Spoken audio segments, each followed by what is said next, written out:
Chapter 6:15. In the Liu family's mansion in Yongping Square, in the sumptuous parlor, there were fragrances and music. 12 courtesans with long sleeves and no makeup on their faces danced gracefully. Their red dresses fluttered in the wind, and their wide sleeves fluttered in the wind as they danced gracefully. The musicians sat behind the folding screens, playing the zither and flute, and the sound of music flowed into the ears. Cui Shi did not take any of the delicacies, but used a toothpick to pick up a piece of Cheonglong melon and stuffed it into his mouth. He smiled as he watched the dancer's graceful movements and the seductive twisting waist like a snake. He liked this feeling very much, especially since the person he trapped was Liu Binmi. This made him ecstatic and excited. They were both descendants of aristocratic families, but the other party was far above him in both ability and status. This had always made him feel unfair. Now that the other party was in trouble, Cui Shi was overjoyed.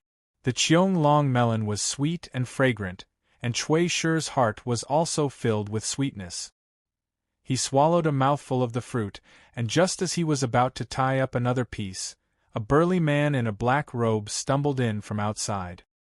He knocked over 2 rows of dancers, who were as slender as willows, and they fell to the sides. The music immediately stopped.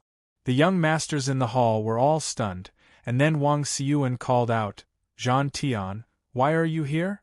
Wang Xiyuan recognized the burly man who rushed into the parlor, sweating profusely. He was one of great-grandfather Liu's men. Zhan Tian was 1 step behind Yang Fan, but he had been in Chang'an for a long time and was familiar with the roads. He took a shortcut to rush here, and finally got ahead of Yang Fan. Zhan Tian hurriedly told them what great-grandfather Liu had told him, and the hall was instantly silent. Cui Shi, who was the oldest and sat at the head of the table, clapped his hands and chased the dancers and musicians out. He looked at the shocked young masters and asked, "Everyone, what should we do?" Jingyu hesitated. Great-grandfather Liu only sent a message, but he did not tell us what to do. What should we do? Cui Shi ignored the bookworm and only looked at Wang Xiyuan. Wang Xiyuan said, "Liu Binmi must not die in the hands of Yang Fan." His younger brother, Wang Xiyuan, curled his lips and said, "If Yang Fan really finds his way here, I'm afraid he'll be the one dead." Jingyu said, "Liu Binmi cannot die in Yang Fan's hands, and Yang Fan cannot die in Liu Binmi's hands either. But once they meet, it will be a fight to the death." This was nonsense, and everyone ignored him. They all looked at Cui Shi, who asked him to be the eldest among them. Cui Shi was anxious, but he couldn't think of a proper solution at the moment. The aristocratic families hadn't come to a conclusion on this matter. He couldn't let Liu Binmi go now, but if by any chance Yang Fan came here, he wouldn't be able to bear the responsibility no matter which one of them got into an accident. Jingyu said, "He has already done it. Whether he is imprisoned or not, he will not be able to clear his name. Originally, I left him here to wait for the elders to come up with a proper plan, but now that Yang Fan is coming here, once the 2 of them meet, the situation will be out of control." Wang Xiyuan said impatiently, "It's all nonsense." The bookworm Jingyu wasn't angry and continued to finish his nonsense. Wang Taigong sent a message. Naturally, he doesn't want either of them to get into an accident. In my opinion, let's go see Liu Binmi and ask for Yang Fan's wife, and let him go. In short, we can't let Yang Fan and him have a head-on conflict. Cui Shi immediately said, "Younger brother is right. At the moment there is no perfect plan, and there is no way to guess the elders' thoughts. Why don't we act according to younger brother Jingyu's suggestion? What do you think?" Li Shangyin of the Li family from Zhao County slightly curled his lips and secretly criticized. Great ambition but little ability, irresponsible, and not afraid of disgracing the name of the Cui family from bowling. "Young master, everything is ready." Young Master Jiang was sitting cross-legged in deep thought when a guard in white walked in lightly to report. Young Master Jiang spread out his sleeves and stood up. Under the porch, there were already 4 carriages parked there. The doors and windows of each carriage were tightly shut, making it impossible to see what was inside. The drivers were the most skilled coachmen, and the horses were majestic and sturdy steeds from the western region. Around each carriage, there were an equal number of guards standing there, leading the horses. The aristocratic families thought that they could subdue him with a slight gesture, but they forgot that cornered dogs would do something desperate, and even more neglected young Master Zhang's arrogant attitude of not being manipulated by others. The people arranged in the periphery could not be used. Those people had a close relationship with the aristocratic families, and were not his absolute confidants. Although they usually bowed to him and listened to his orders, this time he was fighting against the aristocratic families. Keeping these people by his side would instead be a disaster, so he planned to exclude these people. Although these people weren't very reliable, the aristocratic families hadn't come up with a way to deal with him yet. It was also impossible for them to find these people so quickly and directly give them orders from their families. Therefore, these people could only watch from the sidelines as their superior broke out of prison. How could the aristocratic family's young masters stop his footsteps? Young Master Jiang subconsciously curled the corner of his mouth. Just when he was about to take a step, he suddenly thought of a person. He immediately waved his hand to call over a trusted guard, and whispered in his ear, "You go, kill Gu Zhuting, and then return to Luoyang by yourself." The trusted guard was a man of sacrifice from the Lu family. He did not ask for the reason, but just nodded slightly, and flashed away along the long corridor. Cui Shi led the young masters of the aristocratic families to rush to the back of the house, and along the way, he shouted at the servants of the Lu family, "Where is Lu Binmi hiding? Ask him to come out. We know he is here, and we have something important to tell him. Ask him to come out immediately, and don't." Before he could finish the word "wrong," 4 carriages suddenly rushed out of a courtyard in the back of the house. Each carriage was surrounded by 7 or 8 knights in martial attire, armed with sabers and swords, and rushed in 4 different directions. The carriage that came to meet them, the driver of the carriage cracked his big whip, like a bolt of lightning, ruthlessly striking the horse, urging the horse to open its 4 hooves, and treat the spacious courtyard of the Lu family as a grassland. The wheels rolled over the gravel road, making a rumbling sound. Cui Shi was so scared that he jumped away, and fell into the grass garden. The carriage ran wildly, and the 7 or 8 warriors in martial attire did not even look at them. Wrapped in a strong wind, the carriage whistled past, and directly shocked Cui Shi, Zheng Yu, and the others. After a long time, Cui Shi jumped up, and said with surprise and anger, He is so bold. Rebellious, really rebellious." Zheng Yu climbed up from beside him, and muttered to himself, "Crazy? Really crazy? Yang Fan is crazy, and Lu Binmi is also crazy." Yang Fan, Anu, and Gongsun Lanji rode side by side, and just as they rushed to the front of the Lu family's house in Yongping Lane, they saw a large carriage rushed out of the house under the protection of several warriors in martial attire. Yang Fan's eyes focused, and immediately drove his horse to stop it. The carriage did not stop, and the horse did not stop. Instead, it moved faster. Yang Fan did not stop either, and his saber was already out of the sheath. Those knights may not know Yang Fan, but when they saw him riding his horse to meet them, and with his saber out of the sheath, they immediately pulled out their respective weapons, and urged their horses to rush to the front of the carriage. The order they received was to escort the carriage out of the city, even at the cost of their lives. When they saw that Yang Fan obviously wanted to stop them, they immediately rushed to kill. The one who rushed to the front was a knight with a dark face. He was not very tall, but he had broad shoulders and thick arms. He rode steadily on his horse, and he held a thick machete in his hand, which looked very powerful. This thick machete drew a bright arc, and it slashed towards Yang Fan's head. Yang Fan did not dodge, and he suddenly kicked the stirrup, and the war horse galloped forward. The 2 horses crossed, and Yang Fan suddenly switched the saber to his left hand. The saber light drew a strange curve in the air, and the big man's saber missed, and Yang Fan's body brushed past. Bang! The horse continued to rush forward, and the knight on the horse fell to the ground with a loud crash. His ribs had been cut open, and his internal organs and blood were desperately squeezing out from the wide wound. With just one saber strike, he was cut in half. Roar! A long and narrow saber pierced through the air with a soul-stirring sound of wind and thunder. The knight on the horse stood up and leaned forward, as if he had encountered an irreconcilable enemy. As soon as the two sides saw each other, they began to fight without even saying a word. One wanted to keep people, and the other wanted to escape.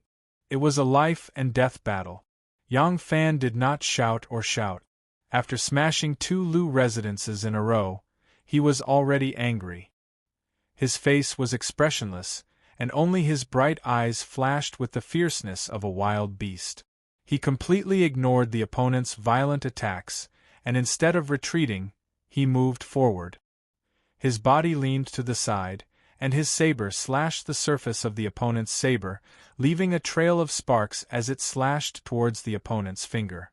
Without hesitation, Tin Ano caught up with the horse. With a wave of his sword, a sleeved dart pierced through the air and shot towards the face of the knight in front of him. The sword followed closely behind the sleeved dart, but the angle was slightly lowered, and it was fiercely stabbing towards the opponent's throat. When Gongsun Lanji broke into the first Lu residence, she still had some sense of propriety. She only wanted to injure people and not kill them. Along the way, she fought and killed, and by the time she arrived here, her murderous nature had long been aroused. As soon as she saw the opponent rush out of the residence, without saying a word, she rushed towards him, decisive, fierce, and without hesitation. Thinking that her shimmy must be in this carriage, she couldn't help but feel excited. She shook her sword and also fiercely pounced on the other side of Yang Fan. The 3 of them formed a sharp triangle, firmly blocking the opponent's path. No matter how furious the opponent was, not only did they not retreat half a step, but they also closed in step by step. 4 carriages drove out of the Lu residence from 4 different directions. The people stationed at the periphery of the succession hall did not receive any orders in advance. They watched helplessly as the headmaster's trusted bodyguards protected a tightly sealed carriage and left. In their hearts, they already had a vague understanding that something big must have happened inside. Gu Zhuting leaned under a big elm tree, puzzledly looking at the empty door on the right wall. She was the female assassin who had delivered Xiao Man's child. The headmaster's trusted bodyguards protected a carriage and forcibly rushed out from there, crashing into the carriages that the disciples of the aristocratic families had deliberately parked in front of the door. It was a complete mess. In front of the door, there were people with broken bones and tendons, lying on the ground and wailing. There were people who were covered in dirt, cursing with lingering fear. Gu Zhuting slightly narrowed her charming eyes and secretly thought to herself, something big must have happened in the hall. The headmaster left without saying goodbye. What should we do? Just as Gu Zhuyun thought of this, her figure suddenly swayed and suddenly disappeared like a ghost. A white-robed man who was as thin as a bamboo pole suddenly appeared under the tree. He seemed not surprised by her disappearance, only focused on keeping a straight face. With a flat tone, he said, "Headmaster's secret order." On the elm tree, a section of the tree trunk that had an irregular shape moved slightly, and Gu Zhuting's face actually appeared. Then, her entire figure slowly appeared, and she slid down the tree trunk like a snake. She asked in a deep voice, "What's your command?" Chapter 6:16. There's a traitor among us. Young master must return to Luoyang immediately. Young master has instructed you to do something. You? The white-clothed man's expression was solemn. His voice grew softer and softer as he moved closer to Miss Gu. Miss Gu subconsciously tilted her ear, but the white-clothed man suddenly leapt up and grabbed the top of her head. Young Lady Gu was quite beautiful, and her figure was curvaceous in all the right places.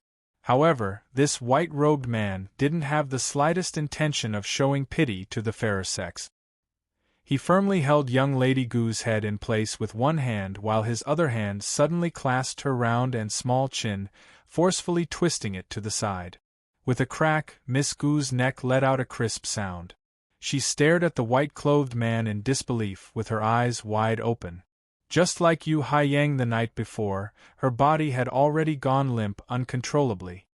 Rustle, rustle, a series of rustling footsteps could be heard. Slightly startled, the white-clothed man raised his leg and kicked Miss Gu's chest, sending her slumped body deep into a blossoming chrysanthemum bush. A guard carrying a sword walked out from behind the bushes. He was here to patrol the various hidden posts. When he saw the white-clothed man, he couldn't help but be startled. He recognized the white-clothed man as the young master's trusted guard. He quickly scanned the surroundings and asked in surprise, "Where's Zhu Ting?" The white-clothed man nonchalantly said, "Young master has a secret order for her to do something." The guard said with an "oh" and said, "I'll send someone else over." The white-clothed man said coldly, "There's no need. Young master has left due to an urgent matter. Wait for news at the Lu residence. Someone will inform you when you'll return to Luoyang." "Yes." The guard bowed with his sword, and the white-clothed man walked away as if there was no one else around. Outside the Lu residence, the bitter battle continued. Of the 7 warriors, 3 had already been killed. 2 of the remaining 4 were injured, but their eyes were bloodshot with killing intent. All they cared about was protecting the carriage as they charged out. The coachman on the carriage no longer whipped the horses. Instead, the large whip whistled through the air, ruthlessly lashing at Yang Fan and the others. His skill was actually quite good. One of the imperial bodyguards spurred his horse forward. His long saber swept horizontally, whistling as it swept toward Yang Fan's neck. Yang Fan hid in the stirrup.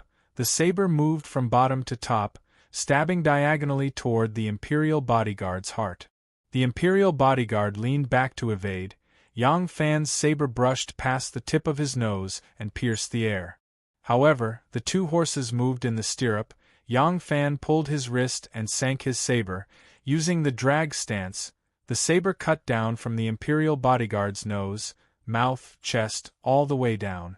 The 2 fast horses charged at full speed. Although Yang Fan's drag wasn't a slash, it was more powerful than a slash, directly cutting open the imperial bodyguard's stomach. Gongsun Lanji let out a whistling sound, jumped up from the horse, and spun in the air.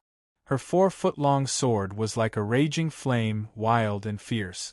She fiercely knocked away the long saber in the hands of one of the imperial bodyguards and stabbed toward the coachman.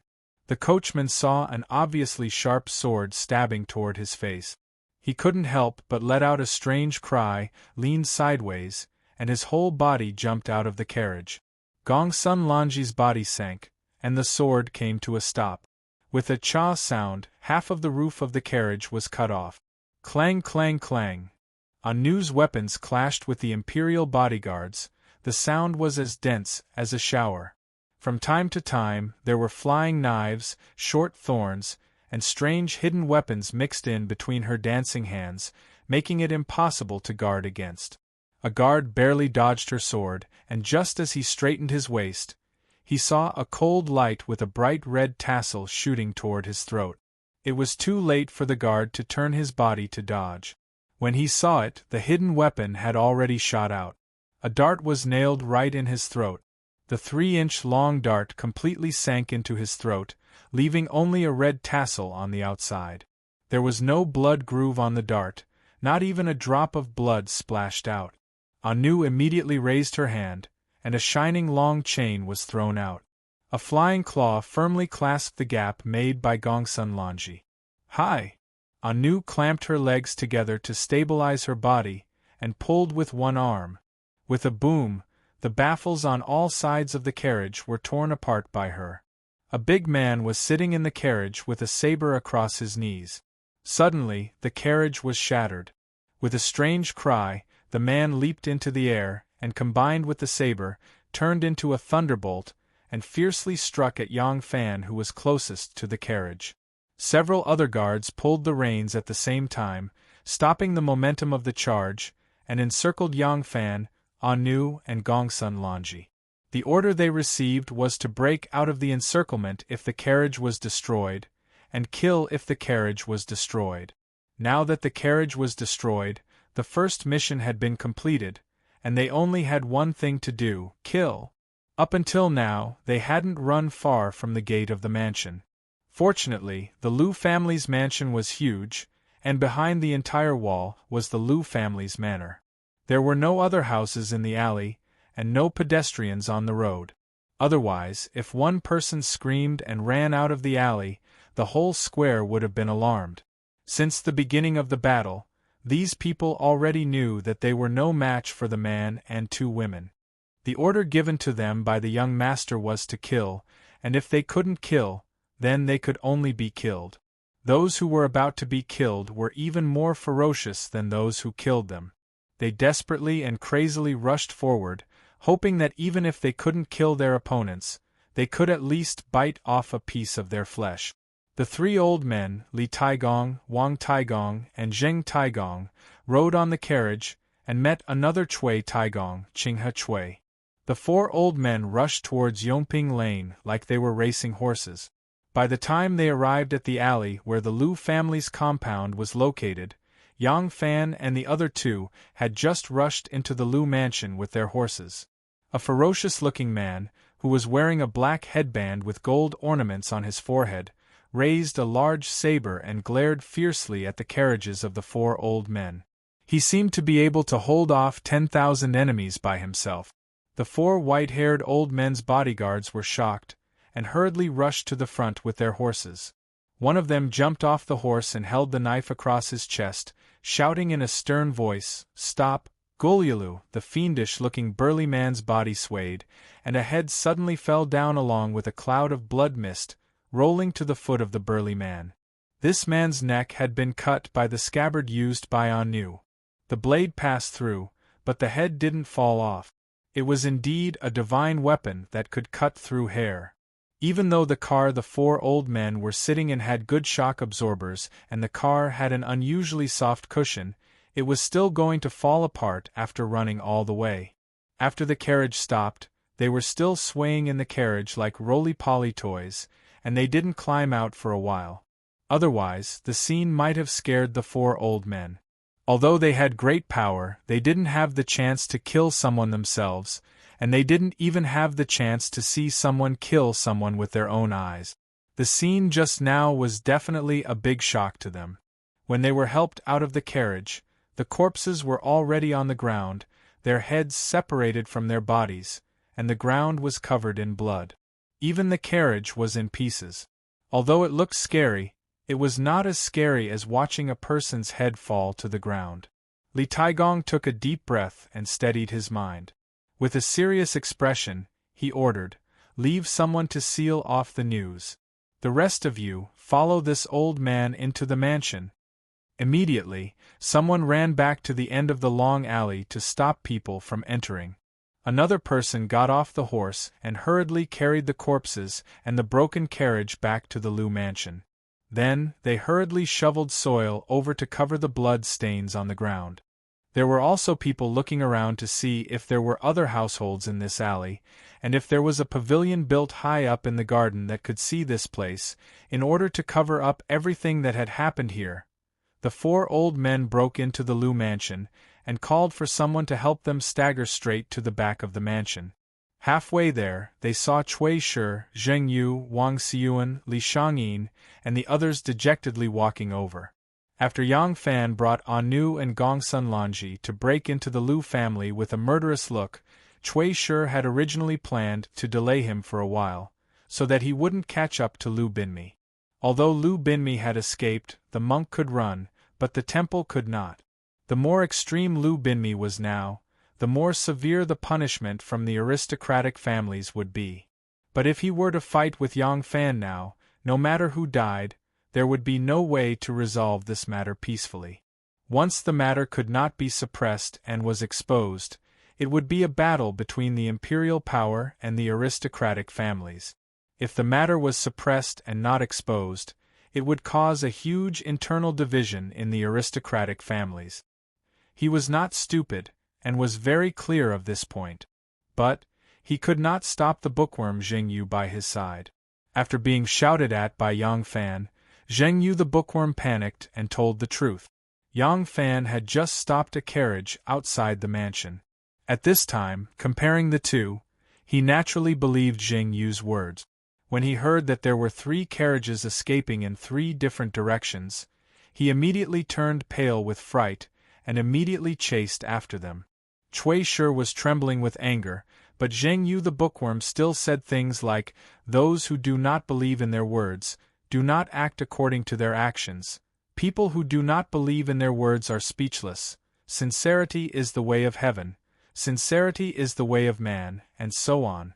Cui Shi was too lazy to talk to him, and hurriedly walked forward, wanting to find his family head to report the situation.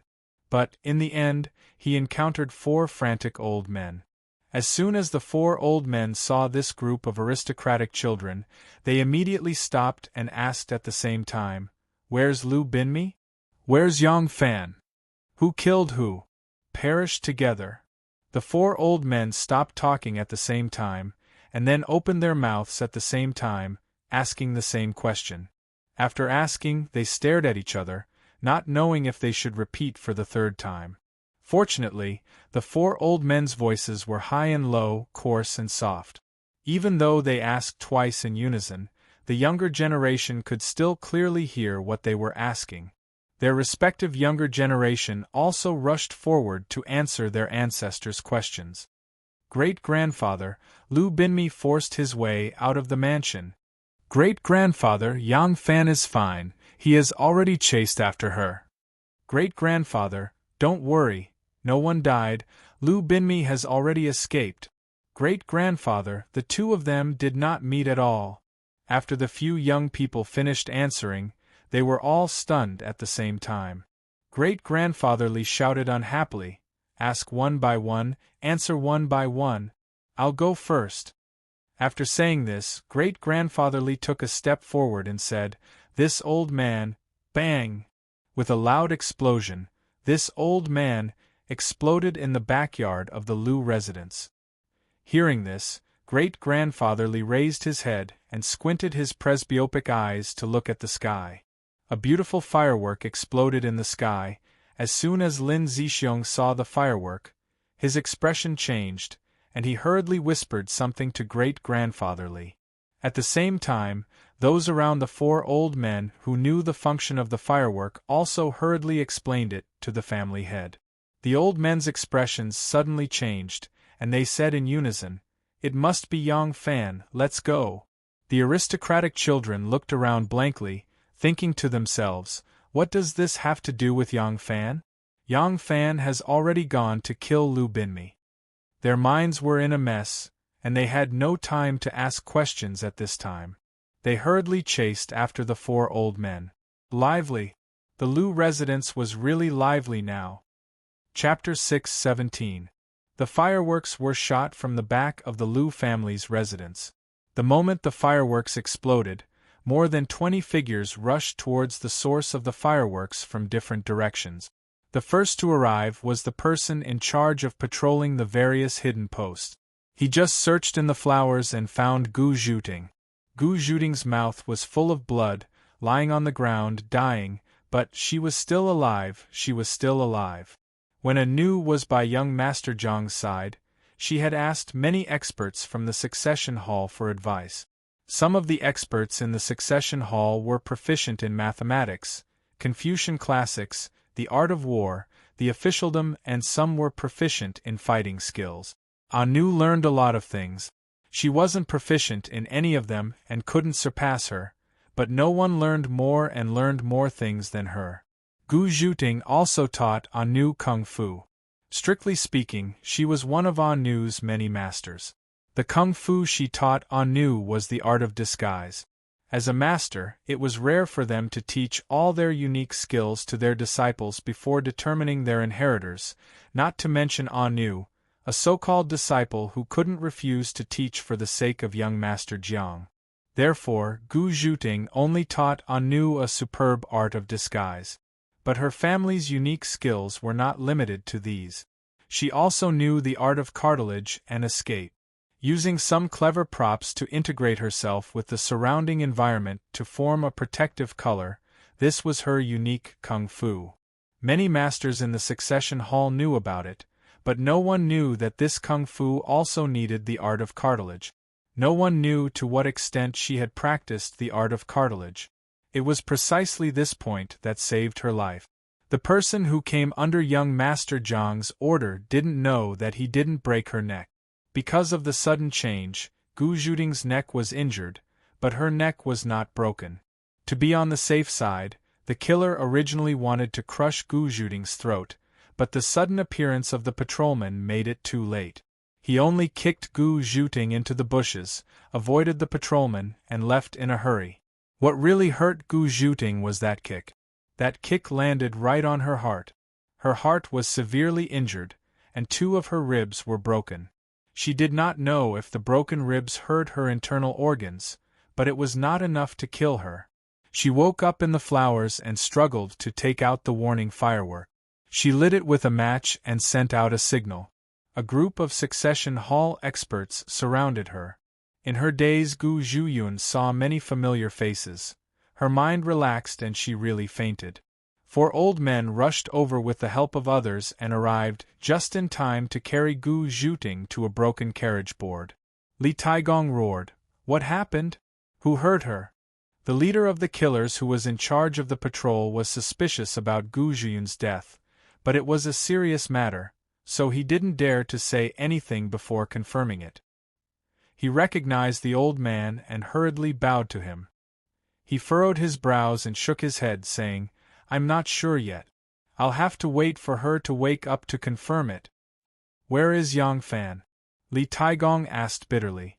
The man said, "Yang Fan hurriedly broke into the back of the house, and then he rushed out from the north gate without stopping." "Has Lu Binmi left?" asked old Grand Duke Xing with a cold face. "Yes. Gather your people. From now on, without the orders of us old men, no one's orders will be carried out, including Lu Binmi. Do you understand?" Cui Taigong said slowly and forcefully. The man's heart trembled, and he hurriedly bowed and said, "Yes, this subordinate understands."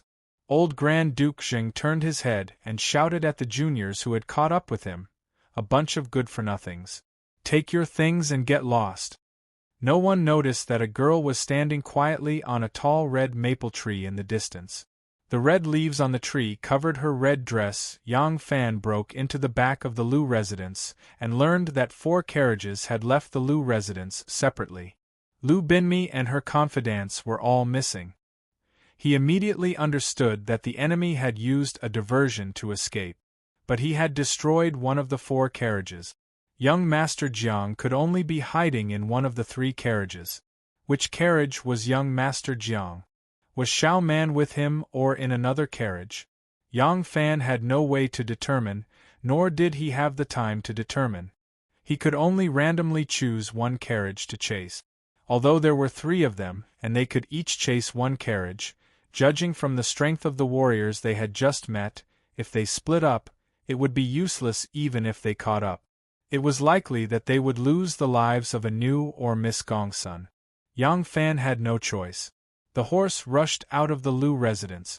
Before leaving the long alley, Yang Fan suddenly remembered that there was no time to search the Lu residence. Although young Master Lu's carriage was the most suspicious, there was no guarantee that young Master Lu wouldn't take the risk to lure the tiger away from the mountain. So Yang Fan hurriedly ordered Gongsun Lanji to stay and monitor the Lu residence. Only he and Anu chased after the Lu residence. Too many things to do. That was how Yang Fan felt now. He didn't expect that the arrogant and condescending young Master Jiang would choose to escape. On Vermilion Bird Avenue, dozens of knights guarded a carriage as it sped along. The bells on the horses' necks rang rhythmically. The horses' hooves stomped and the wheels rolled. The surrounding knights were all dressed in bright clothes. At a glance, it was obvious that they were the descendants of the rich and powerful families. The pedestrians on the street subconsciously avoided them. Suddenly, a jet-black horse galloped over from the front, blocking the procession head-on. The carriage and the retinue stopped in the middle of the street. When they stopped, the passers-by consciously made a detour. Vermilion Bird Avenue was 100 steps wide. Who would be so bored as to seek trouble in front of these descendants of the rich and powerful families? There were many new nobles in Luoyang and many rich and powerful families in Chang'an. In the end, it was still Chang'an that mattered. The knight who stopped the carriages stood in front of the carriage and reported the news he had just heard. The curtain of the carriage was drawn and it was quiet. There was another knight accompanying the carriage. He had arms like a monkey and a waist like a bee. He looked very heroic. It was Duguyu. After listening to the knight's report, Duguyu frowned. He used the horsewhip to lightly tap the handle of the bronze bridle. He said in a low voice, "Lu Binmi actually chose to escape. This is really beyond my expectations. There are 4 carriages. Which direction will he escape to? Will he go through the North Gate and Tong Pass to return to Luoyang or even his hometown in Fanyang? Or will he go through the East Gate and enter the pass through Lantian Pass? Or maybe he will leave through the South Gate?" The curtain of the carriage was slowly rolled up. The boat girl withdrew her hand and sat down on the side of the carriage. Ning Ku was sitting in the middle of the carriage. She wore a light dew on her head, revealing only her sharp, white and delicate chin. She coughed lightly and said in a low voice, "Why doesn't elder brother suspect that he will escape to the west?" Duguyu shook his head and said, "Impossible. The western region is in chaos and it's Shin Mu's territory." At this point, Duguyu's eyes suddenly lit up. He said excitedly, "You mean, he will do the opposite? The more impossible the direction that everyone thinks is, the more likely it is." Ning Ku sighed softly. She gently lifted the dew off her face and revealed her delicate snow-white face. The setting sun shone on her pretty face from one side. Her slightly frowning eyebrows and her black hair outlined a beautiful scene that was sometimes bright or sometimes dark. "Elder brother, this is not the march of the army. So it's meaningless to analyze whether he will go south or north. He is light and can change directions at any time. He can go back to where he really wants to go through small road. So he doesn't need to determine which direction to escape to. As long as he escapes, there will be more and more roads in front of him. At that time, even if we know where he is going, we won't be able to find him." Duguyu's eyes widened. Then what should we do? Doesn't that mean that as long as Yang Fan doesn't find him in the next carriage, we won't be able to catch him again? Ning Ku gently raised her delicate chin and frowned with displeasure. The aristocrats of Shandong know that his behavior is despicable and his methods are despicable, but they don't want him to die in the hands of Yang Fan and provoke the Lu family to take revenge. So they didn't think of chasing him. Otherwise, they wouldn't. Ning Ku sighed softly and shook her head. They completely ignored the fact that Yang Fan's wife is still in young Master Zhang's hands. In their eyes, a woman is always insignificant. Don't tell me they still don't understand how important family is to Yang Fan? Duguyu smiled bitterly. This can't be blamed on them. They have been chasing after Yang Fan all the way to clean up the mess. These old people have already lost their head. I'm afraid they have never been so embarrassed in their lives. When have they ever met such an idiot before? The corners of Ning Ku's mouth curled up slightly. She said softly, "I would rather all the men in the world are idiots like this." "Little sister." Ning Ku stretched out a slender finger and pointed to the front. "Elder brother will take people to chase forward. There is still a long official road out of the city. Before the fork appears, they can only follow the main road. If they chase after him with fast horses, they might be able to catch up." Duguyu was overjoyed. "Little sister, do you think he will take this road?" Duguyu had never doubted his little sister's intelligence. If she said that young Master Jiang would take this road, Duguyu believed that young Master Jiang must be fleeing for his life on the road ahead. Ningku said, I don't think so. Yang Fan first cut off their carriages on one road, then personally went to chase after the carriages on the north road. Now there are only two roads left, west and south. Duguyu said, then why do I have to chase south? Ningku said, because we are the closest to the south gate. Duguyu was stunned at first, then smiled bitterly. I understand. He circled his horse and shouted, leave a few people behind to protect Mississippi. The rest, follow me. Duguyu whipped his horse and charged along the wide and straight Vermilion Bird Avenue towards the illustrious Virtue Gate. Behind him, dozens of fast horses whistled as they followed. For a moment, the sound of hooves was like thunder, with a faint murderous aura. See. Ningku called out to the rider, who had just rushed over to report and had yet to leave. Go to the Wei family immediately and ask them to chase outside the West City. If they don't want to have a direct conflict with the Liu family, it's fine to let Liu Binmi go, but they must rescue Xie Xiaoman. Tell them that fame and fortune can't move Yang Fan's heart. In this person's heart, his family is everything. Yes. Asi immediately mounted his horse and galloped away. Ningku leaned against the cushion of the chair and panted for a moment, muttering to himself, in the Guangzhong area, the Wei family is the most powerful. If they want benefits, they should at least put in some effort. Seeing her tired appearance, the boat mistress said worriedly, Miss, let's go back and wait for news. Ningku shook his head and said faintly, waiting is a kind of torture. Follow Big Brother. Whether the result is good or bad, I will only feel at ease when I see the result. Chapter 6:18. The long roar shook the sky. The knights who were riding their horses turned their heads to look, and their faces all changed. Two fast horses galloped along the official road, like arrows released from a bow. Within 1,000 feet of their galloping, there was a cloud of dust that had not yet dispersed, like two horned dragons rolling along the ground. The knights were protecting the carriage, so it was impossible for them to outrun the two pursuers.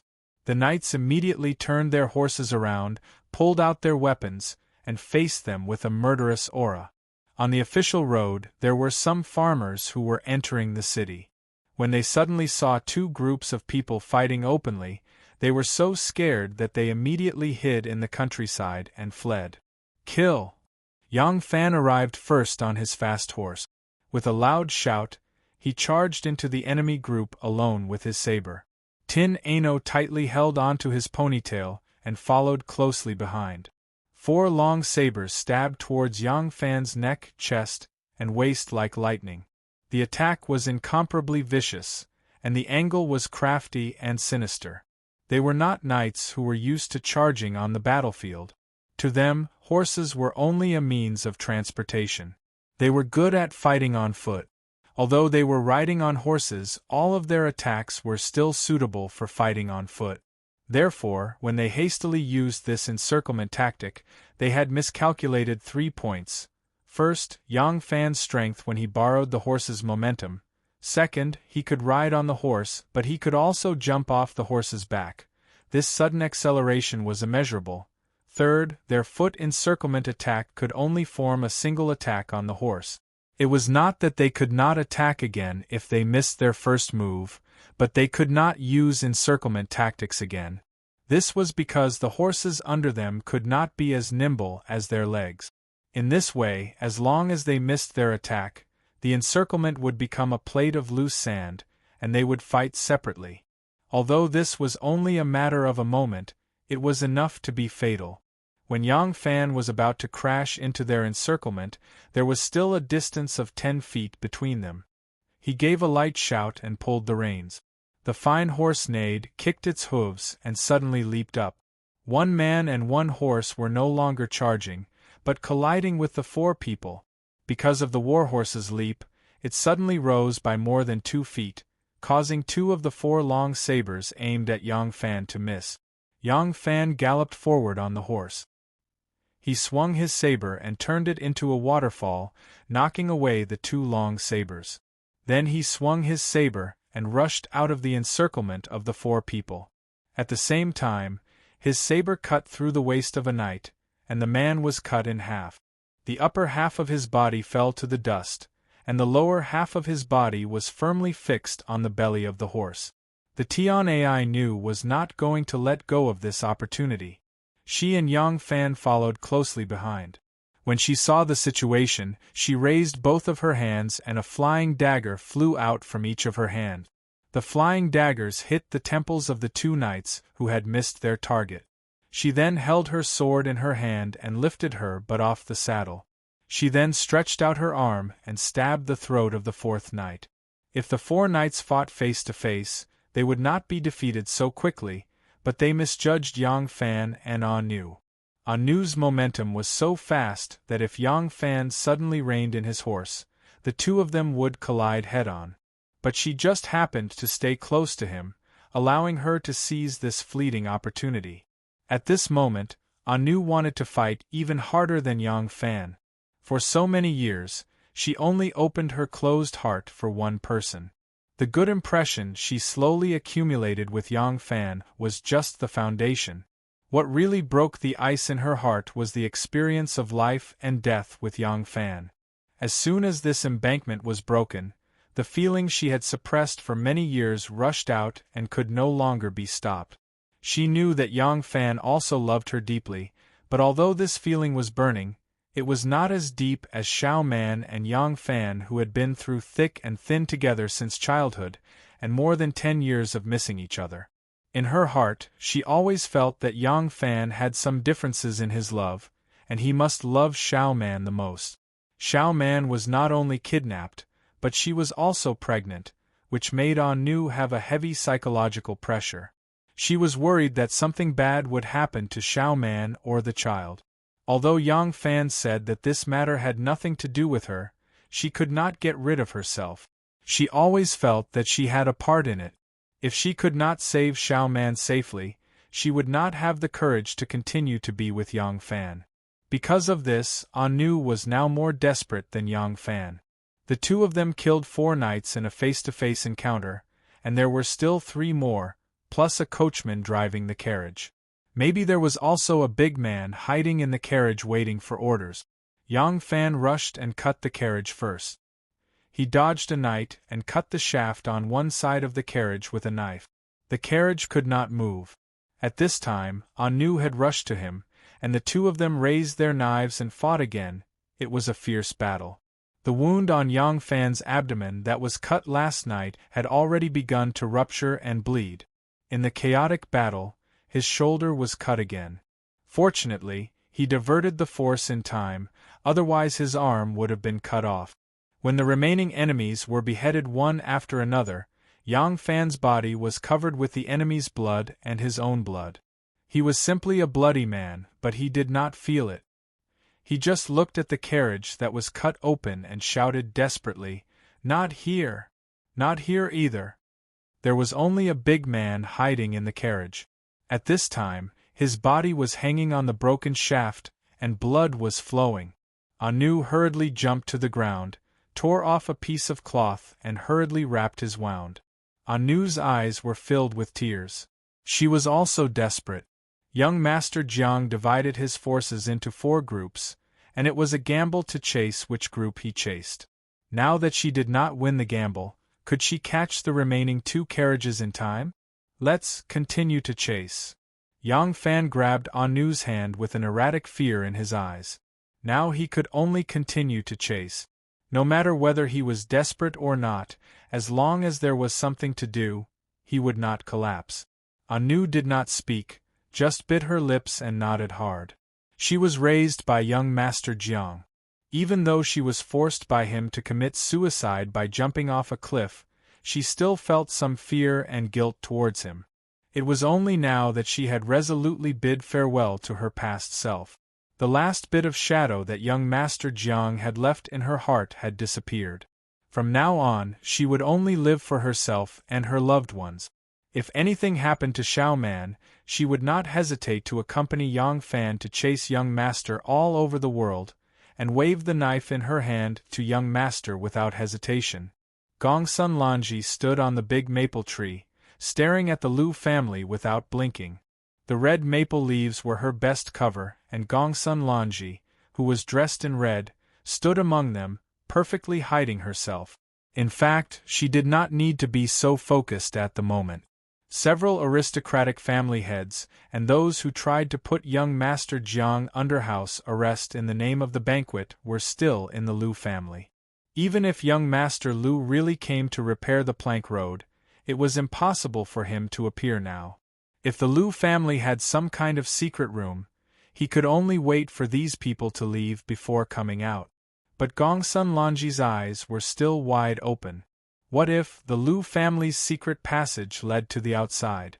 Although the Lu Bin residence was huge, and the main residence was in the center of the back courtyard, the Lu family would not have thought that there would be such a day, and it was impossible for them to dig a long tunnel all the way to the outside of the residence. But even if there was only a small chance, Gongsun Lanji did not want to neglect it because of her carelessness. She did not notice that on another tree not far away, there was a masked person also staring at her. That was her mother, Aunt Pei. Aunt Pei was afraid of her husband's anger and had no choice but to follow. When Gongsun Lanji returned to the vicinity of the Lu family for another mission, she naturally did not hesitate to stay behind. She did not want anything to happen to her daughter. In her heart, her family was the most important, followed by her maiden family. On this point, she and Yang Fan were the same. But Yang Fan was poor, but he cared about himself, and when he was rich, he helped the world. As long as he had the ability, he was willing to do something for the world. And there was only one standard for Aunt Pei to do things. Whether it was in line with her interests, whether it was in line with the interests of her family. For this, she could sacrifice the interests of others. Just like how she, with her large family business, did not care about having an extra servant in the house to eat. Back then, she coldly rejected Yang Fan, forcing Xiaoman and her elder brother to separate. She was not a good person. To be exact, she was a qualified descendant of an aristocratic family. Fortunately, not all descendants of aristocratic families were like her, putting interests above everything else. At least Ning Ku was not. Ning Ku's carriage was rushing along Vermilion Bird Avenue to the illustrious Virtue Gate. Duguyu had already rushed to the illustrious Virtue Gate with his knights.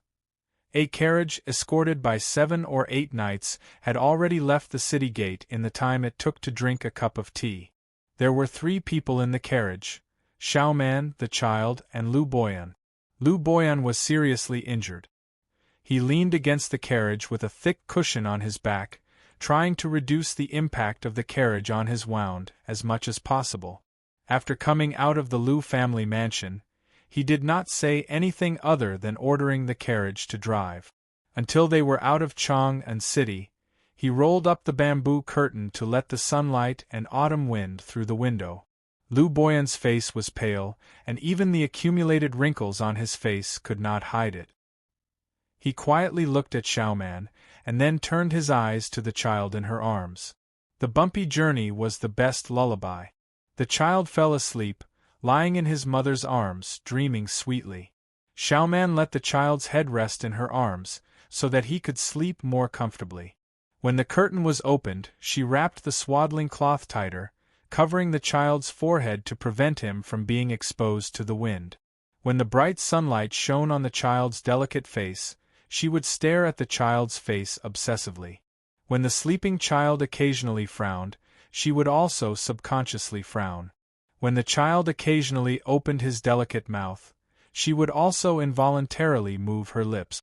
That was the feeling of a mother and child's heart being connected. She knew that now that they were out of the city, the possibility of her and the child being saved was getting smaller and smaller. She did not know what would happen next, whether she would see her husband one day, or even, this child who had just been born into the world had just bathed in the bright sunlight, whether he would see his father, and whether he would have the chance to welcome the sun tomorrow. Therefore, she cherished every inch of time with the child. Lu Boyan silently stared at the child, and after a long while gently turned his head, sighed, and raised his eyebrows to look out of the window. Suddenly, he called out, "Guards!" A knight in a green suit bent his head down from the window. Lu Boyan pointed to a small path in front of him and said, "Turn there." The knight in green looked up and raised his doubts. "Elder Lu, that road is rugged and too difficult to walk." Lu Boyan lightly said, "That's why we have to go." The knight did not dare to refute and loudly gave the order. Lu Boyan turned his head and smiled at Xiaoman. "Hold the child more steadily, the road ahead will be more difficult." Xiaoman ignored him, but her hands quietly held the child a little more firmly. The child was sleeping soundly, and she liked to see the child sleep sweetly. Lu Boyan moved the cushion closer to his waist, looked at Xiaoman, and suddenly said with a smile, "Your Langjun is the successor of Curlybeard, third Master Zhang, right?" Of course, Yang Fan's experience would not be hidden from Xiaoman, but Xiaoman had never thought that there would be others who knew about Yang Fan's background, especially an enemy. She suddenly raised her head, her face full of surprise. Lu Boyan laughed hoarsely, and there was a kind of serenity on his face, as if he was reminiscing. This old man used to be third Master Zhang's subordinate. Chapter 6:19. Xiaomang looked at Lu Boyan in surprise. She never thought that this white-haired old man would have a relationship with her Longjuan's great master. Lu Boyan's thoughts seemed to be lost in his memories. He didn't even notice the heavy jolt when the carriage turned onto the small road. The end of the Sui dynasty was in chaos. There were 18 rebellions, 64 rebellions, 72 families of bandits, and the flames of war were everywhere. These people were either local heroes or old ministers of the Sui dynasty. They looked aggressive, but in fact, they didn't have knowledge or ambition. They were just born in response to the chaos. At best, they were local tyrants. They couldn't really achieve hegemony. But Master Zhang San was different. He was the son of Zhang Jiling, the richest man in Yangzhou. He had the wealth to rival a country. He was strategic and talented in both literature and martial arts. Unfortunately, he was a merchant and couldn't gather such a large team. So Master Zhang San took a different path and mingled in the Lulan forest. With his heroic spirit and amazing skills, he became the chief of the Lulan forest. Lu Boyan recalled, and his expression became a bit spirited. "Girl, the Lulan forest at that time was not like it is now. The Lulan forest now doesn't deserve to be called the Lulan forest. There were 30 to 50 bandits hiding in the deep mountains. Their days were worse than beggars. At that time, the world was in chaos. The weakest of the Lulan forest had 3 to 5,000 people. They occupied a mountain and ruled over a region. Haha, Master Zhang San's path was right. Otherwise, he could only join another volunteer army. At best, he would be fighting for others. Master Zhang San couldn't do something like usurping power, but he also didn't want to be under others. His only choice was to gather the heroes of the Lulan forest scattered all over the world. Others couldn't do this even if they wanted to. Only Master Zhang San could convince the heroes of the Lulan forest. Unfortunately, although Third Master was extremely intelligent, it wasn't an easy task for him to subdue these heroes of the underworld. This matter took up too much of his time. By the time he really became the chief and gathered all the heroes of the 3 mountains and 5 peaks under his banner, the world had already changed. Lu Boyan sighed heavily and said regretfully, "The 18 rebellions were all heroes of the Lulan forest. Playing with power? Unqualified. The cause of being a hegemon did not lie in martial arts, but in intelligence." I didn't say that, Third Master told me that. Flames of war rose everywhere as the Great Sui besieged and suppressed, greatly damaging the national strength. At this time, Li Yuan of Taiyuan took the opportunity to rise up. Overthrowing the Great Sui was not the work of King Tang alone. To a large extent, they reaped the fruits of others' labor, stabbing the knife at the most crucial moment. By overthrowing the Great Sui and eliminating the various rebellious kings, the Li family had gained a huge advantage. However, they chose the best time to do so. Didn't this prove that the Li family had good foresight? Those rebellious kings deserved their defeat. By the time Third Master conquered the heroes of the 3 mountains and 5 peaks, the destiny of the world had already gathered in the Li family. Third Master thought hard for many days, weighing the pros and cons. In the end, he came to the conclusion that even if he started a war now, he would only lose the lives of many of his good brothers. So, he gave up. Hey! He actually gave up. There was a strange red glow on Lu Boyern's face. His eyes were bright and full of expression. He praised Xiao Man. At the end of the Sui dynasty, all the heroes were either hot-blooded men, passionate people who destroyed the foundation of the great Sui dynasty for others, or they were like Qin Xiong, Qing Yaojin, Wei Zheng, and Li Ji. All of them were talented and cunning. They would never be tricked or taken advantage of. They would follow whoever had a bright future. Those who could adapt to the circumstances would eventually become heroes. But which one of them could compare to Third Master? Lu Boyan was not like a white-haired old man at this time. His crazy demeanor was like a crazy fan talking about the superstar he admired the most. Third Master can take it and let it go. Knowing that it was impossible, he resolutely gave up. Even if he had put in so much effort before, this breadth of mind and boldness, who can compare to him? Xiao Man asked, "You are the person who wants to follow Curly Beard to conquer the world?" Lu Boyan nodded with a smile and said with pride, "Of course. When Third Master was worshipped as the head of the Lulin, I was the grass king of a mountain. Naturally, I was Third Master's subordinate. Moreover, I was the only one among all the leaders who received Third Master's guidance in martial arts." When Lu Boyan said this, he subconsciously puffed out his chest with pride. Xiao Man frowned slightly and said doubtfully, "Everyone knows that Curly Beard didn't mobilize his troops and concluded that the world situation was already decided.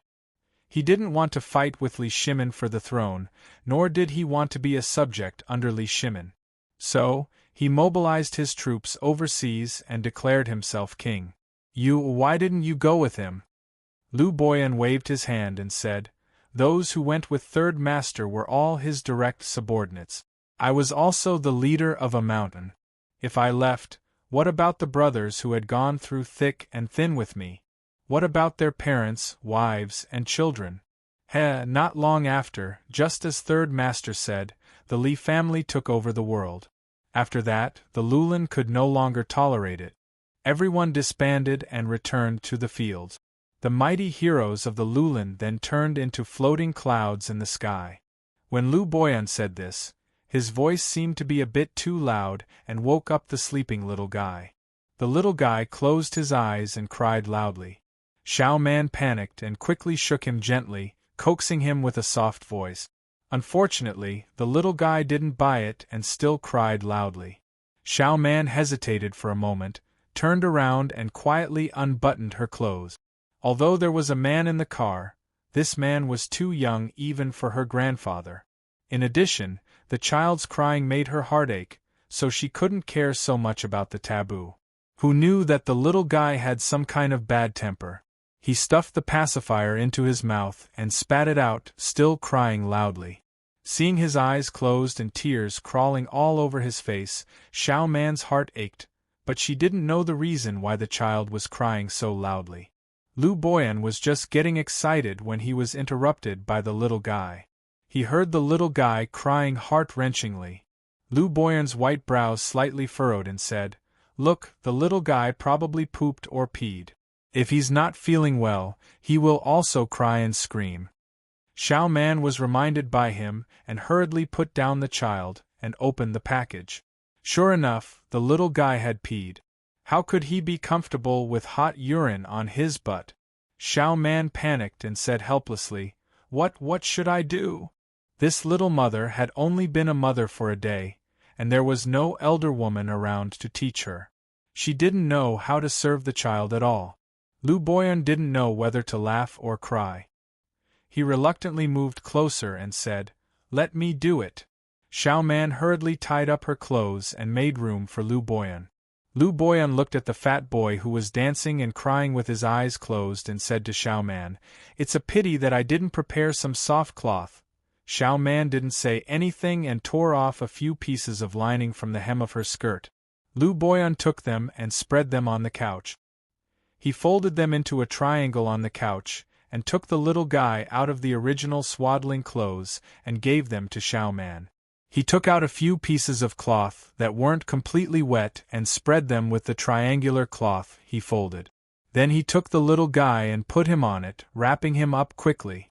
He returned the wrapped child to Xiao Man. The little guy changed into clean clothes, and was patted on the little butt by his mother a few times. Although his little mouth was still pouting and he looked like he had been wronged, he didn't cry anymore. Xiao Man couldn't help but be surprised and happy. Lu Boyan pressed the sword wound on his chest and said with a chuckle, "You're a very obedient child. My great-grandson is much more mischievous than him. He cries for no reason and makes me upset." Xiao Man said in surprise, "Great-grandson? Your great-grandson?"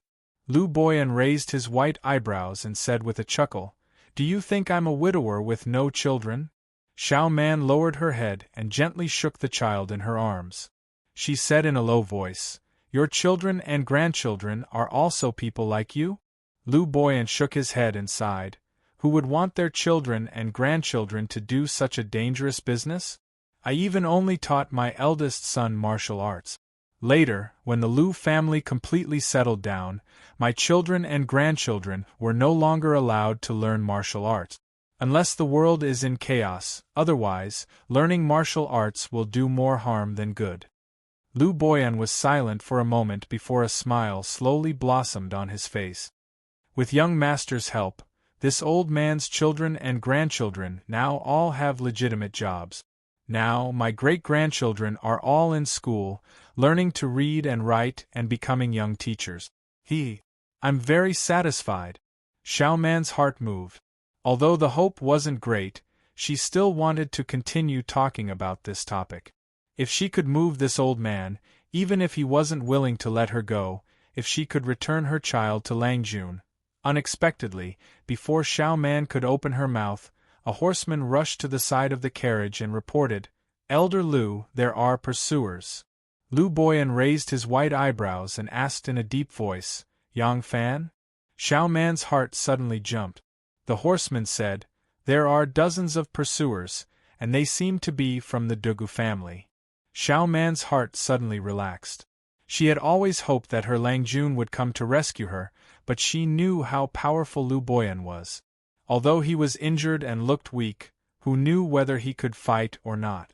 She hoped that Yang Fan would come, but she was also afraid that Lu Boyan would hurt her Langjun. Her heart was very conflicted. Lu Boyan was a little surprised at first, but then he suddenly smiled and said, "Hey! The Dugu family is very bold.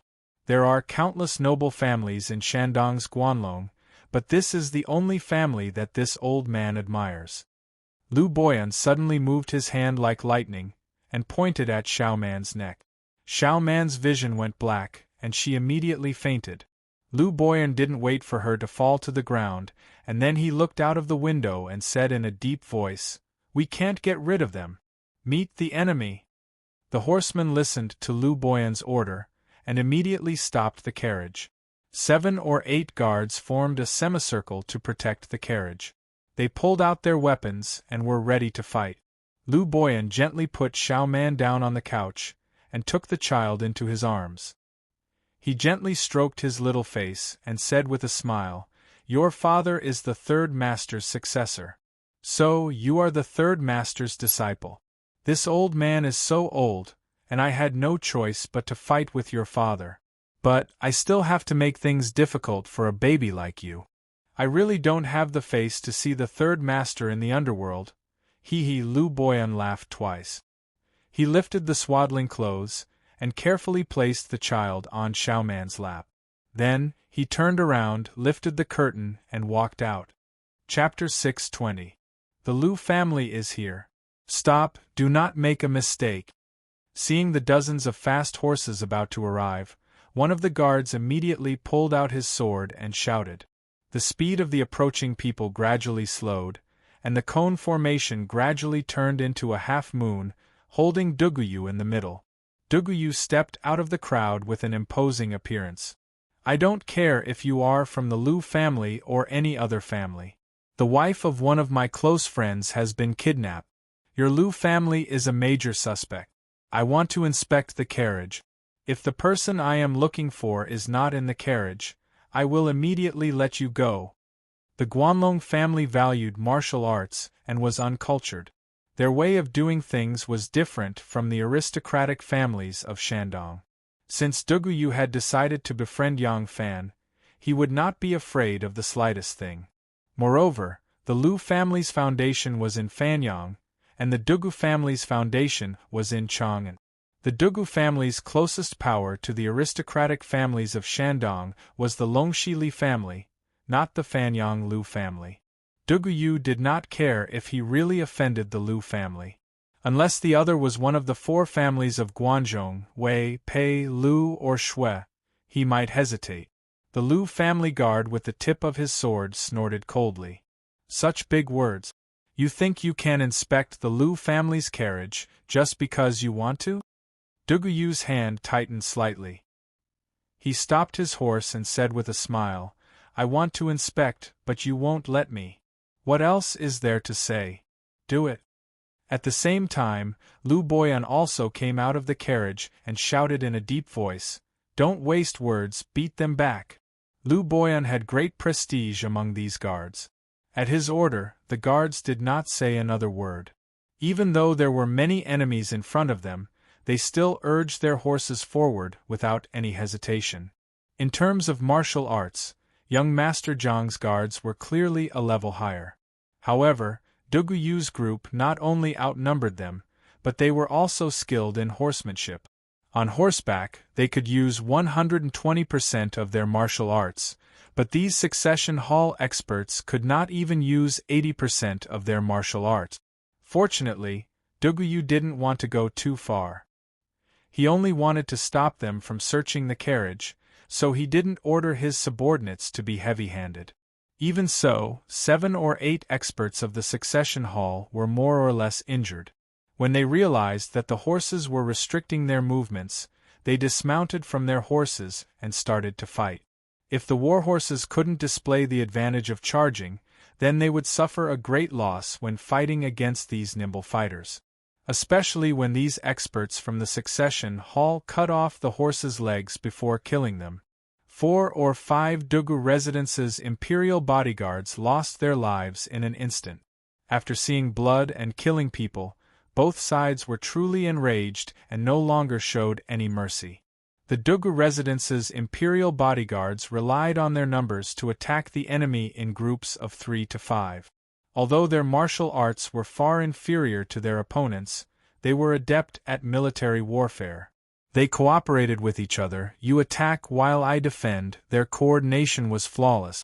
Using their advantage in numbers and joint attack tactics, they made up for their lack of martial arts. In this kind of stalemate there were constant injuries and deaths as the price. In the melee, people were constantly injured and people constantly fell. Fortunately, they were far away from the official road and no one saw such a fierce battle. They could fight without any distractions. It was either live or die. Duguyu sat upright on his horse, his sharp eyes piercing through the crowd of people fighting and looking at the carriage. Lu Boyan stood on the carriage like a pine tree probing out of a rock, calmly looking at Duguyu. The distance between them was less than 20 zhang. To Duguyu's precious horse, 20 zhang was a distance that could be covered in the blink of an eye. But between the two sides there were 30 to 40 people fighting to the death. Sword shadows, saber light and bloodstains. Before one side died, this distance in the blink of an eye was like the end of the world. Which direction to chase? Standing at the crossroads, Tin Ano asked while gasping for breath. Of the 4 carriages, they had already intercepted one and caught up to another. The other 2 had fled to who knew where. There were 3 directions and there were 2 carriages in 3 directions. Anu dared to fight with all her might, but she didn't dare to decide which direction to chase. This responsibility was too heavy for her to bear. Chase forward. Without hesitation, Yang Fan charged south along Vermilion Bird Avenue. He didn't know which direction the two carriages had gone, nor did he know which of the two carriages was his target. He didn't even know if he could catch up to the carriages if he chased after them. He just wanted to keep running. As long as he was still running, there was no despair. Without another word, Tian Nu followed Yang Fan and charged towards the illustrious Virtue Gate. They were already very tired from the constant running and killing, but they were still as fast as the wind. In order to not attract the attention of the guards when they entered the city, they were all wrapped in relatively clean robes and cloaks that they had taken from the Lu residence's guards. As they galloped, their cloaks were like two clouds blown by the wind, slowly heading south, and then south. Lu Bientian was like a cunning hound with a keen sense of smell. He usually curled up in his yamen, looking lazy, but when there was a slight movement, he would prick up his ears, focus his eyes, and look into the distance quietly and vigilantly. When he found his target, he would jump up. In the morning, he went to the detention room to deal with the backlog of official duties. Just as he was about to drink a bowl of buttermilk and rest, a shopkeeper's words alerted him. There seemed to be a fight in the Lu residence of Xingning Lane. Some neighbors heard quarreling and cursing coming from the Lu residence, as well as the clanging of weapons. Lu Bientian was in charge of the huge Chang'an city. Even if it was a murder case, there would be judicial officials to handle it, let alone a fight. Otherwise, as the Chang'an magistrate, he wouldn't be able to handle it even if he died of exhaustion. But this case happened in the Lu residence, so it was different. One of his important tasks in the Chang'an local government was to monitor these aristocratic families. Lu Bientian immediately ordered people to rush to the Lu residence to find out what was going on. When his people pounced on the Lu residence like a pack of hunting dogs, they didn't even let them through the door. Although these public security officers usually swaggered around, if the Lu residence didn't let them in, they really didn't dare to barge in. They stood at the door and asked, but the Lu residents indifferently told them. The master went back to Fanyang province to visit his family. There is a large amount of property to be transported. 2 servants tried to steal the property, but were discovered and punished. They don't need to worry about the Lu residents. Then they closed the door. After hearing this, Lu Bientian didn't take it to heart. Such an independent incident wasn't enough to make him nervous. He originally thought this matter was over, but in the afternoon, he heard that there seemed to be sounds of metal cruising and fighting in the Lu residence of Yongping Lane. The Lu residence again? This time, Lu Bientian wouldn't take it lightly. He specially sent an experienced confidant to Yongping Lane to investigate. Originally, the second house Yang Fan went to was Jing'an Lane. But at that time, Old Duke Li, Old Duke Wang, and Old Duke Zheng were all there. The 3 elders had already issued a gag order and all traces had been erased. The neighbors who might have heard something had also operated, so no news had spread. When Lu Bientian's confidant rushed to Yongping Lane, he saw people slaughtering pigs and sheep in the alley. Blood was splattered all over the ground. As he walked forward, a strong smell of meat wafted over, making his mouth water. The autumn air was crisp, and the Lu residence was grilling meat. This constable was calm and experienced in handling cases. When he first saw the Lu residents slaughtering livestock in front of the yard, he was already suspicious. He had already asked around and knew that the owner of this place had returned to Fanyang. It was said that it was the grand ancestral worship ceremony that happened once every 10 years, and that the old duke would celebrate his birthday. Now that the Lu residence was so lively, it was a little too strange. He had thought of many excuses. No matter how difficult the owner tried to make things for him, he would go in and take a look. But when he arrived at the Lu residence, they let him in without any hindrance. He didn't use any of the excuses he had prepared beforehand. After the constable entered, he finally understood why the people who answered the door didn't stop him. These people weren't from the Lu residence at all. In the main hall of the front yard, the young masters of the Chui family, Jing family, Li family, and Wang family were all present. All of them were red in the face from drinking. In the courtyard outside the hall, several pairs of warriors were fighting. After asking around, he found out that these young masters were tired of playing the game of throwing pearls into the water and were competing with each other in martial arts. All the young masters displayed their skills. The courtyard was filled with the shadows of swords and sabers, and the sounds of killing could be heard continuously. That was not all. These young masters who represented the aristocratic families had some good friends, senior brothers, and junior brothers. They were all cheering from the side. The intense shouts were incessant, filling the air. Whichever young master won would clap his hands and laugh. His subordinates would also play along, beating gongs, lighting fireworks, and setting off firecrackers to celebrate. Only then did the constable understand why they were slaughtering livestock outside. It turned out that they had borrowed someone else's house, so it was inconvenient for them to enter the inner residence.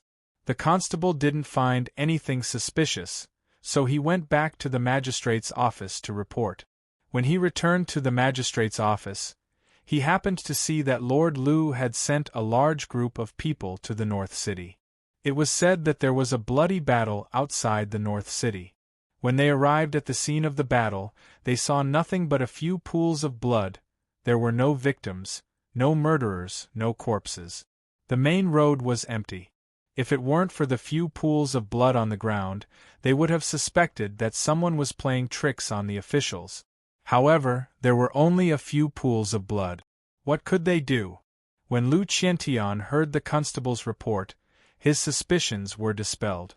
However, when he heard that there was a model bandit in the city who was so resourceful and obedient that he didn't cause any trouble for the officials, his suspicions were once again aroused. With this kind of ability, who else could it be other than those aristocratic families? He really wanted to know what exactly happened. These 3 groundless incidents almost all had something to do with the word fight. However, he just couldn't figure out who was fighting who, why they were fighting, and what was the outcome of the fight. This mystery made the royal hunting dog so anxious that it couldn't be scratched.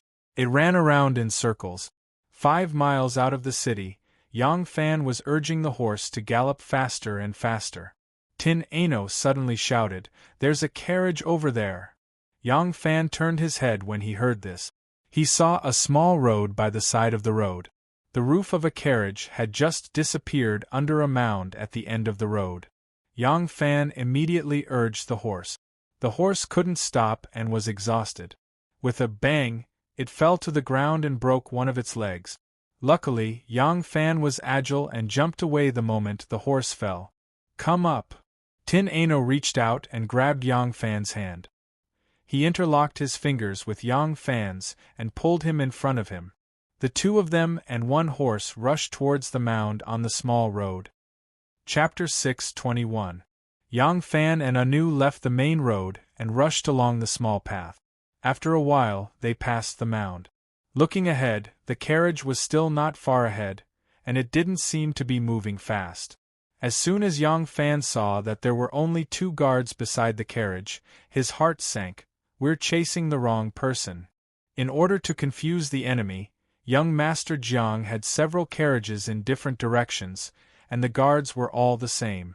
If this carriage was the one he was looking for, there should be 7 or 8 guards beside it. In fact, he also knew that the chances of him chasing after the car were extremely slim, but he was still unwilling to give up. He didn't want to give up until he caught up with the car and realized that it wasn't his target.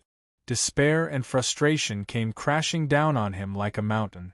The guard next to the carriage suddenly heard the sound of hoofbeats behind him.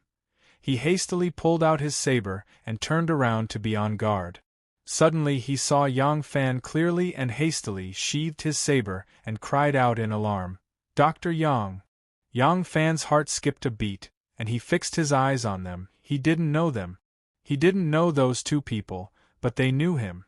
Yang Fan and the Dugu family had been in contact for a long time.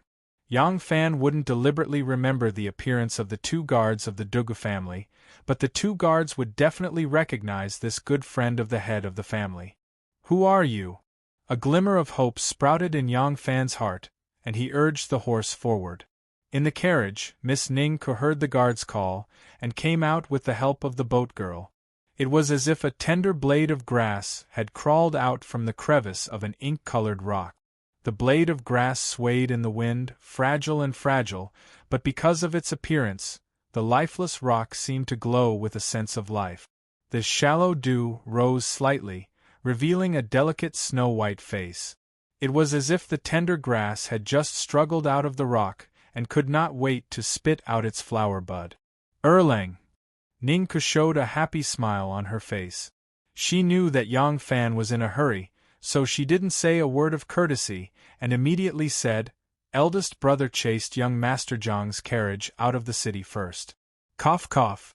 He left a mark on the roadside and is heading this way." Ningku's little hand pointed forward, and her sleeve slid down, revealing her white wrist. She didn't wear anything on her wrist. Her wrist was too thin. Even if she wore a jade bracelet, it would be a little shaky. If she wasn't careful, it would slip off her wrist. "Thank you." Yang Fan nodded heavily, kicked the stirrups and galloped towards the direction pointed by Miss Ningku like an arrow. Sitting behind Yang Fan, Anu nodded gratefully to Ningku in a hurry. The boat lady shook her head and said softly, "This man is too impulsive." Ningku said lightly, "It's boring if I don't do this." The boat maiden didn't understand. Ningku returned to the car and sat down. The car followed Yang Fan and Anu and drove forward. Ningku said softly, "When actors learn to play, there is a saying that goes, 'If you don't go crazy, you won't succeed.' In my opinion, aren't we all the same? To be a man, we must have some true feelings." She was silent for a moment and then said, "Go Jian's forbearance and Liu Bang's ruthlessness may be the skills that men need to have in order to achieve great things, but I don't like them. It's boring to be a man like that. It's boring to be a man like that. Does Miss like Yang Fan?" This sentence had rushed to the tip of her tongue, but was forcibly swallowed back by the boat lady. Miss had always been indifferent. She had never appreciated a man like this before, let alone showed her appreciation for a man so clearly. She had lived a hard life. The chronic disease was like a devil that she could never get rid of, tormenting her forever. Happiness was always a luxury for a girl who grew up in an aristocratic family and was supposed to be a proud daughter. Even if she could eat one more bite at a meal, even if she showed one more smile one day, the boat lady would be so happy that she wanted to cry. If Miss really liked that man, for the sake of Miss's happiness, she would do anything to get Miss and that man together. However, at Miss's age, she should have gotten married long ago. Even if she never had anyone she particularly liked, her family wouldn't let a girl over 20 still be unmarried. The reason why she hadn't gotten married yet was because of her weak and sick body, so the boat lady didn't dare to ask, for fear of touching the eternal pain in Mrs. Hart. Ningku was silent for a long time, and then looked back at her with bright eyes. "I'm destined to live a short life, so? I'd rather live a vigorous life like this." The boat lady's eyes quickly became misty. She choked back her sobs and forced a smile. "Miss, you're talking nonsense again. Although Mrs. body is weak, people often say that prolonged illness lengthens life. Miss, you'll definitely live a long life. Even if I die, you'll live well." Ningku smiled, like a tenacious little life that was finally born under a rock. Her tender body was finally ground out from the hard cracks, and she stretched her body to the sky and the earth, feeling the sunshine and rain, and showed a beautiful smile of contentment in the wilderness. There was only one last guard of the Liu family who was still struggling. The guards of the Dugu family had already climbed back to their horses with wounds all over their bodies, and surrounded the carriage. At this point, they wouldn't let anyone leave alive, no matter whether the person they were looking for was in the carriage or not. They wouldn't stop until one of them died. Lu Boyan was still standing firmly on the shaft of the carriage. He didn't move even when the Dugu family's knights surrounded him and the carriage. Even when the coachman jumped out of the carriage, picked up a knife, and rushed forward with a roar, he still didn't move, like a statue. The Dugu family's guards, who were wounded but became more ferocious like a pack of wolves, soon tore the coachman into pieces. They raised their blood-stained steel knives, as if baring their sharp teeth, and approached the carriage step by step. The guards who surrounded the carriage held the reins in one hand and the knives in the other, eager to have a go. If Mrs. Yang was really in the carriage, they were worried that the old man would take her hostage. So if he turned around and bent down, these knights would rush to stop him at all costs, even if they had to die together. However, so many skilled warriors had already been killed, let alone such a decrepit old man. This old man was so old that a gust of wind could blow him down, and he was seriously injured. The knights looked at him with some contempt. Perhaps the only thing this old man could do now was to kneel and beg for mercy. The old man didn't turn around and crawl back into the carriage, nor did he kneel and beg for mercy. He suddenly moved, like a withered leaf blown by the wind.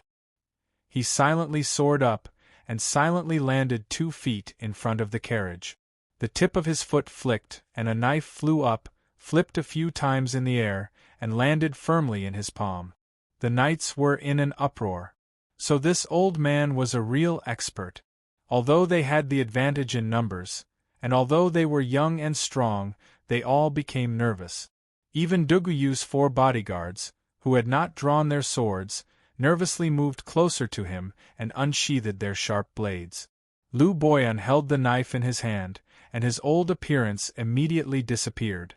Apart from the blazing light in his eyes, his whole body also radiated a powerful and fierce aura. The surrounding guards all took a step back in unison, as if they had sensed a dangerous aura. But this dangerous atmosphere immediately disappeared because the sound of hooves could be heard in the distance. There were 2 people and a horse. The horse was already using all its strength, and the person on the horse was leaning forward, like a sharp sword that could pierce through the heaven and earth. For a moment, the surrounding guards didn't quite understand the identity of the other party, and immediately a few riders turned their horses around to be on guard. Lu Boyan only took a look at the figure, and he already knew who had arrived. He couldn't help but stroke his beard happy. His performance made it even more so that the people who had arrived were his reinforcements. It wasn't until the horse and 2 riders came close that Duguyu saw clearly who they were, and took the lead to shout, "We're on the same side." The horse used its inertia to run forward, and when it got close, it finally couldn't run anymore. Its leg tripped over a corpse, and it fell with a loud crash. Yang Fan and Tin Ano separated to the left and right, and leapt up with great effort. When they landed again, they just happened to form a triangle, facing Lu Boyan. "My wife, where is she?" Yang Fan's voice was already trembling as he spoke. Unexpectedly, Lu Boyan was among the Lu family's carriages, and this made him wild with joy. He knew that Lu Boyan was an important person under young Master Jiang. If he was here, then Xiao Man would also be in this carriage. He was so concerned that his voice was trembling. Anu pursed her lips and didn't say a word, but the sword in her right hand was hidden behind her elbow, and her left hand seemed to grasp something from her sleeve. Lu Boyan smiled at her and said indifferently, "Those little things can't hurt me." Anu pursed her lips and still didn't speak. She also believed that her hidden weapons couldn't hurt Lu Boyan, but it was enough to create some trouble for him. Lu Boyan's injuries were not light. No matter how good his martial arts were, with such serious injuries, how much of his fighting power could he exert? At this point, it was useless to be afraid or worried. The only thing left to do was to fight. Yang Fan took a step forward, the steel saber slanted, and asked again in a deep voice, "Where is my wife?" Lu Boyan smiled and said, "If you can kill me, you can check the carriage, and the answer you will naturally know." Yang Fan's eyes shone brightly. His right leg slowly sank, both hands clenched the saber hilt, and suddenly shouted. The steel saber turned into a lightning bolt and slashed at Lu Boyan. At the same time, Anu also shouted, her left hand turned over, and a cold light shot out. At the same time, her body moved, and the sword behind her elbow stabbed at Lu Boyan's lower abdomen from a strange angle.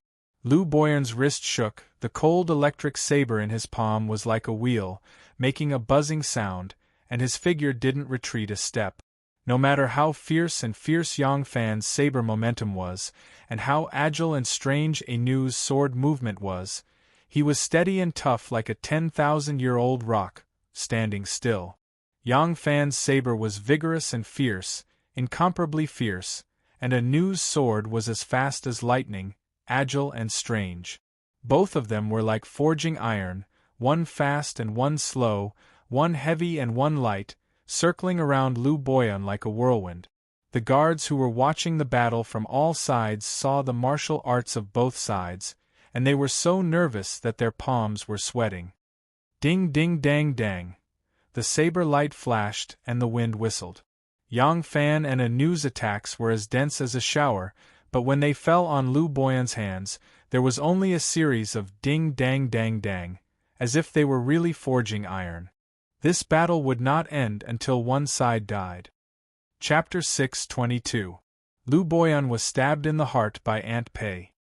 His heart was pierced and his injury was extremely serious. With this move, the wound burst open and the blood gradually permeated his robe.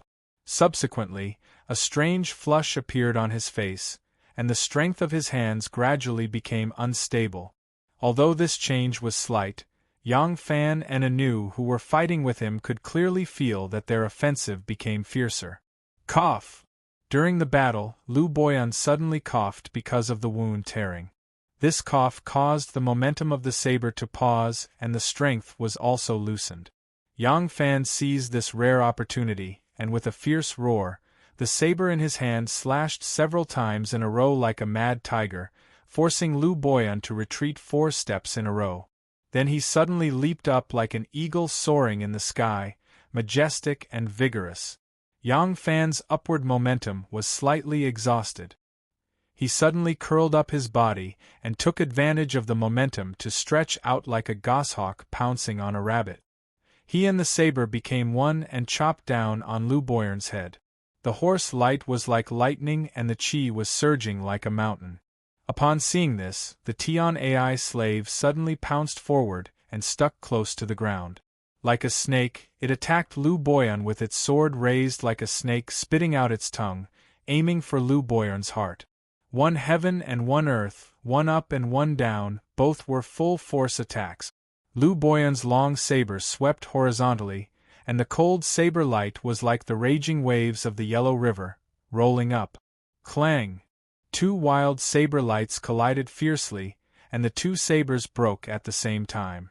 The wound on Lu Boyan's chest was greatly shaken, and a mouthful of sweet blood rushed to his throat. Yang Fan fell to the ground with the saber hilt still in his hand. There was less than half a foot of blade left on the hilt. This half-foot remnant of the blade slid from Lu Boyan's chest to his lower abdomen with the force of his fall, and with a ding sound, it collided with the blade that Tin Ano stabbed into Lu Boyan's lower abdomen. Retreat! Yang Fan was afraid that Lu Boyan would suddenly hurt someone, so he pressed down on Anu's shoulder and forcefully flung her backward. He also suddenly turned around and flew 10 feet away. He pressed his palm on the ground and immediately leaped up. Lu Boyan seemed to be drunk as he staggered back a few steps. His legs suddenly tensed up, and only then did he stand firm. A terrifying wound stretched from his chest to his lower abdomen, and fresh blood flowed out. Ha ha ha! Lu Boyan laughed heartily. As he laughed, blood gushed out from his mouth. Yang Fan continued to stare at him vigilantly. When a lion was about to die, no one dared to underestimate him. Lu Boyan smiled, and his majestic and tall body slowly fell backwards. Although he had fallen, he was still as strong as a mountain. The hero of his generation had finally reached the end of his life. Everyone was silent on the spot. After a long while, when Lu Boyan still didn't make a move, Yang Fan finally pounced towards the car like a fleeing rabbit. "Be careful!" Anu hurriedly shouted, worried that there was still a swordsman hiding in the car, but Yang Fan had already lifted the curtain of the sedan. The curtain of the sedan was raised and rolled up to the roof. Yang Fan immediately saw Xiao Man lying quietly on the couch. Yang Fan's heart sank. He jumped into the car and reached out to grab Xiao Man. He immediately realized that she was still alive. His heart was at ease, and his knees suddenly weakened, and he almost sat in the car. Then, he was shocked to find that on the inside of Xiao Man's body, there was a small head resting on the crook of his arm. The small head was moving back and forth. After a moment, a fair and chubby little baby opened his eyes. A pair of lacquer-like eyes looked around and then slowly fixed on him. Yang Fan let out a strange cry and really sat down. Hearing his strange cry, Anu only thought that he had been plotted against by someone. Anxious, she raised her sword and pounced on the carriage. Looking into the carriage, she was also stunned. Ning Ku's car was originally very spacious, but after squeezing in Yang Fan, Anu, Xiao Man, and a little baby, it became a little crowded. A group of people squeezed into a full car and drove to Chang'an City. Behind them, Duguyu was leading the remaining guards to clean up the scene. After old Lu left the Lu mansion, he ordered the car to wander around the alleys. Xiao Man, who had just woken up, snuggled in Yang Fan's arms and softly told her experience after being taken away. Ning Ku didn't listen to them at all, but just stared at the little guy lying on the couch with curiosity and interest. The eyes of a newborn were clearer than the spring water in the deep mountains, revealing a sense of innocence. Although Ning Ku's eyes were deeper than his, they were also clear and bright.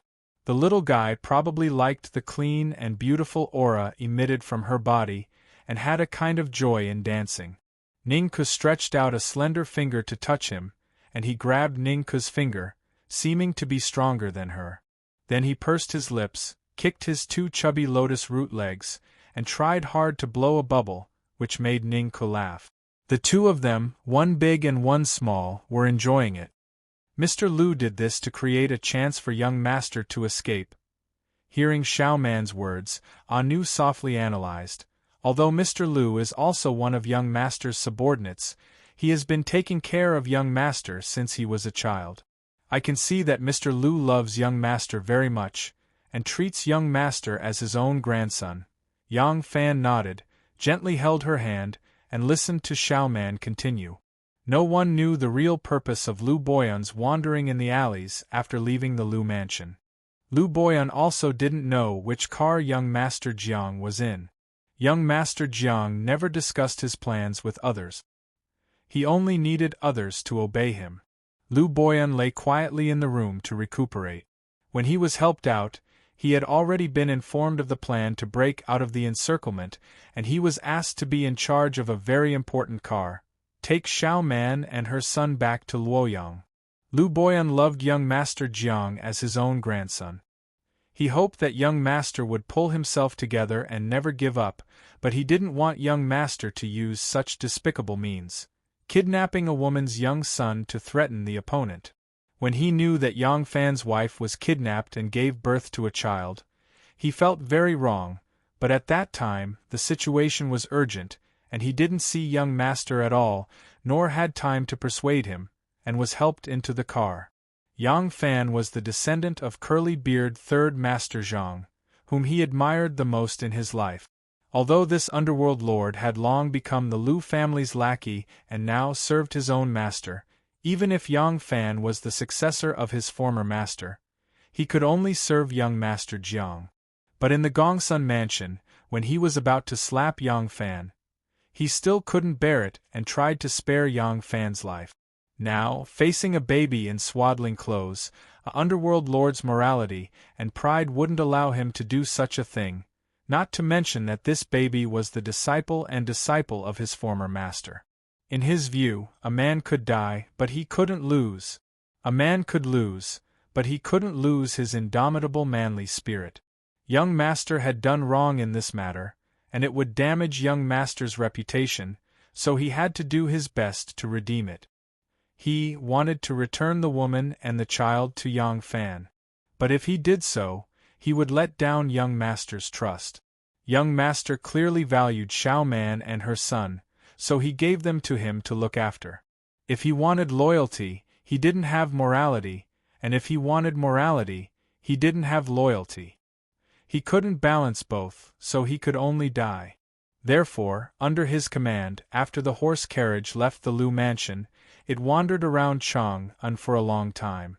Of course, he wanted to attract the attention of people with ulterior motives, and create an opportunity for young master to successfully escape from danger, and also to create an opportunity for Yang Fan to catch up with him.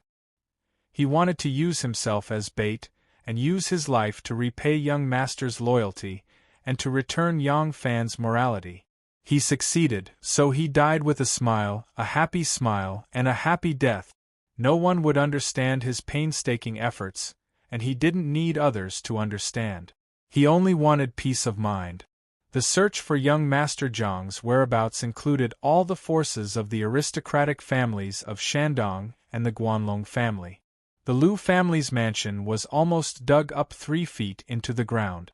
The answer that Lord Lu, who had rushed over after smelling the smell was, the Lu family wants to take advantage of the opportunity of Master returning to Fanyang province to renovate the entire mansion. In Chang'an and on the roads leading to all directions, there were mysterious knights of unknown origin shuttling back and forth all day long. But young Master Jiang was like a stone sinking into the sea, and there was no news at all. After 3 days, the search operation finally gave up. Judging from the time, young Master Jiang should have left Guanzhong by now. Although Yang Fan didn't catch young Master Jiang, Xiao Man and her son returned safely, which was a daunting experience without danger. Looking at his white and chubby baby son, Yang Fan was so happy that he couldn't close his mouth.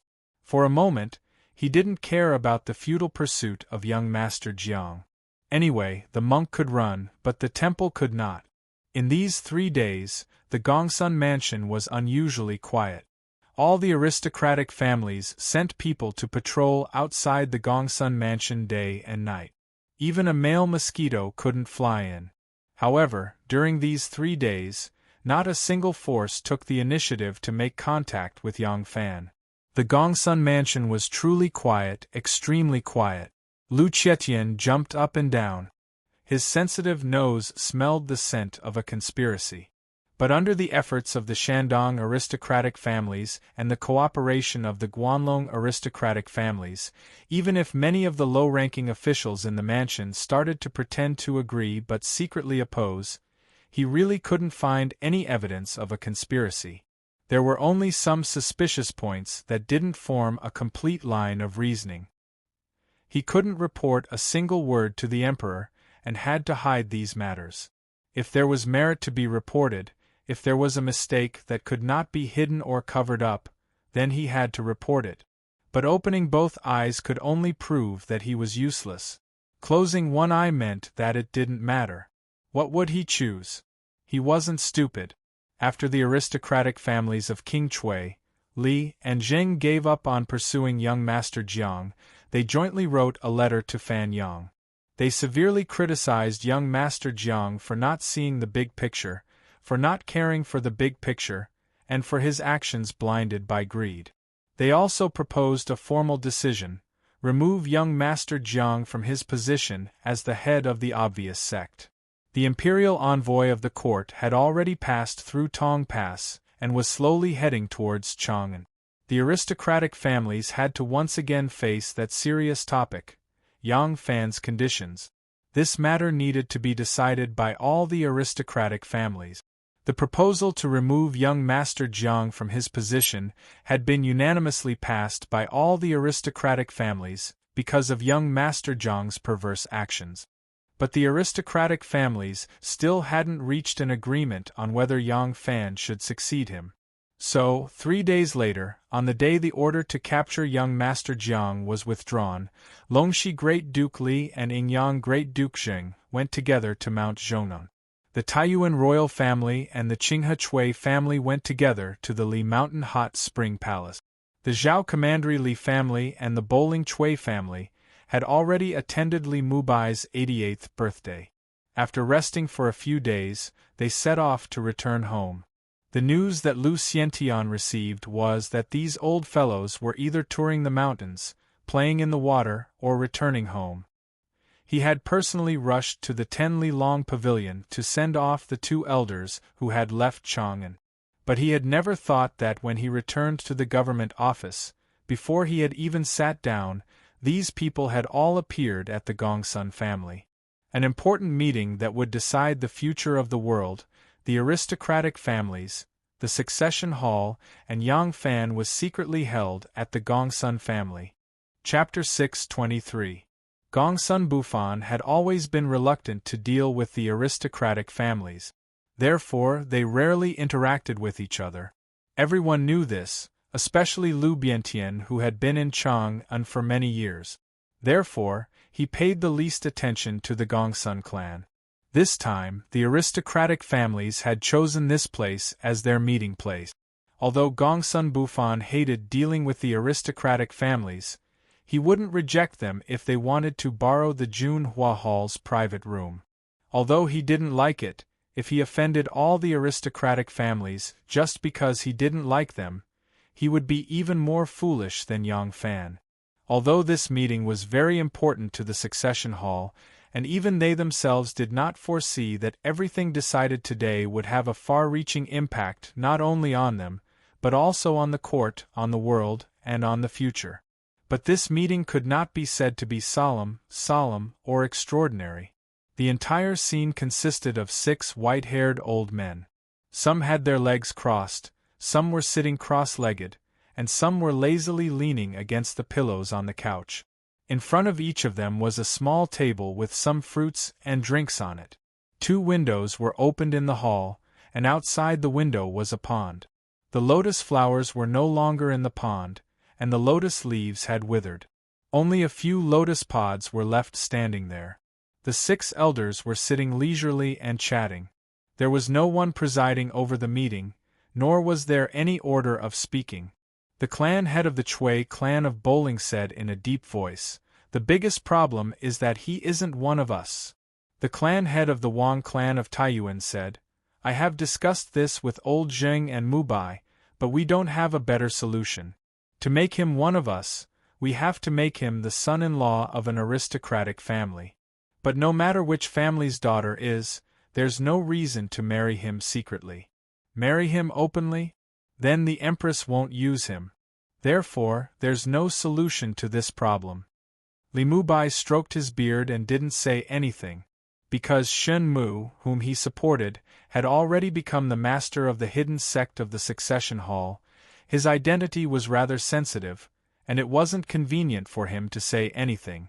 Old Grandpa Jing glanced at Li Mubai and coughed. "I don't think this problem is a problem. This old man believes that no one is born to be one of us. We all become one of us through various relationships. So what if Lu Binmi is one of us? Yang Fan has the same ambition as us, to return power to Li. Once he becomes the leader of Xian sect, he will have the same benefits as us.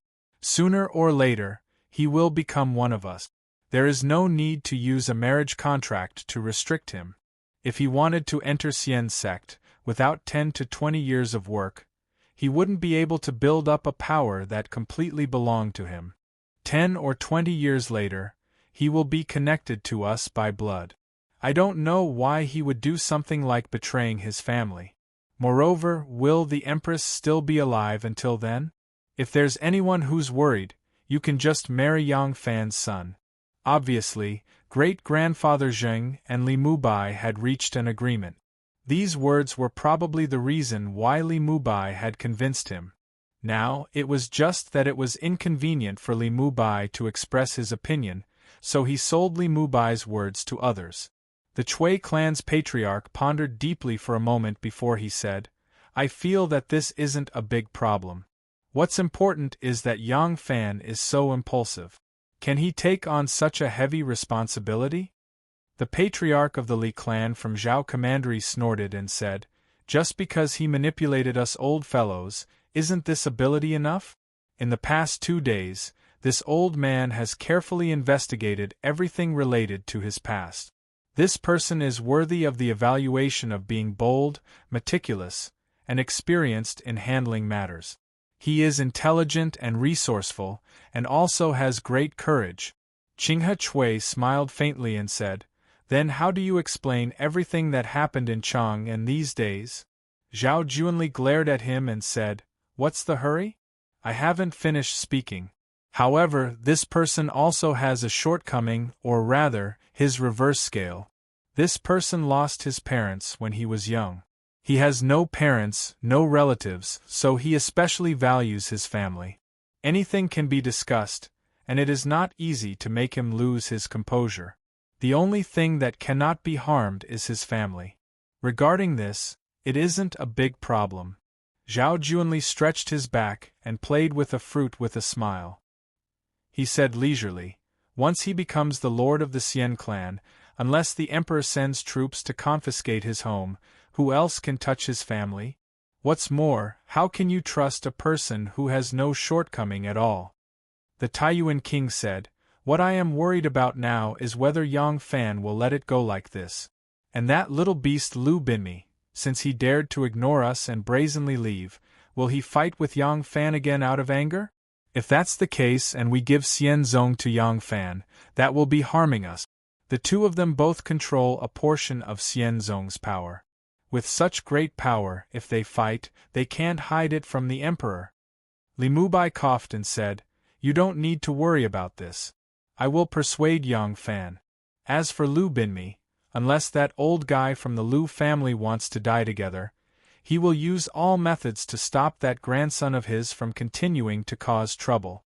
Qinghe Chui slowly scanned everyone and said coolly, "This means that you all agree to let Yang Fan take over the Xian clan?" Haha, originally, the succession hall was the succession hall, but because of that brat Shen Mu, he split the succession hall into two, making it the Xian clan and the hidden clan. Us old guys had to agree. Now, the Xian clan has changed masters. Qinghe Chui looked meaningfully at Li Mubai and smiled. The new waves of the river push on the old, and the new replace the old. This world will belong to the younger generation sooner or later. There is no harm in letting them have a try. However, his smile faded as he said in a low voice, "The Guanlong family has been eyeing us like a tiger watching its prey. This time, they have something to use against us. They won't be satisfied with just a little benefit. Let's not talk about the distant future. At the very least, they will definitely want a bigger share of the southern border's affairs. How are we going to settle this? I will resolve this matter." Yang Fan lowered his head and thought for a long time. He suddenly raised his head and said to Li Mubai, "As for young Master Jiang, don't worry. Since my wife and son have not been harmed, as long as he does not provoke me in the future, I will not actively provoke him. I know that he has the Fan Yang Lu clan behind him, and will not be so arrogant." When Yang Fan said this, he smiled slightly. He suddenly thought of the huge pit that he had started to dig for young Master Jiang in Luoyang before he had even left the capital. Li Mubai heard that he would not continue to tangle with young Master Jiang and couldn't help but sigh in relief. Then his face tightened and he said nervously, "But how will you resolve Guanlong's side? Those people are like a pack of hungry wolves. They finally have a big meal and will not easily give it up." Yang Fan calmly smiled and said, "Great-grandfather, don't you think that my foolishness these days will not only cause headaches to the elders in Shandong but also the elders in Guanlong?" Li Mubai was startled and said with a wry smile, "Don't. I have already told Ning Ku that I will give her the green damask on her birthday next year. If you do it again, I will have to give it to her in advance." Yang Fan was surprised and asked, "Why?" Li Mubai grumpily glared at him and said, "Because I am anxious and angry and have already passed away.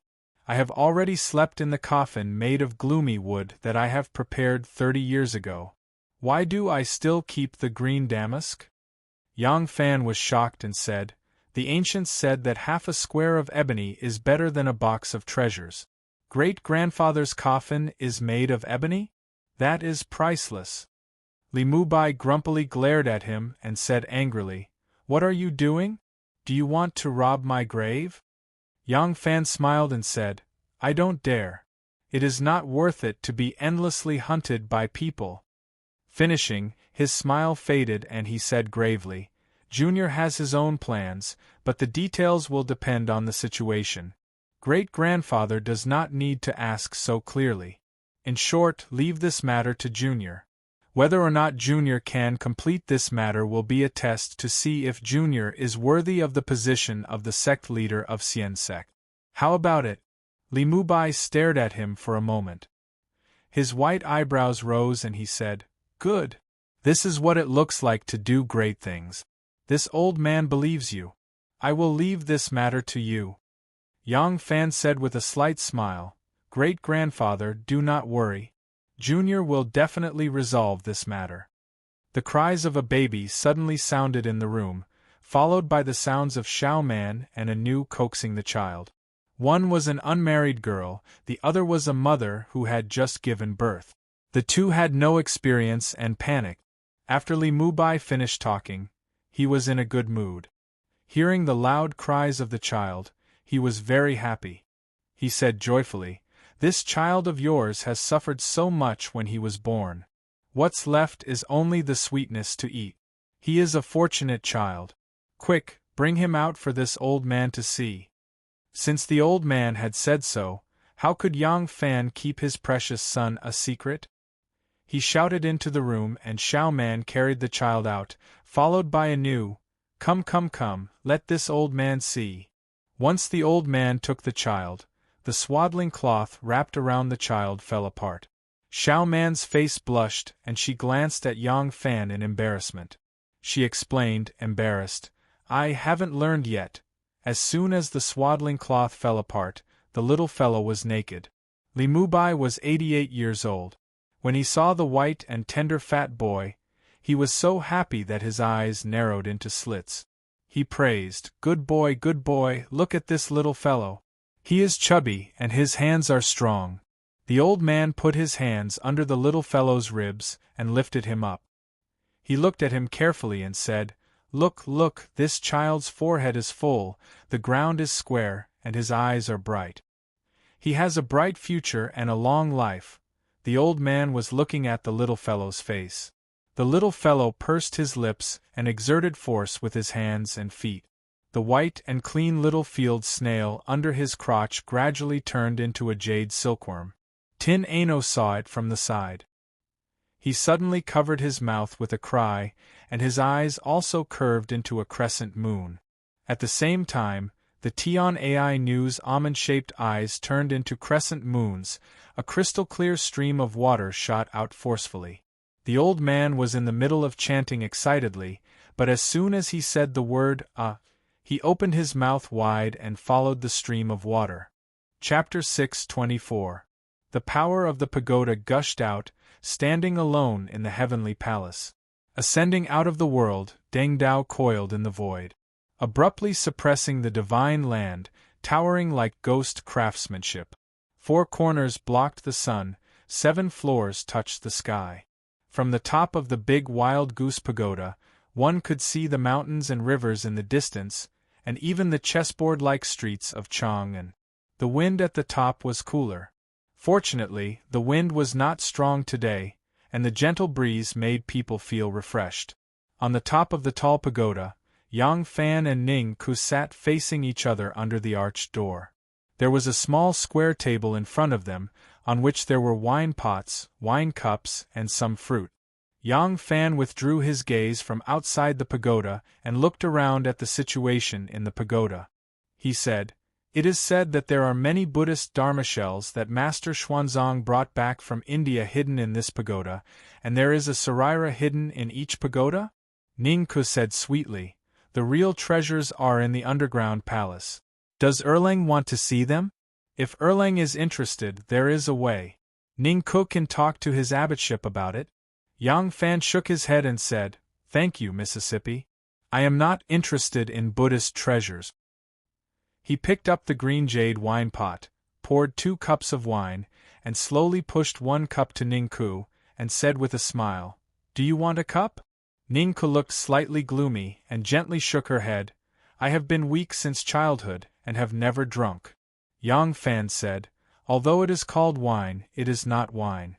It is just a cup of fermented rice. It has no alcoholic power, and it can activate blood vessels." Ningku pursed her pale lips, and hesitantly took the wine cup. She gently sniffed and slightly frowned. "It doesn't smell good." Yang Fan laughed and said, "But it tastes quite sweet." Ningku was like a curious little girl, afraid to move, but reluctant to part with it. She secretly looked to the side, and found no one was around, not even the boat girl. No one would stop her. She was relieved, and quickly licked it with the tip of her tongue. It tasted better than it smelled, and her nervous face also relaxed. Ningku gently raised his cup and said to Yang Fan, "I can't drink too much. Let's just have this cup. Let's use this cup of wine to congratulate Second Lang. First, to congratulate Second Lang on having a son. Second, to congratulate Second Lang on his wife's safety. Third, to congratulate Second Lang on becoming the master of Xian clan. From now on, the sky is high and the sea is wide, and your ambitions are soaring." The green jade wine cup, the white jade fingers, the lines of gentle and beautiful, intersected to form a magnificent scene. The clarity of the wine, the luster of the wine cup, and the whiteness of the fingers interweaved into a glistening texture. It was the first time for Yang Fan to see such a beautiful outline of a small green jade cup in one hand. He also raised his cup, clinked it with Ningku's from a distance, and raised his cup to his lip. To Yang Fan, a small cup of fermented rice wasn't even enough to moisten his throat, so he finished it in one gulp. Ningku raised the glass to his lips, carefully sipped a third of the wine, and held it in his mouth, savoring its taste. Then he gently raised his neck and drank the rest of the wine. Yang Fan could clearly see the reaction of her body when the wine flowed down her slender neck and throat. Raising the glass, sipping the wine, and swallowing, the whole posture was moving, charming, and seductive. Elegant figures disappeared from his sight one by one, but were fixed in his mind. That kind of beauty made people want to turn into a drop of wine under her tongue and flow into her body. "This thing is delicious," Ningku said excitedly and licked his lips with his thin tongue, still savoring the taste. Although the taste of fermented rice was good, it wasn't enough to make Ningku reminisce so much.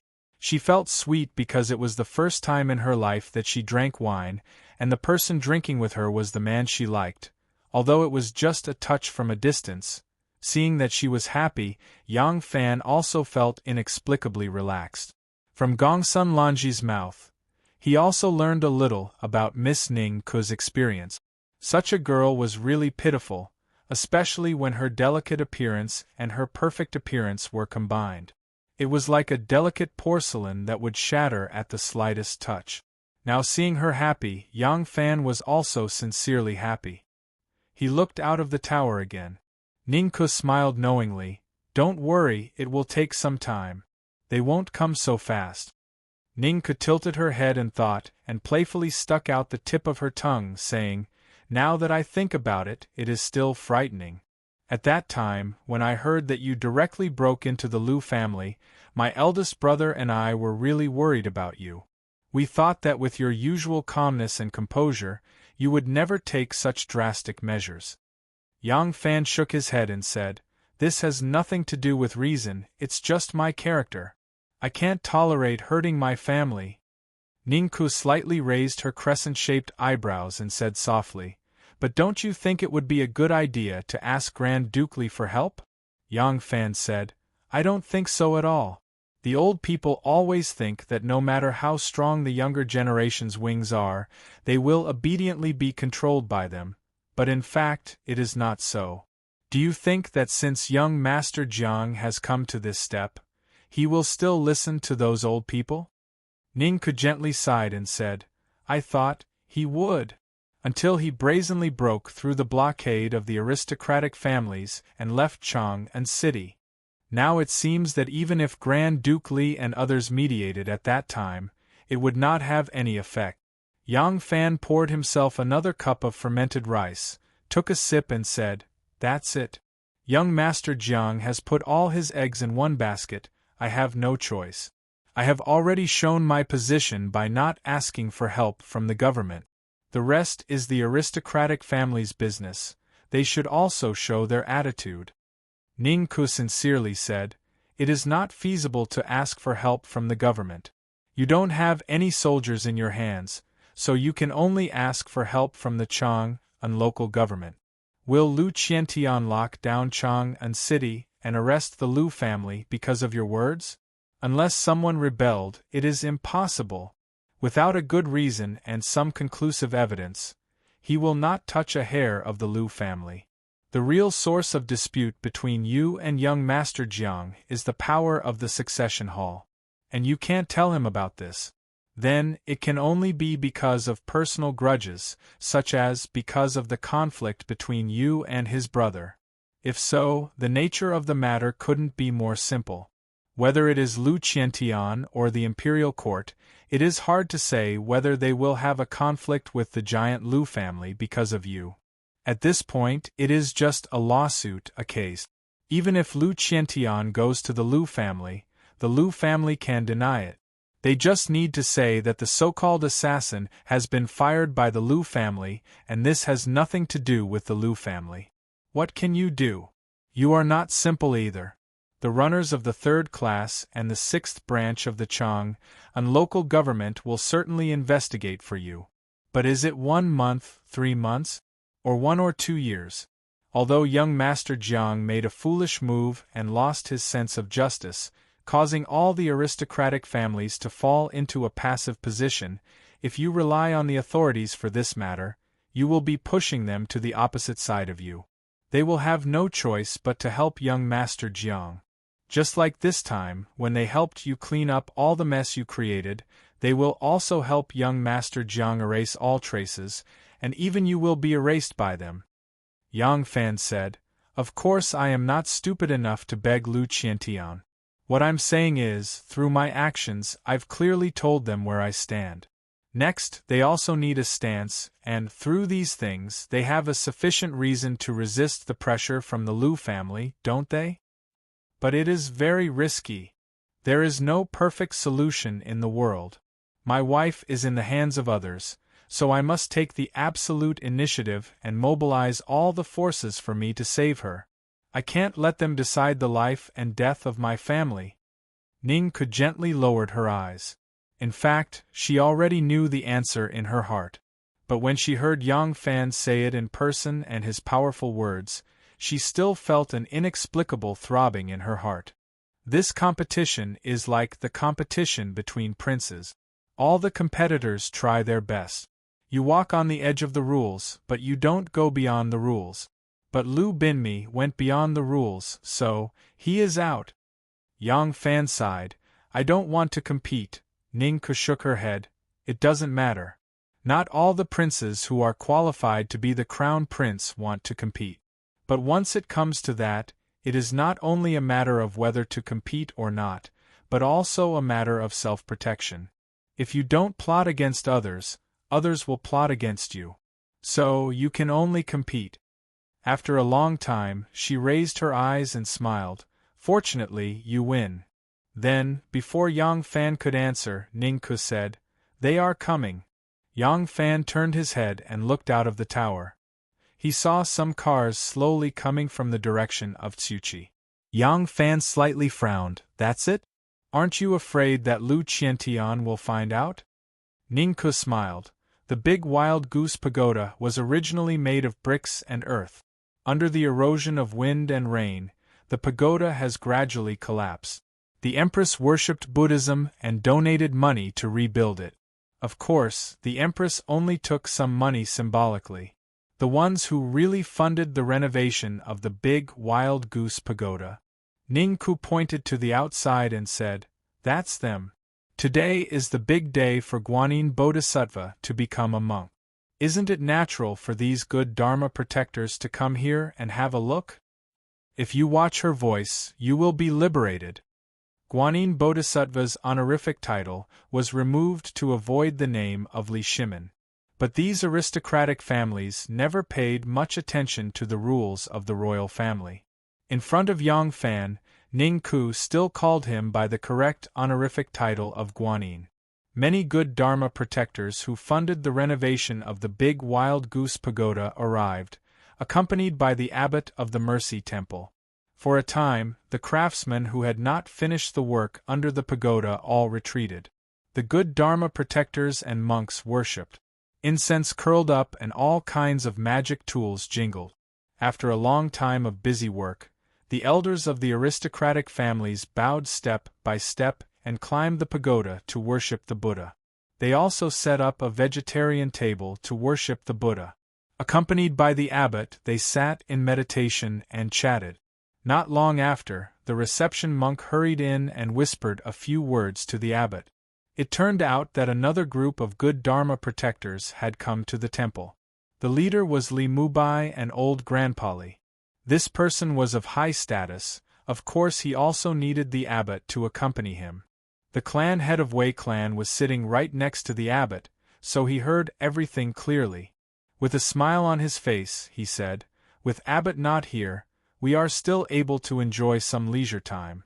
Abbot, please go ahead with your business. We'll sit here for a while and have a chat." The abbot apologized with a smile and left in a hurry. After the abbot and the others left, the pagoda became quiet. After a while, Yang Fan walked down from the top of the pagoda step by step. Behind him, the boat girl supported the weak Miss Ning Ku. Yang Fan cupped his hands to the elders of the aristocratic families and said in a neither servile nor overbearing manner, "Yang Fan greets the elders." Duguyu coughed and said on behalf of the elders of the Guanlong families, "Erlang, you don't have to be so polite. You can skip all the formalities. Time is limited, so we don't have to be polite. The emperor has already appointed you, Yang Langzhong, to be in charge of the affairs of the southern border. You also know that as an elder, what we are most concerned about is the future of the younger generation's official career. Unfortunately, it is difficult to enter the official career. We have seen Erlang's various actions in Chang, and we also admire him very much. The descendants of the aristocratic families in Guanlong really want to be friends with Erlang and work together in the imperial court. I wonder what Erlang thinks about this?" Chapter 625. The old abbot of the Sin Temple accompanied Li Mubai to tour the Chu Chi first, then to the Furong courtyard, and gradually they arrived at the big wild goose pagoda. The old abbot laughed and said, "I'll let old benefactor Li know that old benefactor Wei, old benefactor Pei, and the others have also come to the Xian temple to worship Guanyin. They are still at the big wild goose pagoda. Would old benefactor Li like to see them?" Li Mubai snorted and said, "Those old fellows look repulsive, their words are boring. I won't see them. I'll take a stroll around and after paying my respects to Guanyin, I'll go back." While talking, the two of them arrived at the temple dedicated to Guanyin. Inside, there was a man burning incense and worshipping, his mouth praying, "Namo Great Mercy, Vast Inspiration, Guanyin Bodhisattva will grant all requests." The old abbot did not know who that man was. He hurriedly winked at the receptionist monk, telling him to dismiss the crowd of worshippers and make room for old great-grandfather Li. Unexpectedly, before the receptionist monk stepped forward, Li Mubai had already exclaimed, "Ah, isn't this Yang Langzhong? Are you also a disciple of Buddhism?" Yang Fan had finished praying. He had just inserted 3 sticks of incense into the incense burner when he suddenly heard someone talking behind him. Turning his head to look, he quickly stepped forward and saluted. Junior Yang Fan pays respect to old great-grandfather Li. After bowing deeply, Yang Fan straightened his back and said with a smile, "His Majesty worships Buddhism. Junior thinks that His Majesty is a man of great wisdom and virtue, yet he still worships Buddhism. Junior naturally should also be a devout believer." Hearing this, the old abbot revealed a slightly reserved expression. He gently stroked his beard and smiled without saying anything. Yang Fan's tone suddenly changed. He said, "Junior had a serious illness a few days ago. Now I have just recovered. I have another son. The family has a descendant. Today coincides with the big day of Guanyin becoming a monk, so I specially came to offer incense." Li Mubai chuckled and said, "Good. Let this old man light a stick of incense for you, and then we will leave together." Li Mubai stepped forward and knelt on the praying mat. He silently prayed for a while, lit a high incense stick, and devoutly offered it. Only then did he get up and write a few more words on the merit book. The old abbot put his palms together and stole a glance. He saw that old great-grandfather Li's handwriting was extraordinary. It was such a large sum of money for incense. His 2 white eyebrows could not help but tremble a few times. He quickly restrained himself and maintained the appearance of an otherworldly expert. The old abbot respectfully accompanied Li Mubai all the way to the monastery's mountain gate before stopping. After Li Mubai and the others had left, the old abbot hurried back to the big wild goose pagoda. Coincidentally, he saw several Guanlong sect members who had raised funds to repair the big wild goose pagoda walking out of the pagoda, talking and laughing. He quickly chanted the name of Buddha and greeted them. These believers had yet to donate any money for the incense oil, so how could the old abbot not serve them with all his heart? After Li Mubai left the Mercy Temple, he didn't leave immediately. Instead, he asked Yang Fan to accompany him back to the lakeside of Chu River. The two slowly walked along Chu River. Li Mubai asked, "Guan Long's group was dealt with so quickly?" Yang Fan said, "This matter can be said to be difficult, but it can also be said to be easy. We definitely cannot leave Guan Long out of the matter of the southern border. If we don't give them some benefits, they will definitely make trouble for everyone." Li Mubai nodded his head.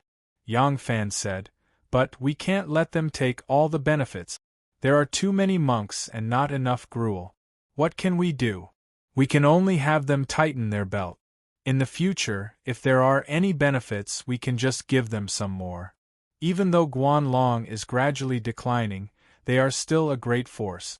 Right now we have a common enemy, so we should ally with them. This is in line with old grandfather's intentions." Li Mubai nodded his head again. Raising his eyebrows, he looked at him and said, "They will believe you just by saying this? Empty words are no proof." Yang Fan said, "Maybe they won't believe what I say. But, do they believe the words of the head of the Xian clan? Also, the Dugu family will guarantee for me." Li Mubai twirled his beard and said coolly, "This is a meeting of the prestigious families. Ningku is a girl and shouldn't be participating. Also, her health is not good and she rarely goes out. You invited her today. You said that the Dugu family will be the guarantor. Is it Ningku? With Ningku as the guarantor, they will believe it?" Li Mubai slowly turned around, his old eyes fixed on Yang Fan. Raising an eyebrow slightly, he said, "You aren't acting for real and really like that girl Ningku?" Yang Fan wasn't surprised that he knew that Ningku was participating in the meeting. He didn't know whether to laugh or cry at the other's speculation. He said, "Old grandfather thinks that Yang Fan can't marry a girl of the 5 families, but he can marry a girl of the Guan Long family?" Li Mubai's eyes turned and he said, "Then this old man doesn't understand."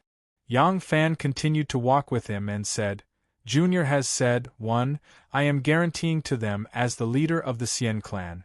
Also, the Dugu family will guarantee for me. Miss Ningku's appearance is related to this matter, but the details are not what old grandfather thinks. In short, old grandfather, do not worry. Junior will not harm my own interests to cater to other people, and there is no reason to abandon the strong for the weak. Also, they are paying attention to the many vacancies in the southern border. This matter must be resolved within the year. Without 3 to 7 years of hard work, I won't be able to build up a power that completely belongs to me. My every move now is under your control, and in the long run, you'll see the true nature of a person over time. What's there to worry about? What Yang Fan said was the truth. Li Mubai was at ease and snickered. He walked forward with his hands behind his back and did not ask any more questions. In order to gain the trust of the Guanlong family, they had to pull them over and not push them away. This was one of the strategies that the aristocratic families of Shandong were using to fight against the Empress. On this basis, they would give some benefits to the Guanlong family. The aristocratic family leaders all knew this, so they tacitly agreed to Yang Fan's promise to the Guanlong family.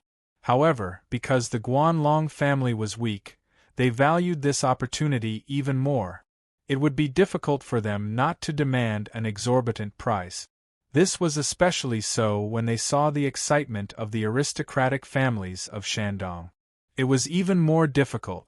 Li Mubai was also slightly curious and wanted to know how Yang Fan would convince them. Yang Fan was deliberately mystifying, so he didn't ask. To say that Yang Fan was in the Chao camp but his heart was in the Han camp, he would not even think about it. What the Guanlong family could give Yang Fan would never surpass the benefits of being the master of the Xian clan. Yang Fan had no reason to betray them. Also, he could control the enormous power of the Xian clan, but he could not make it his own and cut off the connection between them and the aristocratic families. Yang Fan could not hide the slightest movement from them. There was no need for him to worry. He could never imagine how Yang Fan had gained the trust of the Guanlong family. Yang Fan only did one thing: expel all the people around the elders of the Guanlong family, including the boat girl next to Miss Ningku. Then, he told the leaders of the Guanlong family one thing: his relationship with Shanghai Wanner. When the Dugu family had contacted him, expressed their willingness to cooperate with him, and pushed for him to become the master of the Xian clan, he had set his eyes on Guanlong's power.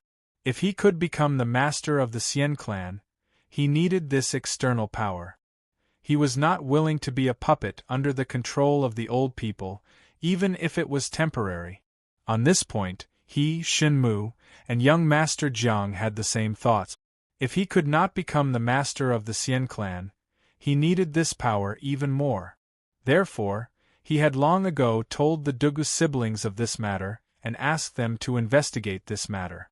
The Shangguan family had always been an important force of the Guanlong family, and it had been defeated by Wu Zetian for the benefit of the Guanlong group.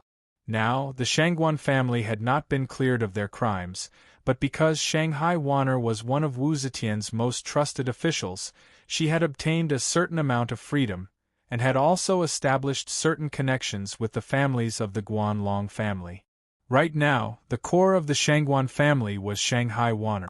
The Shangguan family did not have a master, and Shanghai Wanner was the de facto master. It was a bit awkward for a woman to be the master of a family, but the situation of the Shangguan family was originally very special, and the Guanlong family was very corrupt, so they did not care. If the master of the Shangguan family, which belonged to the Guanlong group, was Yang Fan's wife, then why would they not trust Yang Fan? The fact that Yang Fan was willing to tell them this big secret was enough to gain their trust. Therefore, when Ningku took out Wanner's handwritten letter, the Great Wild Goose Pagoda was immediately filled with a harmonious atmosphere. If you want to gain the complete trust of others, you have to be honest with them. Which of the people who could stay in the Great Wild Goose Pagoda was not a shrewd person? Each of them was a 1,000-year-old fox, so they could only treat each other with sincerity. It was precisely because of Yang Fan's use of this killer weapon that their talks could go so smoothly. After all, even if they used both the carrot and the stick, the benefits they could gain from this incident in the southern border were still limited. But if the master of the succession hall of the aristocratic families in Shandong was the son-in-law of the Guanlong family, then in the long run, how much benefit would they gain? These aristocratic families never considered problems in terms of months or years. Their inheritance was too long, and their considerations were also too long. Some major actions often had to consider the impact of decades, hundreds, or even thousands of years later. Since there were such long-term benefits, Of course they would rather make concessions in the short term. Li Mubai walked a few steps and stopped by the river. Looking at the white clouds and blue sky reflected in the river, he said slowly, "The emissary of the imperial court will soon arrive in Chang'an, and you will soon return to Luoyang. When you leave the capital, you will still be a doctor of the Ministry of Justice, but when you return, he." Li Mubai smiled and turned to look at Yang Fan with his hands behind his back, saying, "Do you understand what you will soon master?" The old man was obviously a chatterbox, and now he was in high spirits. Of course, Yang Fan would not spoil his fun. Yang Fan bowed and said, "Please enlighten me, old grandfather." Li Mubai said in a clear voice, "Power? A very special kind of power." He proudly glanced at Yang Fan and said, "In this battle between you and Lu Binmi, you relied on wits and strength. What do you think he has mastered? Is it that group of Jianghu heroes and martial arts masters from the 3 mountains and 5 peaks? Wrong, absolutely wrong. In the end, it was only a group of guards, and it was the most insignificant force. It was even to the extent that it couldn't be considered as force at all. Do you know what the real power you are about to inherit is? It's the loudest sound, it's the invisible elephant, it's the true power that can turn the sea into mulberry fields." Chapter 626. Yang Fan had just solved a big problem, so his heart was at ease. Now he just wanted to go home to play with his baby son and enjoy the happiness of a family. However, Li Mubai was in the mood to talk and insisted on giving him advice. Yang Fan had no choice but to listen attentively. Li Mubai said, "The aristocratic families are independent from the imperial court, but they are closely related to the imperial court. The aristocratic families are independent from the world, but they are deeply integrated with the world. Outsiders see that the children of aristocratic families are all aloof, as if they don't eat the food of the world. In fact, the aristocratic families are more involved in the world than anyone else." Li Mubai's unique opening immediately attracted Yang Fan. He no longer perfunctorily and began to listen carefully. Li Mubai said, "The aristocratic families have accumulated great wealth for thousands of years. This wealth is not a treasure in the simple sense. It is not like the gold Buddha, jade Buddha, and silver arhats buried in the underground palace like the Mercy Temple. The wealth controlled by the aristocratic families is closely related to the people's livelihood and wisdom. It is the well-preserved wealth of mankind for thousands of years. It is the most fundamental power in the world. For example, mulberry planting, silkworm rearing, cloth weaving, horse herding, crop planting. Everyone is the most humble and insignificant in the world. But what if their power is gathered together? The aristocratic families are not the imperial court. They can't use government decrees, laws, and armies to control the world, but they can use this method to accomplish it. Countless mulberry farmers, silkworm farmers, cloth weavers, horses herders, crops farmers. Every single one of them was being controlled by an invisible thread from top to bottom. If you open a cloth and silk shop, you control all the mulberry planting, silkworm rearing, and cloth weaving. If you buy horses and sell horses, you control those horse herders. If you buy grain, transport grain, and sell grain, you control all the farmers in the world. Of course, this kind of control is very light. It is really like a thread. As long as he struggles, it will break. Therefore, the person who controls this power doesn't rule them, doesn't collect rent or taxes from them, and doesn't force them to fight for him. These are the power of the imperial court. Through this kind of hidden control, the aristocratic families influence the imperial court through the common people, and then through the imperial court influence the world. Everyone's voice in the world is too weak to be heard by the imperial court. If we gather their voices together, the imperial court will be able to hear them. If the emperor issued a government decree that was detrimental to the peasants of the world, if he waited for the evil consequences of the decree to show themselves, by that time the world would have already collapsed, the starving people would riot, it would be beyond control. As for us, We can make use of the upright ministers that we have cultivated to raise objections in the court. If the emperor is still unwilling to change, we can make him understand the pros and cons through the fluctuation of grain prices and the shortage of grain. A mocking smile quickly flashed across the corners of Yang Fan's mouth as he leisurely said, "In that case, the aristocratic families are more concerned about the people's lives than the imperial court." Li Mubai laughed out loud and pointed at him. "You little brat, you come from a cold family, so you naturally don't like us people from aristocratic families. You always feel that we are tyrannical and prey on the common people. I knew you would say such cynical words." Yang Fan jumped in fright. He didn't expect that he would be able to hear the sarcasm in his words. He hurriedly explained, "Junior." Li Mubai shook his head and said with a smile, all right, no need to explain. This old man has lived for so long, what haven't I seen and what reason I don't understand.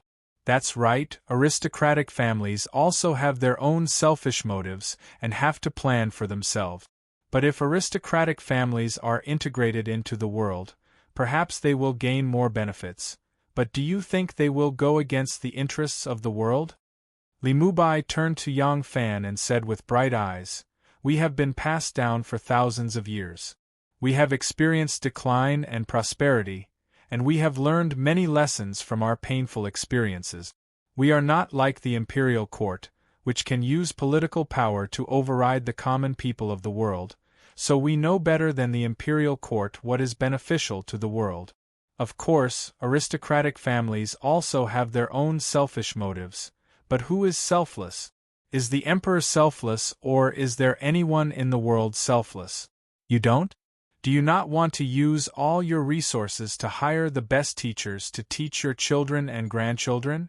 When they grow up, do you not want to use your connections to pave the way for them as much as possible?" Yang Fan was speechless. Li Mubai said, "What we are doing is the same as each of you, as long as we can take care of the world. Do you think that by throwing aristocratic families aside and replacing them with descendants of the poor, they will have the moral character of serving the world?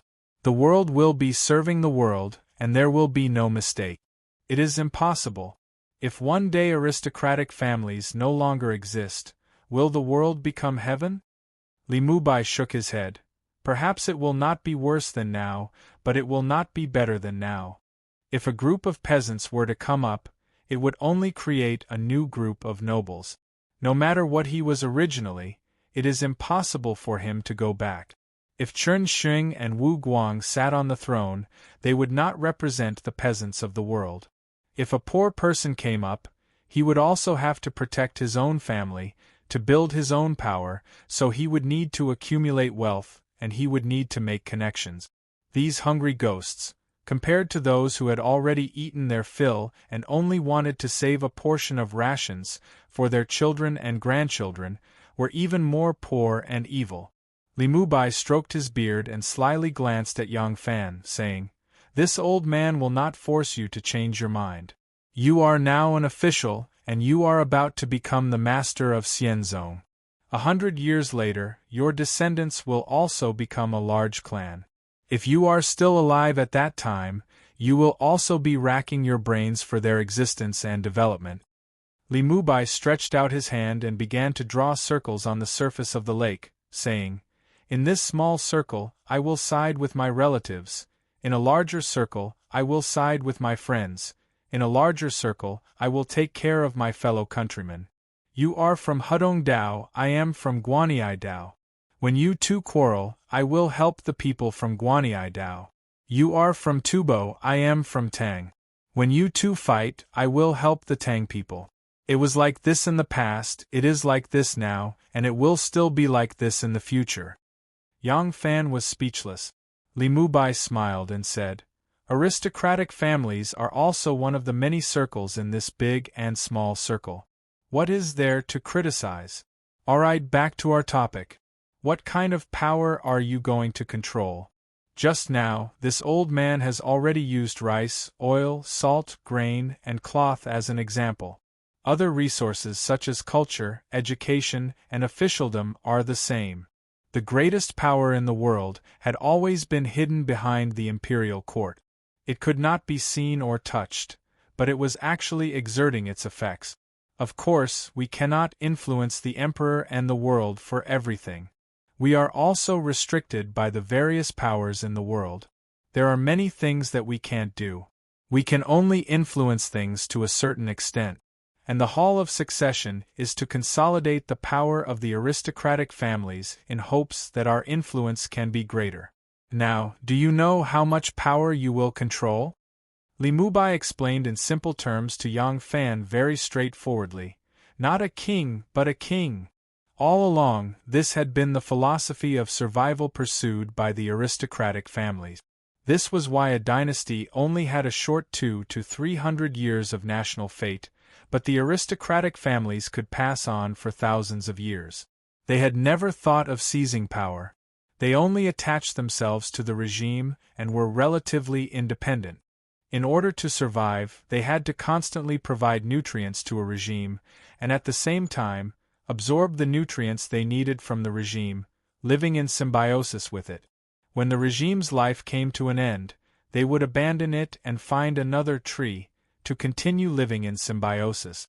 With this philosophy of survival, China's aristocratic family politics sprouted in the middle of the Eastern Han Dynasty. It flourished in the Jin Dynasty and the Northern Dynasty. In the Middle and Late Tang Dynasty, it flourished again. It was not until the 5 dynasties and 10 kingdoms that the various forces killed each other. After 100 years of killing, the aristocratic families were all killed. Only then did its existence officially come to an end. Only the Hall of Succession was left, continuing its low-key glory in another way.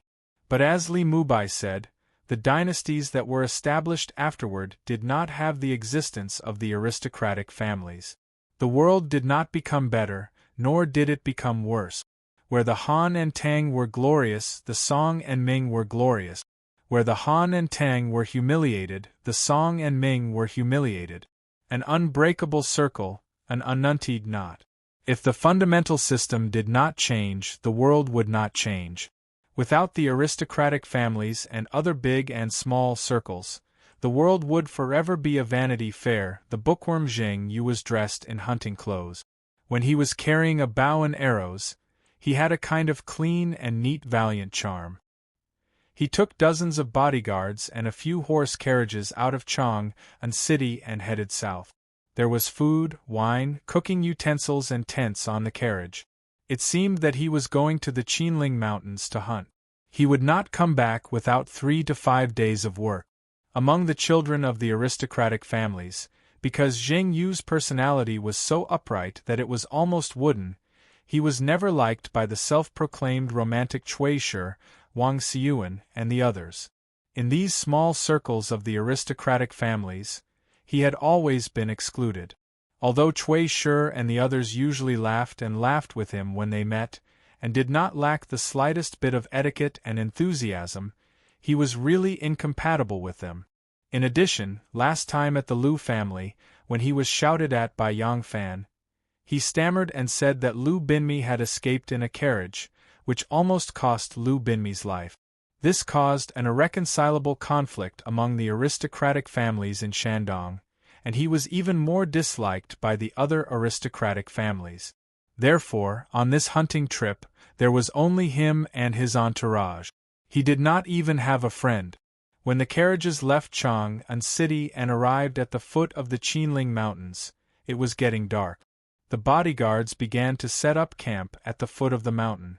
Zheng Yu was still riding on the horse, looking at the busy bodyguards. After a long time, he turned the horse around and turned around.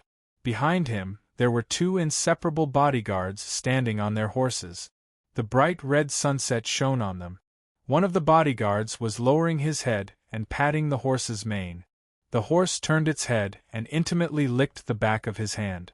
The other bodyguard sat upright on the horse's back, out of place with the surrounding environment. Although he was also wearing a bodyguard's robe, it still could not hide his arrogant temperament. The sunset shone on half of his face, and his eyes were shining in the sunset. Lu Binmi, young Master Jiang.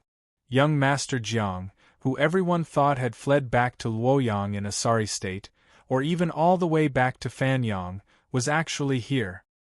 Chapter 6:27. Yang Fan finally finished listening to Li Mubai's lecture, and had a preliminary understanding of the true power and function of the succession hall.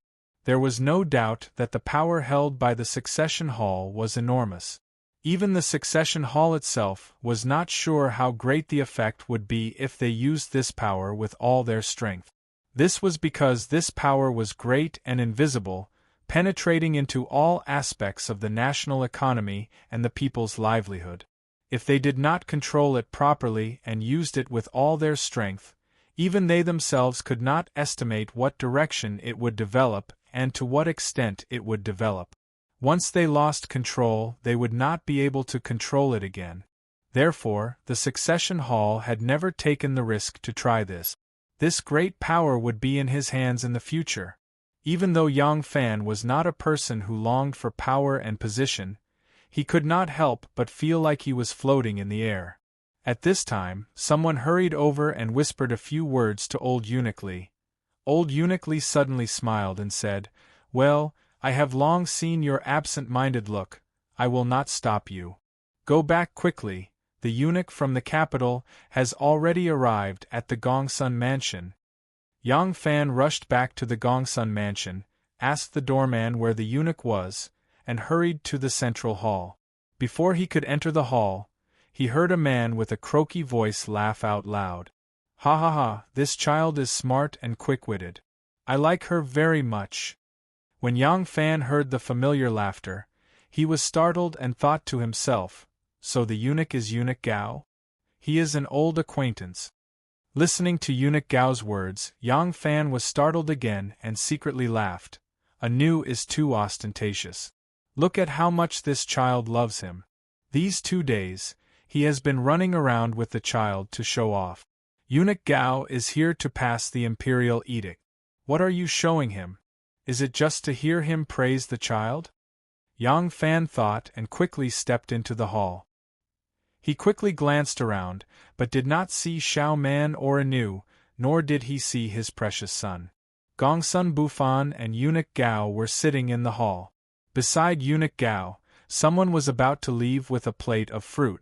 It was Feng Yuanyi, who had been following him as a manservant. "Brother Yang."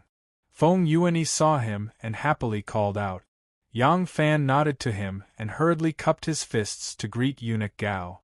With a face full of smiles, he said, "Eunuch Gao, I, Yang, have not gone out to meet you." Eunuchs at this time did not have much status. Seeing Yang Fan come in, Eunuch Gao quickly stood up and laughed. "I heard that Yang Longzhong was ill when I came, so I was worried about him. Now it seems that Yang Longzhong is well?" Yang Fan smiled. All right.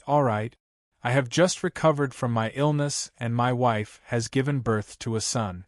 I am very happy and went to the temple to offer incense to the Bodhisattva on the good day of Guanin's enlightenment. I didn't expect Eunuch Gao to come and not welcome me at home. My apologies. Eunuch Gao beamed with joy and said, "Ha ha ha, congratulations. Your husband will now send Dr. Yang another piece of good news. Congratulations on your promotion to the position of Heavenly Official Doctor, Assistant Minister of Heavenly Official. Qinling Mountains, Shallow Mountain." At the foot of the mountain, Zheng Yu turned his horse around and said coldly, "Brother Lu, you can go now." Lu Binmi did not mind. He smiled and cupped his hands. "Thank you for your help, Brother Zheng." Zheng Yu snorted and said, "Not really. I am just returning your favor. I wish Brother Lu a safe journey." Zheng Yu turned his horse's head and said, "Also, the elders have decided that Yang Fan will be the sect master of the succession hall. If Brother Lu continues to fight, the aristocratic families will have a reason to deal with you. If you do not want the entire Lu family to be in trouble because of you, it is best to stop now and return to Fanyang." A fierce look flashed through Lu Binmi's eyes, but he still had a smile on his face. "Ha, this matter does not need Brother Zheng to worry about it." Zheng Yu did not say anything else. He kicked the stirrups and galloped forward. There was only one carriage and 6 people left in the original place. The person beside Lu Binmi patted the neck of the horse and lazily raised his head. It was Lu Binmi's trusted subordinate Yuan Tingyun. The Jing family of Xingyang was the same as the Lu family of Fanyang.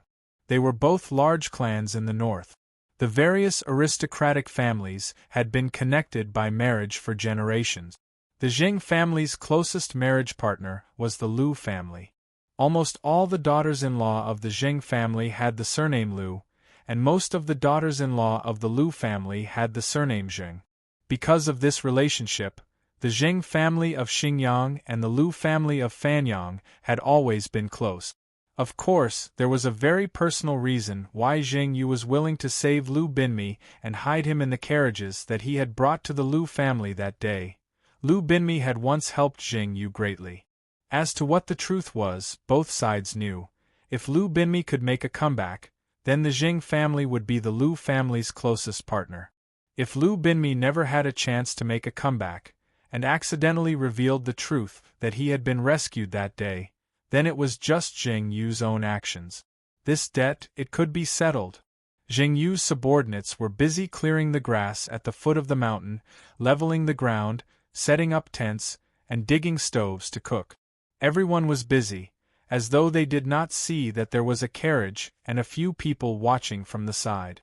Some of the cooking utensils and tents piled on the carriage were carried away by a few of Lu Binmi's bodyguards. Lu Binmi dismounted and stepped onto the carriage. The carriage was very spacious. After all the cooking utensils and tents were moved away, there were actually already people in the carriage. There were 2 people in the carriage. One was a thin man in his 30s with sharp eyes, and the other was a plump, middle-aged woman. When the 2 saw young Master Jiang come in, they knelt down on one knee and saluted him. Young Master Jiang waved his hand and sat down on the couch. The man walked out and sat down on the driver's seat. He pulled out the big whip that was stuck on the side of the seat.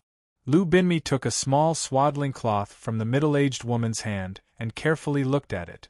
There was a small baby in the swaddling cloth. Only a white and clean face could be seen. The baby was sleeping soundly. Lu Binmi stretched out a finger and gently scratched the baby's smooth little face. He smiled slightly. This child was Yang Fan's daughter. Xiao Man gave birth to a boy and a girl that day. They were twins of a dragon and a phoenix. Being pregnant with twins was a bit more dangerous than being pregnant with one child. Unfortunately, she encountered a difficult labor and could not give birth smoothly. Xiao Man tossed and turned, and when the baby was more than half born, she also fainted from the pain. Once a pregnant woman fainted, the result was inevitable death in the abdomen. When Gu Zhuting saw that the situation was not good, she could only brace up her courage and steeled her heart to help the birth. Fortunately, this midwife was her.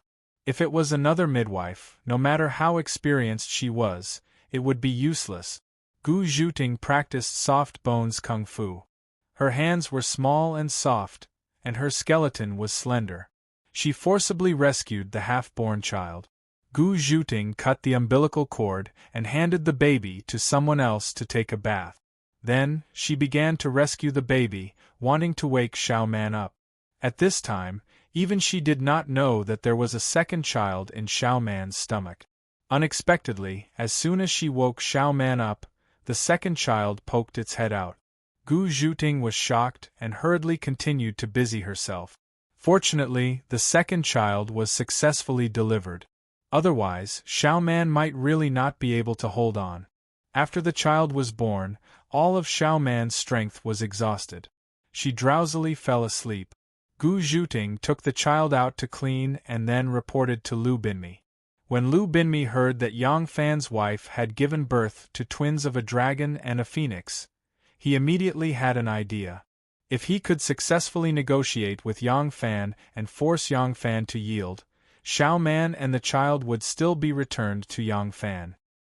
He had never thought of keeping Yang Fan's child, but after hearing that it was a pair of twins, he remembered the humiliation and anger that Tin Ano had brought to him at the peak of Mount Hua.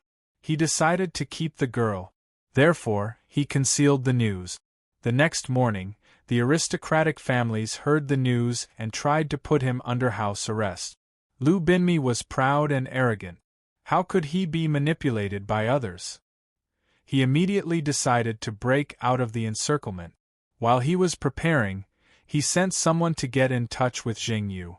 Of course, the relationship between the two of them had not just been established today. At that time, he did not know that Yang Fan was not threatened by him at all and was frantically searching for his whereabouts. In his opinion, even if he disobeyed the order and left, although the aristocratic families were angry, they would not be too entangled with him and go all out to chase him. With 4 carriages in 4 directions, it was enough to ensure an easy retreat. The reason why he wanted to find Jing Yu was that he did not want to leave. He thought that as long as he sent Xiao Man and the child away and firmly controlled them in his hands, Yang Fan would have to listen to him. How could he leave when Yang Fan had not left? In any case, he had a weapon in his hands that could control Yang Fan, his son. Unexpectedly, Yang Fan did not act like a normal person whose family had been kidnapped and wait at home for him to state his conditions. Yang Fan used violent methods to come to him. Due to this, the aristocratic families were unable to keep their composure. In order to avoid being implicated and exposed, they moved with Yang Fan. Also, Xiao Man and the child were saved by Yang Fan. Yang Fan's decisiveness crushed his confidence. He did not think that Yang Fan, who had already taken over the position of the sect master of Xian Zong and knew just how great the power of the succession hall was, would be willing to give up the king-like power that he had already obtained for a daughter. The worst thing was that Xiao Man had fainted when giving birth. She did not know that she had given birth to 2 children. Even if Lu Binmi took the child and told Yang Fan, "This is your daughter," he would only be a laughingstock. The other would not believe his words, so why would he ask to be humiliated? The person responsible for delivering the child, Gu Zhuyun, was one of his people and could not be used as evidence. He had also silenced her. Now, even if he did not give up and wanted to threaten Yang Fan, it was impossible. In fact, Gu Zhuyun didn't die, but he didn't know about it. Although Jing Yu protected him, for the sake of safety, he only had contact with him once during the period when he stayed, and told him about the progress of some important things at present. As to the life and death of a guard, in Jing Yu's eyes, it was no different than a cat or dog. He did not care and did not have the mood to gossip with Master Lu. Right now, he could only rely on his own methods to be enemies with Yang Fan. And for this girl, he could only act according to his original plan of keeping this child. The carriage moved and turned onto the main road. The setting sun pursued them until the twilight enveloped them in layers. Lu Binmi gave the child to the nursemaid with a smile. Leaning against the soft cushion, he gently closed his eyes. "You stole my Anu, so I will steal your daughter. Yang Fan, do not worry, I will raise your daughter well and have her become the second Tian Ai Nu." Chapter 628. Yang Fan's illness had been cured, and the Emperor's edict had arrived. There was no reason for him to stay in Chang'an any longer, so he had to return to Luoyang immediately. As it was getting late, Yang Fan and Eunuch Gao agreed to leave early the next morning. After asking Mr. Gongsun to settle Eunuch Gao's residence, Yang Fan returned to his residence to inform Xiao Man and Anu. Xiao Man was quite reluctant to part with him, but after this disaster, she knew that she could no longer be emotional. Hence, she only hugged the child tightly and said faintly, "Be careful this time, Lang Jun. Let Anu accompany you back. It's always safer to have someone by your side. Young Master Jiang has already escaped, so it's very safe for me to stay in Chang'an." Yang Fan said, "Aren't you coming back to Luoyang with me?" Xiao Man suddenly looked up in surprise and disbelief. She timidly confirmed, Can I?" Yang Fan gently pulled her into his arms and said tenderly, "Don't worry. I sent you to Chang'an because I was worried that you would not be safe in Luoyang. Our family can't stop those experts who can leap onto roofs and vault over walls. And I can't always be by your side. However, things are different now. At this point, Yang Fan's face revealed a hint of pride. Anu suddenly took down the pin on the wall and said in a deep voice, "There are people outside, and their movements are erratic." Xiao Man was shocked, but Yang Fan was calm and said with a smile, "If they came stealthily, even with Anu's hearing, it would not be easy to hear them." Yang Fan raised his voice and called out, "Come in." A few people dressed like family members suddenly appeared in the hall. They were tall, short, fat, and thin, all different, but they were all dressed like servants. There were 4 people who appeared. Yang Fan said, "Leave one behind, the rest are dismissed." 3 of them cupped their hands and retreated. This time, they walked out step by step without using any martial arts, leaving only a middle-aged man with a naturally bitter face. Yang Fan said, "How many people are in this garden now?" The man bowed and replied, "There are only 4 of us in the courtyard and 16 people outside." "Don't worry, Sect Master. The current Gongsun Manor is like a tiger's den. Unless it's an army, no one will be able to barge in." Yang Fan nodded and said, "Will these people follow me back to Luoyang tomorrow?" That person said, "Sect Master, we will naturally follow you when you return to Luoyang." "How many people?" 32 people followed the Sect Master back to Luoyang. That person paused for a moment before continuing, "The Gu family's young lady was heavily injured and is currently recuperating. Once she recovers, she will also head to Luoyang to serve. We still have people in Luoyang. Sect Master, don't worry. With us around, we'll definitely ensure your safety." Yang Fan explained to the dumbfounded Xiao Man, "That Miss Gu was the one who delivered your child. I heard that you had a difficult labor at that time, but fortunately she was there. When she arrives in Luoyang, we must thank her properly." Xiao Man nodded, but her expression was still somewhat dazed. For a moment, she didn't understand where Lang Jun found so many experts to protect him. She also didn't understand why these people, who were young Master Zhang's subordinates, would listen to Lang Jun now. Her body was still weak these few days, so Yang Fan naturally wouldn't disturb her with these matters. There were some things that he hadn't told her in time. Yang Fan nodded and said to that person, "Thank you for your trouble. You may leave." That person cupped his fists and quietly left. Yang Fan smiled and said to Anu, "How was it?" Anu composed herself and took a deep breath. She said, "I recognize this person.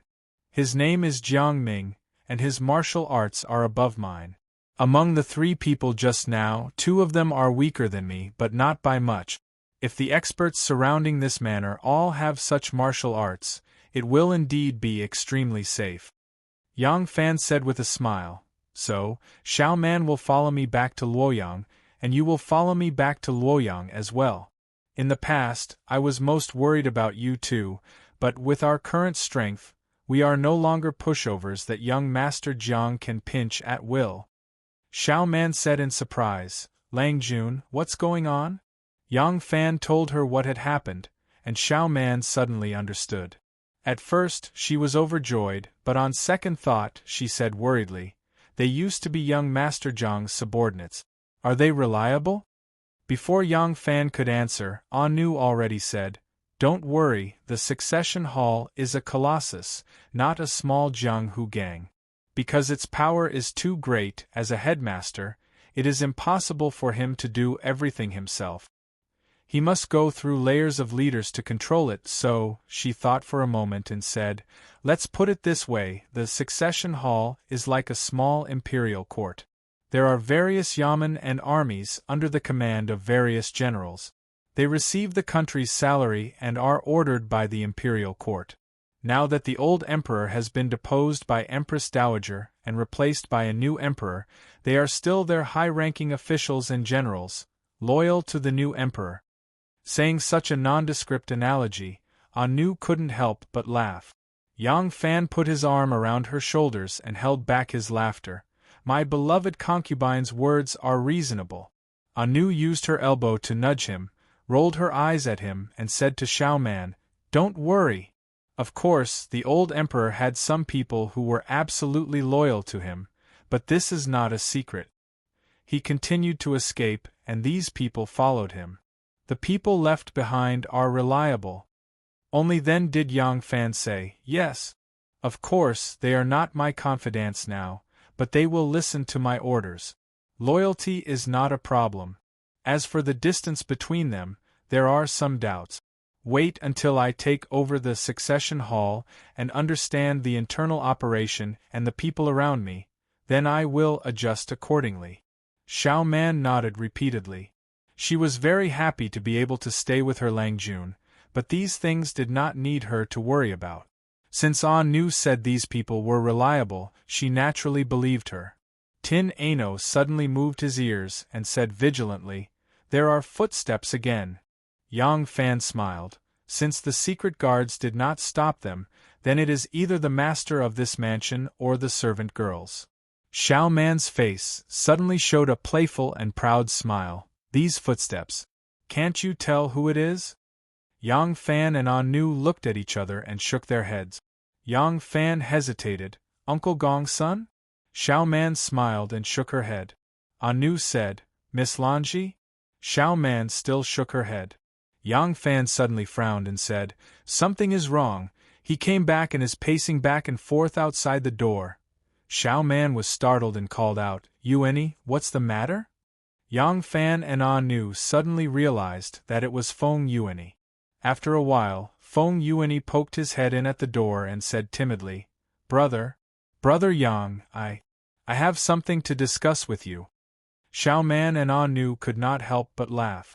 Nu walked over and held his hand, saying with a smile, "Child, if you have something to say, just come in and say it openly." Feng Yueni refused. His face was red, but he only looked at Yang Fan. Yang Fan smiled. "All right, I will accompany Yueni outside to talk." Yang Fan put his arm around Feng Yueni's shoulder and accompanied him to the courtyard. They sat down in the gazebo and asked with a smile, "What do you want? Why are you so secretive?" Feng Yueni stared at his toes, and after a while, he gathered his courage and said, "Brother Yang, I want to beg you to help me enter the palace." Yang Fan was startled, and asked seriously and vigilantly, "What do you want to do in the palace?" Tears quickly welled up in Feng Yueni's eyes, and he smiled sadly at Yang Fan, saying, "The world is so big, besides entering the palace, where else can I go?" He knelt on the ground with a thud and kowtowed heavily, "Brother Yang, please help me." An old woman with a face full of wrinkles walked into the room with a steaming clay pot, and a strong smell of medicine immediately spread out. The old woman took a big bowl and covered the clay pot with a piece of cloth to filter out the medicine. Then, she walked to the bed and gently held Gu Zhuting's head. Gu Zhuting's chest was seriously injured, and 2 of her ribs were broken.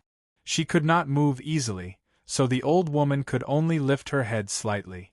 Gu Zhuting panted lightly for a moment, then raised her eyes and said to the old woman, "Granny, have our people all left?" Since she was recovering, people always came to see her. But today, suddenly, no one came, so Gu Zhuting naturally felt it. The granny she called was not an ordinary elder, but a relative of Gu Zhuting. She was Gu Zhuting's great-aunt, and her name was Gu Ishuer. The Gu family was proficient in the art of escaping, disguise, and assassination. It was an ancient family that had mastered a special skill, and was recruited by the Qinghe Chui family many years ago. The ancestor of the Gu family was a Jianghu man who was proficient in martial arts but illiterate. After joining the Chui family, he saw that the Chui family was prosperous and had an ancestral temple and genealogy, so he was very envious. Unfortunately, he was illiterate, so he couldn't arrange the genealogy. Once he accompanied his master to a banquet, and the master and a famous great scholar surnamed Xie recited a poem. The great scholar recited a poem, and the ancestor of the Gu family thought that the poem recited by the great scholar must be good, so he reluctantly wrote down a sentence, "A cluster of bamboos in front of the window, green and unique," and used it as the family genealogy. The number of characters used to arrange the genealogy could be dozens of words, and the number of characters used to arrange the genealogy could be 8 or 9 words, but it was normal to have a dozen words. No elders in a family could live so long, and 10 words were enough to arrange the genealogy. A cluster of bamboos in front of the window, green and unique. Gu Ishue was of the generation of 1 word, so she was naturally Gu Zhuting's great-aunt. Gu Ishue nodded and said, "Well, they went to protect the Lord." Gu Zhuting was shocked. Protect the Lord? The Lord came back? She didn't tell anyone the truth about her injury. After she woke up, the chief and the Chang and family asked about the cause of her injury, but Gu Zhuting only said that she was ambushed, and the other party covered their faces to keep quiet. She didn't know the identity of the other party, so she didn't dare to tell the truth. Until now, she still didn't understand why the Lord ordered people to kill her, but when she was ambushed, the Lord had already escaped, so she didn't panic when she woke up. She just wanted to heal her injury first, so that she could deal with anything later. But she didn't expect the Lord to come back. Since the Lord came back, once he knew that she didn't die, Gu Zhuting was shocked and wanted to sit up, but when she moved a little, she felt a great pain in her chest, and couldn't help but groan and fall down again. Her great-aunt scolded her. "Child, why are you moving around with such a serious injury?" Gu Zhuyun said with a trembling voice, "The Lord is back?" Her great-aunt sighed and said, "Which Lord are you talking about? Young Master Jiang? He is no longer the Lord of the Succession Hall." Hearing this, Gu Zhuyun felt like a big stone was lifted from her heart. She said with some realization, "No wonder all the young masters of the aristocratic families gathered at the Lu mansion, and the Lord only took his confidants and left. Something big happened. Granny, who is the current Lord?" The old lady smacked her lips and shook her head. "I have retired, so I don't want to ask. They didn't tell me either. They only told you to recuperate and return to Luoyang to serve them, at the same old place." The old lady was too old, and had already retired, so she didn't have much contact with these things. Gu Zhuyun was relieved. No matter who the new master was, as long as it wasn't young Master Jiang, her life was safe. Gu Zhuyun relaxed, and she let out a long sigh of relief. She felt tired again. The old lady sighed and took the bowl of medicine, saying, "It's about time. Take the medicine first, then go to sleep." Alas! Our Gu family has been working for others for generations, and I don't know when it will end. Chapter 629. Yang Fan set off for the capital, bringing along his wife and son. Only Gongsun Bufan, his wife, their daughter, and Chang and Magistrate Lu Xiantian came to see him off. The aristocratic families in Shandong did not see him off. This was within Lu Xiantian's expectations. First of all, Yang Fan was just a doctor. Although he was now in the heavenly official's yamen and had a bright future, he was not enough for the aristocratic families to lower their status. Moreover, Yang Fan had offended the Lu family. The aristocratic families in Shandong were all on the same side.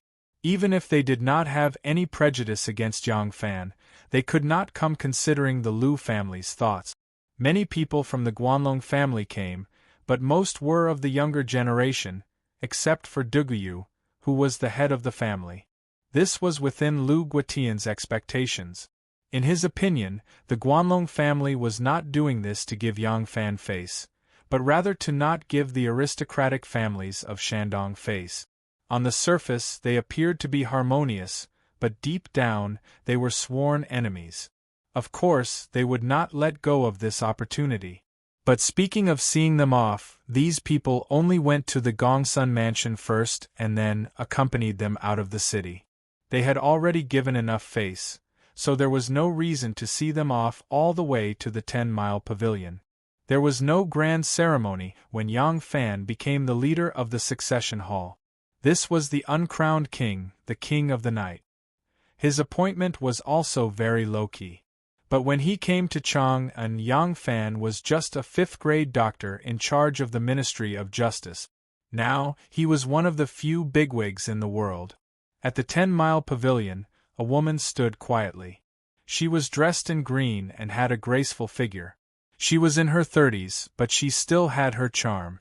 She was the boat lady. Yang Fan and the others came to the side of the pavilion. The boat lady walked out and bowed to Yang Fan. Yang Fan reined in his horse. The fairy woman said, "Today Erlang has returned to Luoyang. We won't be able to meet again in the foreseeable future. Our family's miss wanted to personally come to see you off, but her body is weak and she cannot travel far. She specially sent this servant to give you some gift. I wish Erlang a bright future and a meteoric rise." Eunuch Gao reined in his horse and looked at Yang Fan with a smile. He thought, Erlang is really bold. Even with the princess, he still dares to flirt with women outside. Yang Fan had already jumped off the horse and thanked her profusely. The boat lady turned around and picked up a long case from the stone table in the pavilion. She walked slowly to Yang Fan's side and said with a smile, "This zither has accompanied my miss for a long time. Now or it belongs to Erlang." While Yang Fan was thanking her for the zither, the boat lady suddenly lowered her voice and said, "Erlang's journey is a long one. My miss has something to tell you." The boat lady's lips moved slightly, but her voice was clearly transmitted to Yang Fan's ears. In the eyes of others, the boat lady was just smiling. Yang Fan reached out to take the guqin and thanked her profusely. The boat lady also said some simple words of courtesy. Yang Fan raised his eyes and looked at the boat lady with sharper eyes. The boat lady was still smiling and looked calm. A string of subtle but clear voice was quickly transmitted to Yang Fan's ears. From now on, Erlang's every move will have the power of wind and thunder. The power of wind and thunder is easy to release but not easy to hide. Therefore, there should be room for mistakes in everything. Because, no matter how perfect a plan is, there will be unpredictable variables. No one can really take everything into consideration. Thank you, Miss Ningku, for your kindness. Although I am not good at zither, I will treasure it and regard it as a treasure. Yang Fan said loudly and then added in a low voice, "I understand." Even Kong Ming lost his pavilion. I will remember Miss Ningku's priceless advice. Yang Fan turned around and handed the zither to the boat lady's carriage.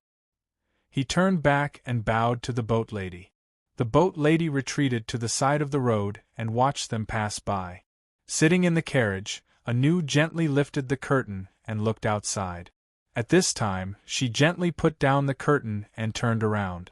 She said to Xiaoman with a faint smile, "There are no horses or carriages under the pavilion."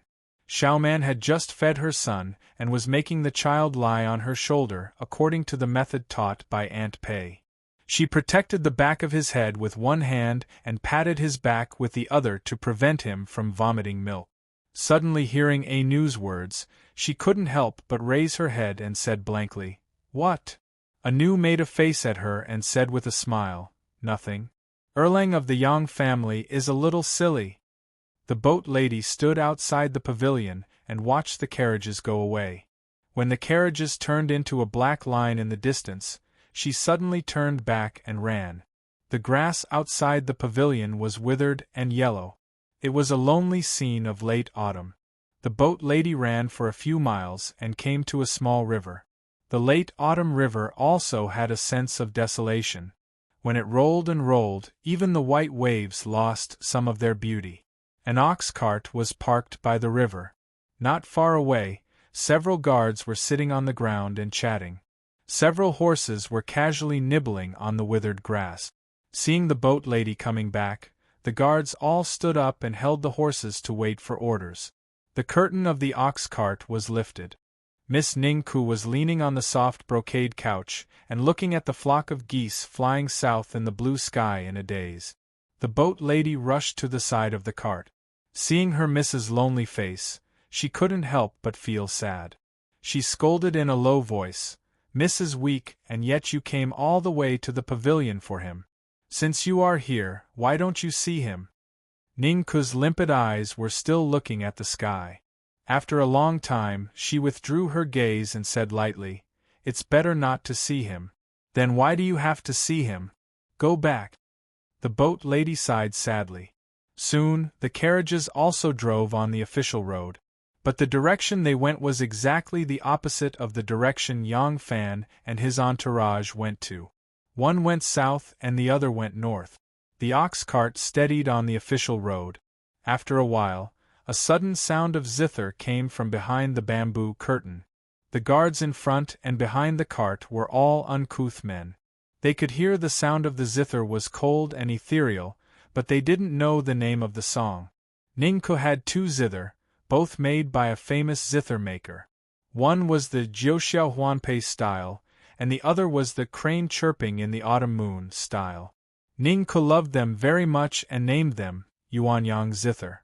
That day Yang Fan composed a song crane chirping in the 9 highlands at the banquet of the aristocratic families. Today, Ningko gave this crane chirping in the autumn moon to him and they were separated from each other. As the sound of the zither lingered, a yellow leaf fell from the tall trees on the roadside and was crushed by the wheels of the cart. In the carriage, Ningko plucked the 7 strings with her slender fingers. Who could say that her fingers were not filled with deep affection? There was a touch of melancholy in her eyes, as if she had forgotten an intoxicating promise. The boat lady sat at the front of the carriage and felt sad as she listened. She could tell that Miss was playing an ancient song, ancient yearning song. Along with the melancholy melody, she unconsciously sang the words of the song in her heart. You are like the bright moon, I am like the fog follows the moon and hides in the sky. You are good at playing the zither and I am good at dancing. At the end of the song, my heart is blocked. Only when you look back, I think of you in the morning and at dusk. My soul will follow you without regret. My longing is bitter for you. Who can tell me the bitterness of yearning? I don't know where you are. Singing silently, the boat lady's eyes were full of tears. Her miss was impeccable in beauty, talent, and temperament, but God couldn't tolerate such perfection. He insisted on depriving her of the right to pursue happiness with a chronic disease that made people desperate. Her Ningko's heart could only sway in the ancient poems, and he could only feel sorry for himself in the soft and beautiful music in the yamen on the right of the imperial censor. Imperial censor Zhou Ju was neatly dressed and sat in the main hall. He held a gavel in his hand. His face was as calm as water and his eyes were like lightning. 2 groups of servants stood on the left and right, holding water and fire sticks in their hands. The problem was, there was nothing in the main hall. It was empty. In the queue of bailiffs standing on both sides, the monitor and the deputy monitor were standing at the head. The 2 of them secretly glanced at Imperial Censor Zhou and winked at each other. Their expressions were strange, but they didn't say anything. The situation was indescribably strange. After a long time, the monitor couldn't bear it anymore. He coughed lightly and said, Imperial Censor, today, will the criminal really come to turn himself in? Zhou Ju stared at him and shouted, The Emperor doesn't joke. If the Emperor says he will come, he will definitely come. Wait. Yes. The monitor didn't dare to say anything more and quickly returned to his position. The left of the Imperial Censor was the group of people left by Lai Junqian. These people had basically collapsed and there weren't so many Imperial Censors to replace them. Many things were temporarily handled by the right of the Imperial Censor, who was originally only responsible for the supervision and reporting of local officials. Zhou Ju was the right of the Imperial Censor. After he received the Imperial Edict and took over the affairs of the left of the Imperial Censor, the first thing he did was to impeach Xue Huai. Now that Wu Zetian only favored the second one, Xue Huai had nothing to do, so he became more diligent in recruiting disciples. Monks didn't pay taxes, so many people became disciples of Xue Huai in order to avoid paying taxes. Others needed to be examined and approved by the temple to become a monk, but Xue Huai didn't need to. Moreover, no yamen dared to deny that a monk who had shaved his head was not a monk. Unfortunately, the monks under him didn't need to abide by the rules, so everyone flocked to him.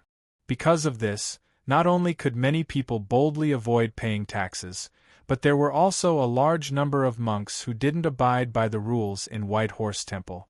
They drank and ate meat every day and practiced martial arts. Zhou Ju didn't like it for a long time, so once he had the power to manage the soldiers and civilians in the capital, he immediately wanted to reorganize White Horse Temple. In the end, Censor Zhou went to White Horse Temple. If he didn't run fast, he would have been beaten into a cripple. Zhou Ju was furious and went to impeach Xue Huai in front of Wu Zetian. Wu Zetian only favored the second one. If Zhou Ju didn't come to complain, she would have almost forgotten about Xue Huai. Hearing Zhou Ju's words, Wu Zetian also felt that Xue Huai was making a mess, so she kindly asked Zhou Ju to go back and wait. She immediately ordered Xue Huai to come to the censorate for trial.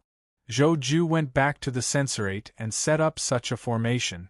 In the end it was already past lunchtime, but Xue Huai still didn't come. Rumble, Zhou Ju's stomach let out a disappointing sound. Zhou Ju quietly withdrew his hand that was holding the gavel, tightened the belt under his official robe, and continued to sit upright. As long as Xue Huai didn't come, he wouldn't leave the court. Today, he was going to waste time with Xue Huai. At this time, Xue Huai was riding on a tall horse. His sleeves fluttered in the wind, revealing his chest and stomach. He led Hong Yi, Hong Lu, and a dozen other monks towards the censorate. Hong Lu, your 17th brother will arrive in the capital today. Has Golden Hairpin Drunken been booked? Hong Lu said, Master, rest assured. Your disciple has already booked the entire Golden Hairpin Drunken. Xue Huai laughed heartily, ha ha ha, good. When we get back to pick up your 17th brother, let's go drink to our heart's content.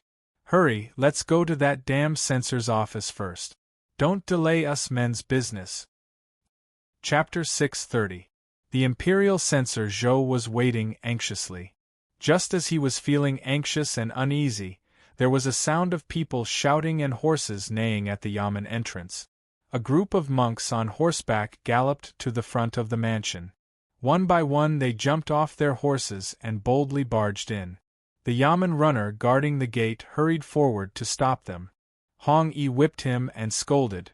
The general of the right guard who supports the nation, the Duke of Yi, and the abbot of the White Horse Temple, Great Master Huai, are carrying out an imperial edict. Who dares to stop them? When the yamen runner heard that it was the #1 hooligan in the capital, he was shocked and did not dare to stop him. He did not dare to make a sound even after being whipped and quickly retreated to the side. The general of the right guard who supports the nation, the Duke of Yi, and the abbot of the White Horse Temple, Great Master Huai, have arrived. A loud shout suddenly came from outside the main hall. There was a commotion in the hall. Zhou Ju became spirited and was about to order Xue Huai to enter the hall. He had just picked up the gavel and was about to hit it when he saw Xue Huai striding into the hall with a horsewhip in his hand. His face was red and it seemed like he had drunk a lot. Xue Huai was bare-chested and walked into the hall. He looked around disdainfully and snorted coldly.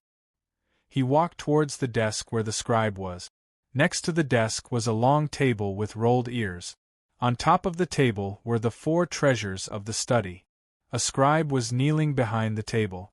When he saw Xue Huai striding towards him with his horsewhip in hand, his eyes were wide open and frightening. He quickly threw down his brush and fled to the side. Xue Huai used the horsewhip to sweep the brush, ink, paper, and inkstone to the ground. Hong Lu quickly stepped forward and rubbed his sleeve on the table. Xue Huai sat down and said in a rough voice, "The saint asked me to see you and listen to your questions. Now that I am here, are you not going to enter the court?" You? The veins on Zhou Ju's forehead twitched. He thought about it carefully and suppressed his anger. Xue Huai may be arrogant, but there was no harm in letting him do as he pleased. Who asked him to be the great general and the duke? It would not be too late to punish him after the case was over. Thinking of this, Zhou Ju turned his head away and did not look at him. He only hit the gavel and shouted, "Enter the court!" Mighty. Xue Huai yawned and lay down lazily.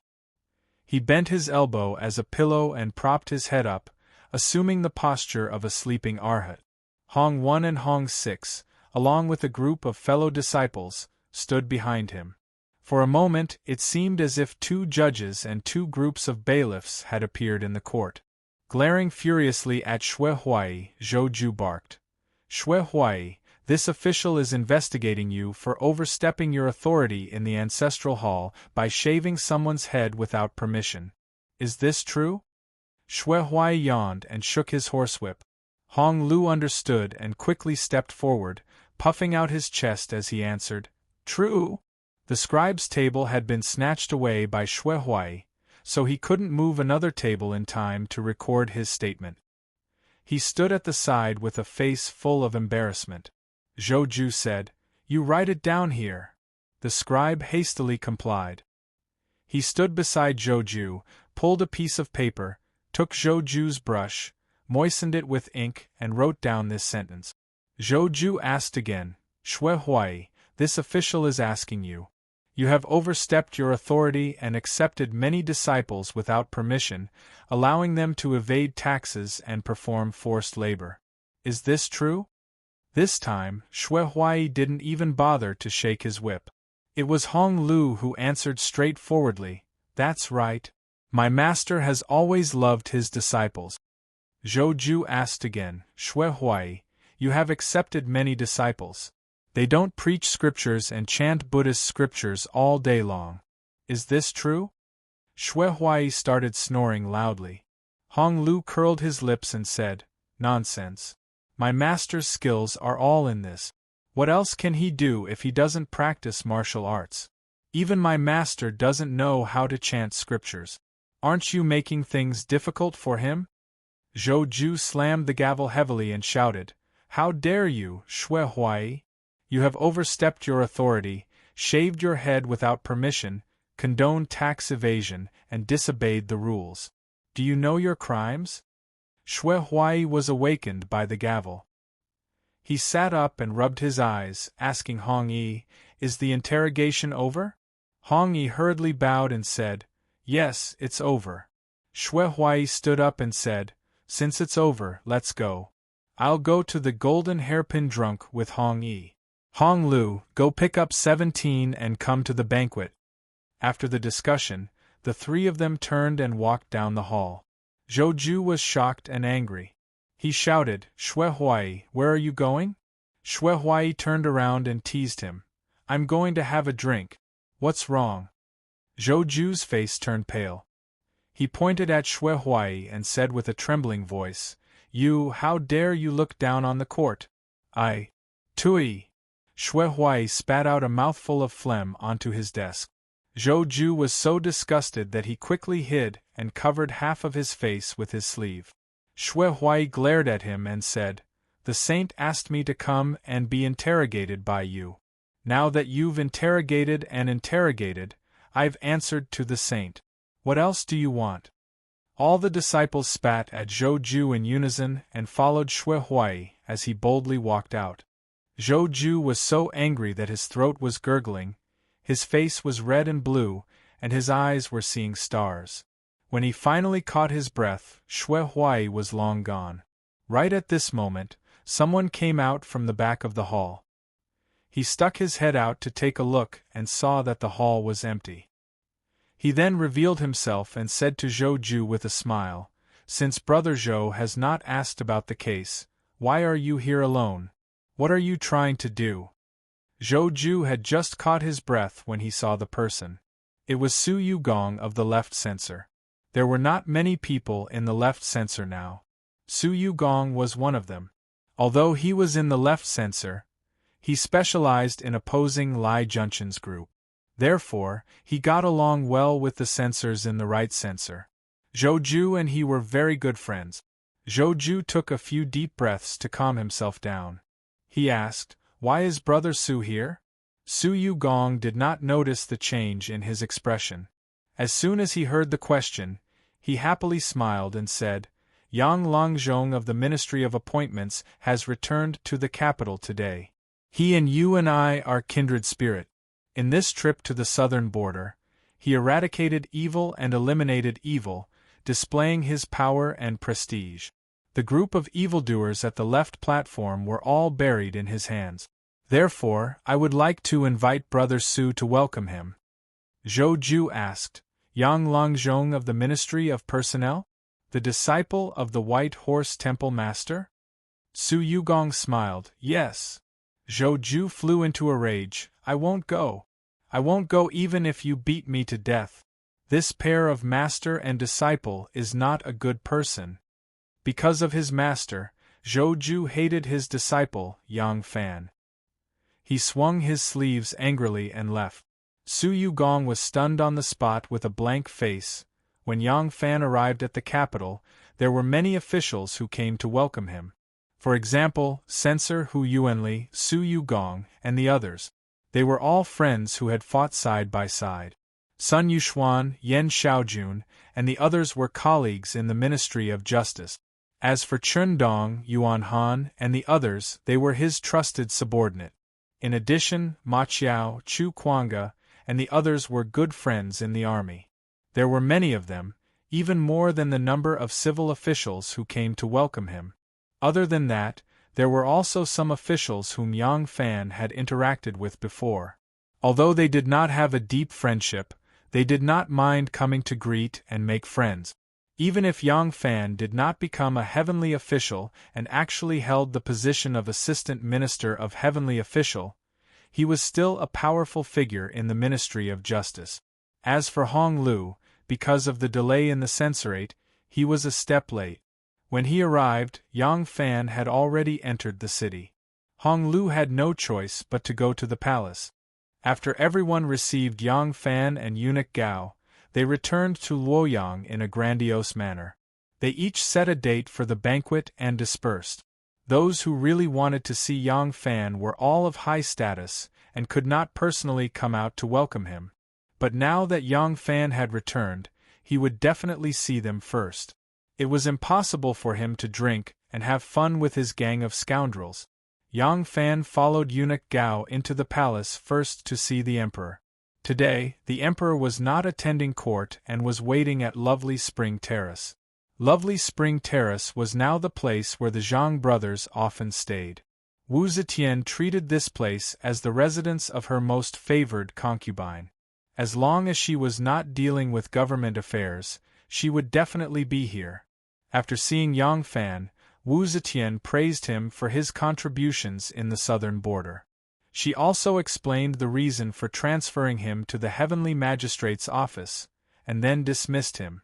Wu Zetian truly felt that Yang Fan was the best person to resolve the southern border's affairs.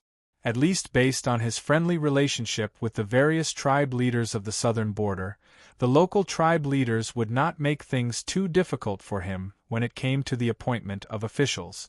Also, he was not on good terms with the aristocratic families and would definitely strictly suppress the number of descendants of the aristocratic families.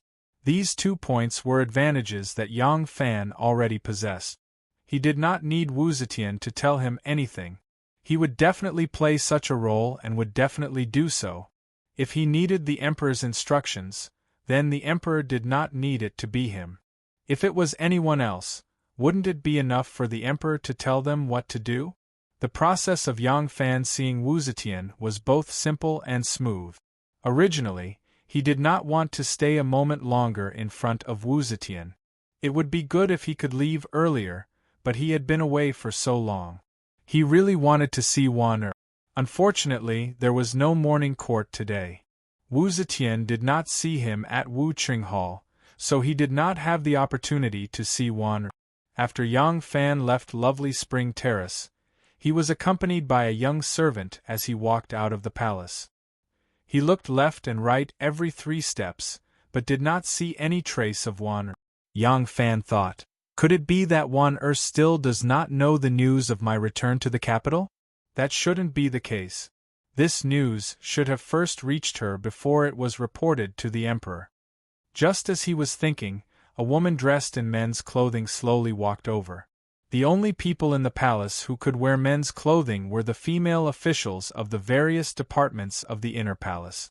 As soon as the young servant who led the way for Yang Fan saw the female official, he bowed deeply and very politely called out, "Fu Jiejie." "Ah, turns out it's Yang Longzhong." The female official was Fu Qingqing, who served by Wan Er's side. Right now, the most powerful person in the palace was Wan.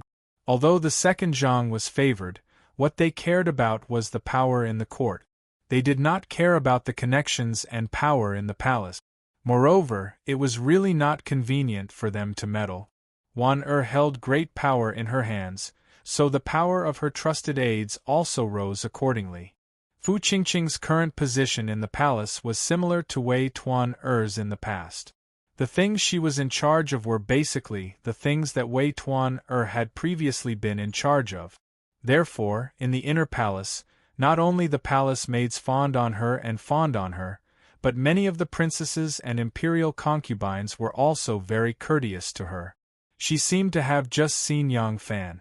Pleasantly surprised, she came forward and said to Yang Fan with a smile, "I heard that Yang Longzhong has moved to the Heavenly Magistrate's mansion. Congratulations." Yang Fan smiled modestly and said, "Sister Fu is too polite. Are we going to Shangguan Dai Ji's place?" Fu Qingqing smiled and said, "That's right. Dai Ji has asked for leave from the saint. He has to return to his mansion to visit his relatives the day after tomorrow. He will be back in 3 days. Since Dai Ji is not here, Qingqing will have to take his place. I am going to ask Dai Ji if he has any instructions." Yang Fan said with a smile, "Sister Fu has worked hard." Yang Fan naturally knew that Fu Qingqing was Wan Er's trusted aide. As soon as he heard it, he knew that she had specially rushed over to tell him the news. Wan Er indeed knew that he had returned and had even arranged a secret meeting. Why was it set for the day after tomorrow? That was naturally because Wan Er knew that he had just returned to the capital. No matter how much she missed him, she had to first give him time to settle down with his family and meet with his superiors and friends. This lovely little girl was deeply in love with her lover, but she was never infatuated with him. She was always so tactful. Chapter 631. After getting Wan Er's approval from Fu Qingqing, Yang Fan's heart was at ease. He no longer looked around and strode towards the palace gate.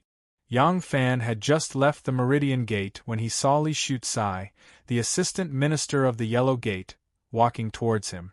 Behind Li Shucai was a scribe who was carrying a stack of documents. It looked like they were going to the Political Affairs Hall. As soon as he saw Yang Fan, Li Shucai smiled and stood still. He cupped his hands and said, "Yang Longzhong, it's been a long time." Yang Fan recognized him. This assistant minister of the Yellow Gate was the trusted aide of Prime Minister Li Zhaoda. After Li Zhaoda took power, he was also very famous in the court. Yang Fan smiled and stood still. He cupped his hands and said, "Assistant Minister Li, it's been a long time. Haha, Yang Longzhong's trip to the southern border is very satisfying. Now that you have returned with success, the saints will reward you. Moving Yang Longzhong to the heavenly official Fu is exactly what everyone wants. It's a cause for celebration." Li Shucai laughed loudly as he walked closer. He lowered his voice and said, "Second Lang's trip to the southern border did not disappoint. Prime Minister Li is also very happy. Today, Prime Minister Li has set up a banquet in the Fu and invites Lang to come. Prime Minister Li is really too polite to me." Yang Fan's heart was slightly moved. He did not hesitate and calmly cupped his hands and thanked him. Li Shucai smiled and cupped his hands again to Yang Fan. He then walked towards the palace. Yang Fan stood where he was and looked at his back. His eyes showed that he was deep in thought. Before the journey to the southern border, Yang Fan had anticipated that this fierce battle with the censorate would inevitably result in him being impeached by the censorate. In order to avoid being hindered by the imperial court, he had requested Li Zhaoda to protect him, and Li Zhaoda had graciously agreed. Later, Huang Jingrong forced Wu Man and Bai Man to rebel. When the news of the rebellion of the black and white barbarians reached the capital, Wu Zetian's attitude changed drastically. She went from obstructing Yang Fan to supporting Yang Fan. As a result, Li Zhaoda did not have to use force. However, regardless of whether or not Li Zhaoda played a role in this matter, his previous promise was enough. When Yang Fan returned to the capital this time, he definitely had to pay a visit. Li Zhaoda was very clear about this. Since that was the case, why did he take the initiative to extend an invitation to the wise? This was not Li Zhaoda's usual style. The current Li Zhaoda did not put anyone in his eyes. Yang Fan didn't need to think too deeply to know the reason behind it. Southern Frontier's official selection. The selection of officials. Now, there were more and more officials attached themselves to Li Zhaoda. Why did they follow him? Wasn't it because following him would give them a more stable position, more opportunities, a brighter future, and more opportunities for their children? Very obviously, Li Zhaoda was also eyeing this good opportunity of the southern border's official selection. Yang Fan secretly smiled bitterly and turned around. As soon as he turned around, he jumped in fright. This was in front of the palace gate, so there was no need for him to be on high alert at all times. In addition, he was deep in thought, so Yang Fan didn't notice that someone had already come up to him. This turn of events gave him a fright. The person standing behind Yang Fan was Guanglu Temple's deputy Song Zhishuan. Song Zhishuan was looking at him with a thought-provoking smile. As soon as he saw him turn around, he said with a smile, "Erlang is independent of the palace gates and seems to be deep in thought. What happy event has happened?" Yang Fan had already calmed down. Hearing this, he said with a smile, "Deputy Song must be joking. I just happened to think of a trivial matter. How can there be any happy event?" Song Zhishuan laughed and said, "Erlang has returned with success. His Highness, the King of Liang, is extremely happy. He has specially set up a banquet in his manor to welcome Erlang. He invites Erlang to attend the banquet at 1 o'clock today." 1 o'clock today? Yang Fan cried out involuntarily. Although he did not know when Song Zhishuan arrived, he dared to confirm that when he was talking to Li Shucai, Song Zhishuan was definitely not here yet. Therefore, he could not have heard Li Shucai's words and deliberately chosen this time. It could only be said that it was a coincidence. Although the emperor was not attending court today, the various yamens were operating as usual. If the officials had any private matters, they would usually finish their official business in the morning and then deal with it in the afternoon. Therefore, it was not strange that Li Zhaoda and Wu Sanxi coincidentally chose this time in the afternoon. Seeing Yang Fan's appearance, Song Zhishuan could not help but ask suspiciously, "What? Could it be? Erlang already has an appointment?" Wu Sanxi and Li Zhaoda coincidentally invited Yang Fan. This was no different from the purpose of the Shandong aristocratic families and the Guanlong aristocratic families. These large powers and powerful ministers had such behavior, but it did not mean that Yang Fan could make a decision on the selection of the southern frontier officials. Wu Zetian did not give him this authority, and the final decision was not in his hands. But since Wu Zetian wanted to cushion the pressure from the various powers and factions and ease the resistance from the tribal leaders of the southern frontier, she had chosen him, so he had the right to make the initial selection. Li Zhaoda and Wu Sanxi, as well as the various aristocratic families, used their own connections and power. Could they forcefully insert their own people into the selection? Could they overrule the candidates proposed by Yang Fan?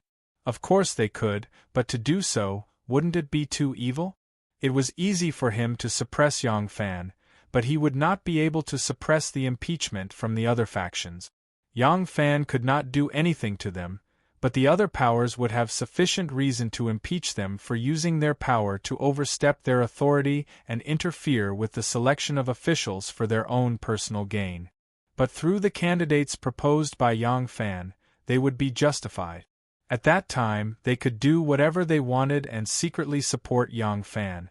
As long as they could resist the attacks from the other powers, they would be able to achieve what they wanted, and they would not fall into a passive position from the beginning to the end. The importance of Yang Fan lay in this. Wu Sanxi and Li Zhaoda put down their differences and took the initiative to quickly invite him, because they were afraid that others would beat them to it. Of course, Yang Fan would not say that Li Zhaoda had already sent someone to invite him. The fact that he sent someone to invite him proved that there was contact, and a relatively close relationship between them. For example, Wu Qingxi could only do his best to recommend his people. He also predicted that Yang Fan would not give him special care, so he could only grit his teeth and wait to find the weakness of Yang Fan. If Yang Fan told Song Jixuan that Minister Li had already sent someone to invite him, Wu Sanxi would immediately understand. Yang Fan was connected to Li Zhaoda's faction, and Yang Fan would have one less trump card. In the future, it would not be easy for him to maintain his current status of being like a fish in water. But the truth could not be said, so how could he refuse? Whether it was Li Zhaoda or Wu Sanxi, if they refused the invitation, they would definitely offend someone. Just as Yang Fan was in a dilemma, suddenly there was the sound of horse hooves coming from afar, galloping towards them. Galloping horses in front of the palace, unless it was an urgent military report, was almost impossible. Which official or noble would not know to restrain their horses and gallop in front of the palace? Could it be that something big had happened at the border? Yang Fan and Song Jixuan were a little surprised. They turned their heads together and saw that the approaching person was not a military courier with a triangular flag on his back, but a monk with a bald head and a large robe. The monk galloped wildly on the horse, unscrupulously. There were only a few people in front of the palace. He saw Yang Fan at a glance and immediately grinned. He laughed and shouted, "Brother Hong Lu, I trust you have been well since we last met." "Brother Hong Lu." Yang Fan was overjoyed. He quickly excused himself to Song Jixuan and quickly walked up to greet him. When the horse came close, Hong Lu hurriedly pulled the reins and jumped off. He laughed and gave him a tight hug. "Brother Hong Lu, we brothers all know about what you did in the southern frontier. Good job, you did not lose face for our White Horse Temple. Under Master Xue's tutelage, one must have an insolent spirit. Whoever dares to go against us, we will teach them a lesson." Hong Lu's eyebrows danced as he said this, and he heavily punched Yang Fan's chest.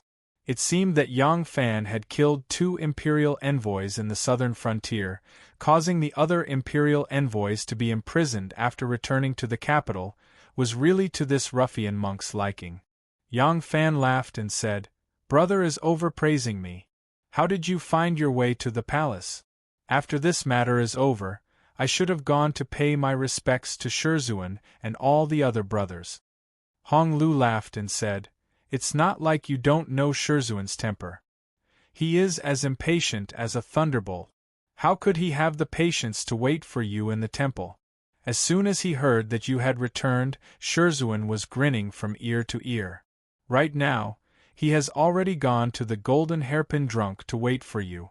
All the other brothers are there. If there is nothing else, let's go now. Don't let Shizhuan wait for too long." Yang Fan was overjoyed when he heard this. A prime minister and a prince, one with political power and one with imperial power, chose to invite him to a banquet at the same time. No matter how quick-witted he was, he could not think of a solution that would satisfy both sides. Unless the emperor wanted to invite him to a banquet, no matter what reason he used to reject one party's invitation, he would offend them. But there was one exception, and that was Xue Huai. Xue Huai was an unreasonable person who did not care about anyone. Whether it was Li Zhaoda or Wu Sanxi, they were not willing to bicker with this unreasonable person. His purpose in inviting Yang Fan to a banquet was the purest of all. It had nothing to do with the selection of officials or the politics of the court. He had invited Yang Fan to a banquet purely because he was in a good mood and wanted to drink. Regardless of whether it was Wu Sanxi or Li Zhaoda, when they heard that he had stolen their guest, they could only laugh bitterly. They would not vent their anger on him, nor would they blame Yang Fan. Yang Fan was overjoyed, but he quickly put on a troubled expression. He turned to Song Jishuan and said, "Deputy Song, I am overwhelmed by the king's invitation, but since my master has summoned me, I do not dare to refuse. Why don't Yang Fan pay a visit to His Highness King Liang tomorrow? What do you think?" As Yang Fan spoke, he shot him a meaningful glance. His meaning was self-evident. "Deputy Song, the person behind me is a scoundrel. The scoundrel behind me is the #1 scoundrel in the entire dynasty. Yang Fan really has no choice. You should be careful with your words, lest you get beaten up. He really does dare to beat you up." Hong Lu glared at him. "What? Does King Liang also want to invite my 17th brother to a drink?" Song Jishuan smiled bitterly and stepped forward. He cupped his fists and said, "His Highness King Liang does indeed intend to invite Erlang to a drink. However, since Master Shui has already prepared a banquet, then, having a master is like having a father. Naturally, this old man will report to His Highness that he will host another banquet tomorrow." Yang Fan did not dare to ride his horse in front of the imperial palace. After bidding farewell to Song Jishuan, he led his horse and Hong Lu out of the imperial palace. Only then did he get on his horse and gallop towards Drunken Golden Hairpin. Hong Lu, who was riding on his horse, suddenly laughed out loud. He gave Yang Fan a thumbs up and praised, "Erlang, you are truly capable." Yang Fan smiled bitterly. "Six senior brother, you're at it again. Isn't it just a trip to the southern border? There's no need to praise me over and over again." Hong Lu shook his bald head vigorously. "That's not what I'm talking about." Yang Fan asked curiously, "Then what is it?" Hong Lu winked at him and chuckled. "Don't hide it from me. Everyone already knows about this." Yang Fan was even more baffled. "What do you mean everyone already knows?" Hong Lu grinned mischievously. "Of course it's about Princess Taiping's pregnancy. Don't tell me that the child belongs to Prince Consort Wu?" Chapter 632. Yang Fan suddenly pulled the reins and screamed, "What did you say? Princess Taiping is pregnant?" Hong Lu saw that his shocked expression did not seem to be fake and said in surprise, "What? You don't know?" Yang Fan thought for a while and calmed down. He shook the reins and said, "Let's go. Let's talk while walking." Hong Lu didn't hide anything and immediately told him everything he knew. On that day, Ma Qiao, Hu Yuanli, Sun Yuxuan and others escorted Princess Taiping back to Luoyang from Chang'an. The emperor's son-in-law and the royal family's relatives and friends who were close to Princess Taiping all went to greet them and then entered the palace together to meet the emperor. The news that Princess Taiping was pregnant was spread after they entered the palace to meet the emperor. It was said that the princess was pregnant when she left Chang'an, and so she did not realize it.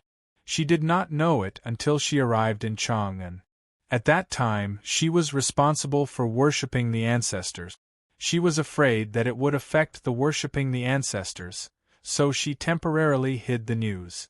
After worshipping the ancestors, she was not in a hurry to report the news back to the capital. She hid the news first and said that she wanted to give the emperor's son-in-law a surprise. Princess Taiping had always been straightforward, so it was not strange for her to do so. The emperor's son-in-law was really surprised and held a big banquet to celebrate. The emperor was also very surprised and gave the emperor's son-in-law and the princess many gifts. However, Wu Zetian had always loved Princess Taiping, so she did not send an imperial physician to check her body. In the past, when Princess Taiping had a headache and fever, the emperor was worried about the medical skills of the doctors in the princess's mansion and had to send someone from the palace to treat her. Why didn't he send an imperial physician this time? This unnoticeable detail was discovered by people who liked to gossip. They quickly figured out a reasonable answer. The date of the princess's pregnancy was not right.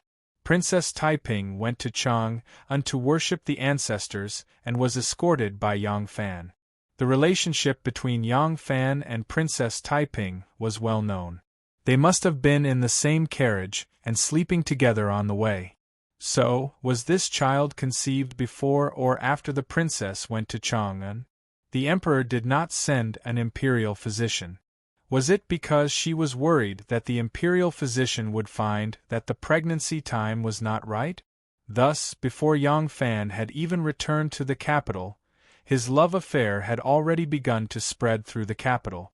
Hong Lu told her what had happened and asked with concern, 17, that child really isn't yours?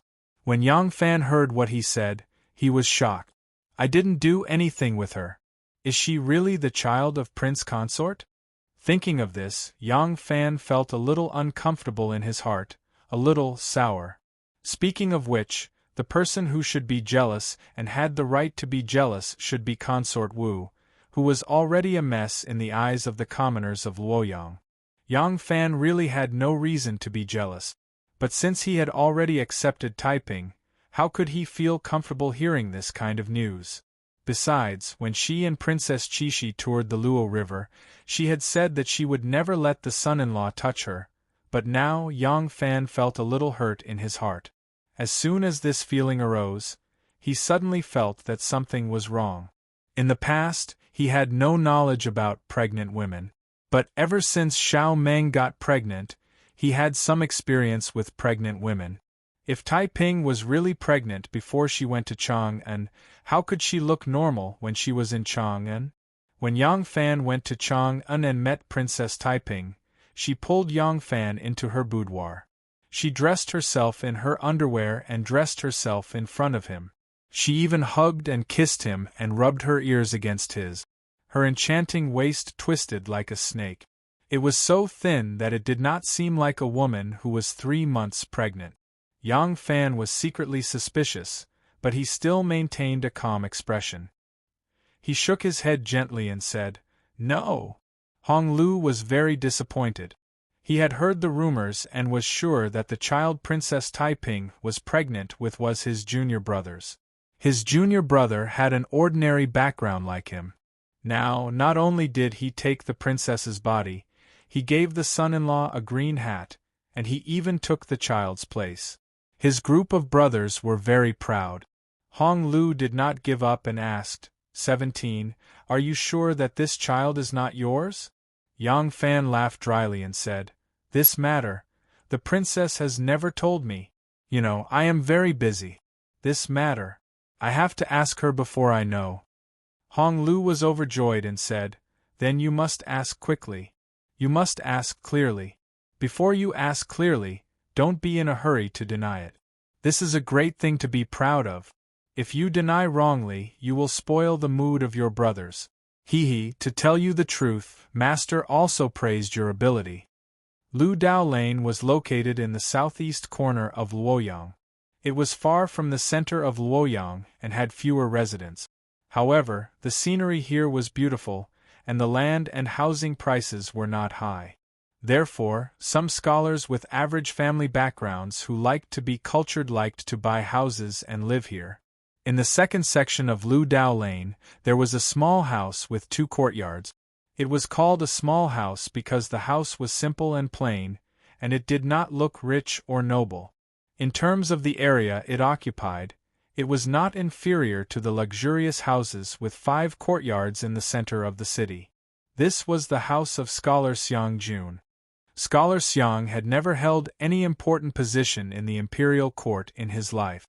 He had always been a scholar and civil official with a leisurely job.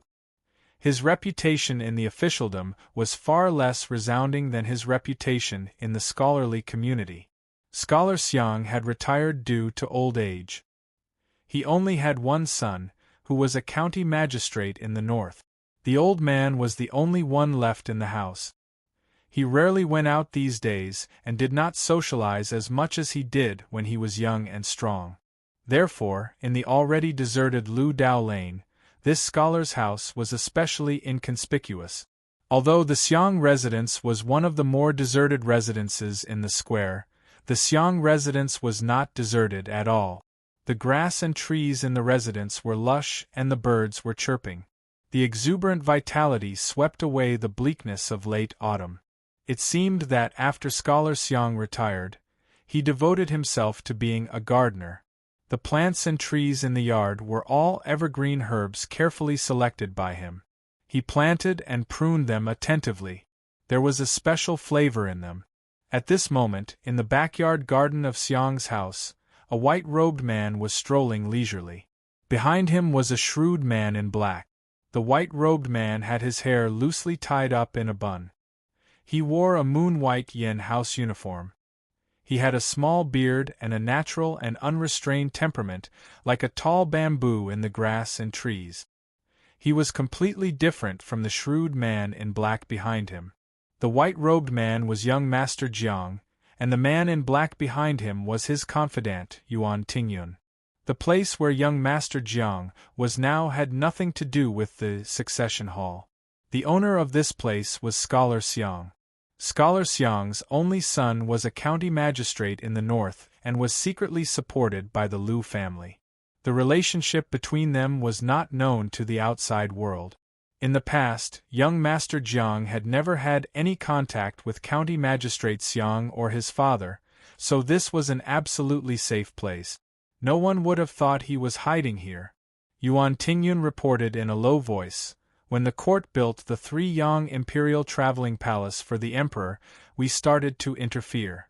Now we are responsible for at least half of this project. After it is completed, we can profit." Young Master Jiang interrupted his words and asked, "Is Xianzong responsible for this project?" Originally, he was Xianzong and Xianzong was him. But now it was not. The current Xianzong sect master was Yang Fan, and he was a distant nephew of Scholar Xiang who had already retired. He had gone to Jing to prepare for the spring examinations next year. So what he meant when he asked this question was whether or not other people in Xianzong knew or participated in this project. Yuan Tingyun hesitated slightly and then responded in a low voice, "Yes." Young Master Jiang said decisively, "Then abandon it. Our people cannot interfere again in case they follow the clues and find our track. Remember, we have to cut our wrists." Yes. Yuan Tingyun thought of that large sum of money and his heart ached. In order to obtain this project, young Master had put in so much effort. Now, Yang Fan was reaping the fruits of his labor. Thinking of this, he was especially unwilling. He couldn't help but ask, "Should we do something? Our people have just retreated. They haven't had the time to erase our tracks. If we act now, we can." "No." Young Master Jiang decisively refused. He thought for a moment and then smiled faintly. He said disdainfully, "The succession hall was built by me. It is my blood and sweat, it is my son. I have to leave something for Yang Fan. I can't let my son starve to death." The person he wanted to deal with was Yang Fan, not the succession hall. In his heart, Yang Fan was Yang Fan. The succession hall was the succession hall. The succession hall was his heart. Yang Fan was the one who took it away. He wanted to defeat Yang Fan and take back his heart. Therefore, he couldn't deal with Yang Fan by hurting the succession hall. He would get back what belonged to him sooner or later. Everything he was doing now was for this purpose. Of course, he couldn't destroy the foundation of the succession hall to deal with Yang Fan. Moreover, he was no longer the master of the succession hall. It was impossible for the succession hall to not take precautions against the things he had done. Why should he be a villain? However, once Yang Fan controlled the succession hall, he would have great power. At that time, it would be even more difficult to deal with him. From this, it could be seen that although young Master Jiang was defeated in person, his heart was not defeated, and his confidence was not destroyed. Young Master Jiang was silent for a moment and asked again, "What else is completely in our hands now?" Yuan Tingyun became spirited and said, "We can't hide those businesses that can bring long-term benefits from the succession hall's eyes and ears. The businesses that are completely controlled by young master are all short-term, but it's not that there aren't huge profits in them. For example, Wu Sansi built Tianshu. This project is undertaken by us. The bronze and iron used for Tianshu is the total output of the Tang dynasty in the past 2 years. Moreover, there are smelting, casting, forging and other matters. We can profit from them. Young Master Jiang regarded the succession hall as his personal underground kingdom. But the aristocratic families didn't think so. He couldn't control all the people in the succession hall.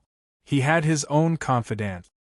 He wanted to control these people firmly in his hands, so the resources allocated to them couldn't come from the succession hall. Therefore, he used the succession hall to hand over some businesses to his own people. Now that he had been deposed, these secret businesses had become his only source of income. Of course, he could ask the Liu family for help, but young Master Jiang had always been proud. Now that he had lost so badly, before he took back his position as sect leader, he didn't even want to see a single member of the Liu family. How could he shamelessly ask the family for help? Young Master Jiang said in a low voice, "Good. What should be given up, we have to give up. What is in my hands, we have to hold on tightly. Right now, we really need money." Young Master Jiang took a deep breath. He raised his eyes to look at the blue sky and said slowly, "The selection of officials in the southern border is the first thing that Yang Fan will do after becoming the leader of Xian sect. I hope that this will be the last thing he will do after becoming the leader of Xian sect. Haha, to rise because of this matter, to die because of this matter, for him there is cause and effect, a cycle." Chapter 633. Xuehuai was very happy to see Yang Fan. His fellow disciples were also very happy to see Yang Fan. They were indeed a group of ruffians who stole and fought, but to their own people, they were a group of loyal men. In their eyes, Yang Fan was one of their own. Not only were they close to Yang Fan, but they also saw Yang Fan as their pride. Not only them, but to Xuehuai it was the same. Xuehuai was becoming more and more frustrated. He could no longer hide his fall from favor. Although he never mentioned this matter, he was very clear that this matter could no longer be hidden from anyone. Zhou Ju dared to impeach him and interrogate him because of his pride as an imperial censor, but it was also because he knew that Xuehuai had fallen from favor. Among those who came from the White Horse Temple, only Yang Fan was rising step by step. His reputation was becoming more and more resounding. Now, Yang Fan's reputation in the imperial court was already above his. If he had not fallen from favor, perhaps he would have been a little jealous. However, in this situation, the rise of Yang Fan was entrusted with all of his ideals and hopes. He did not want to borrow anything from Yang Fan.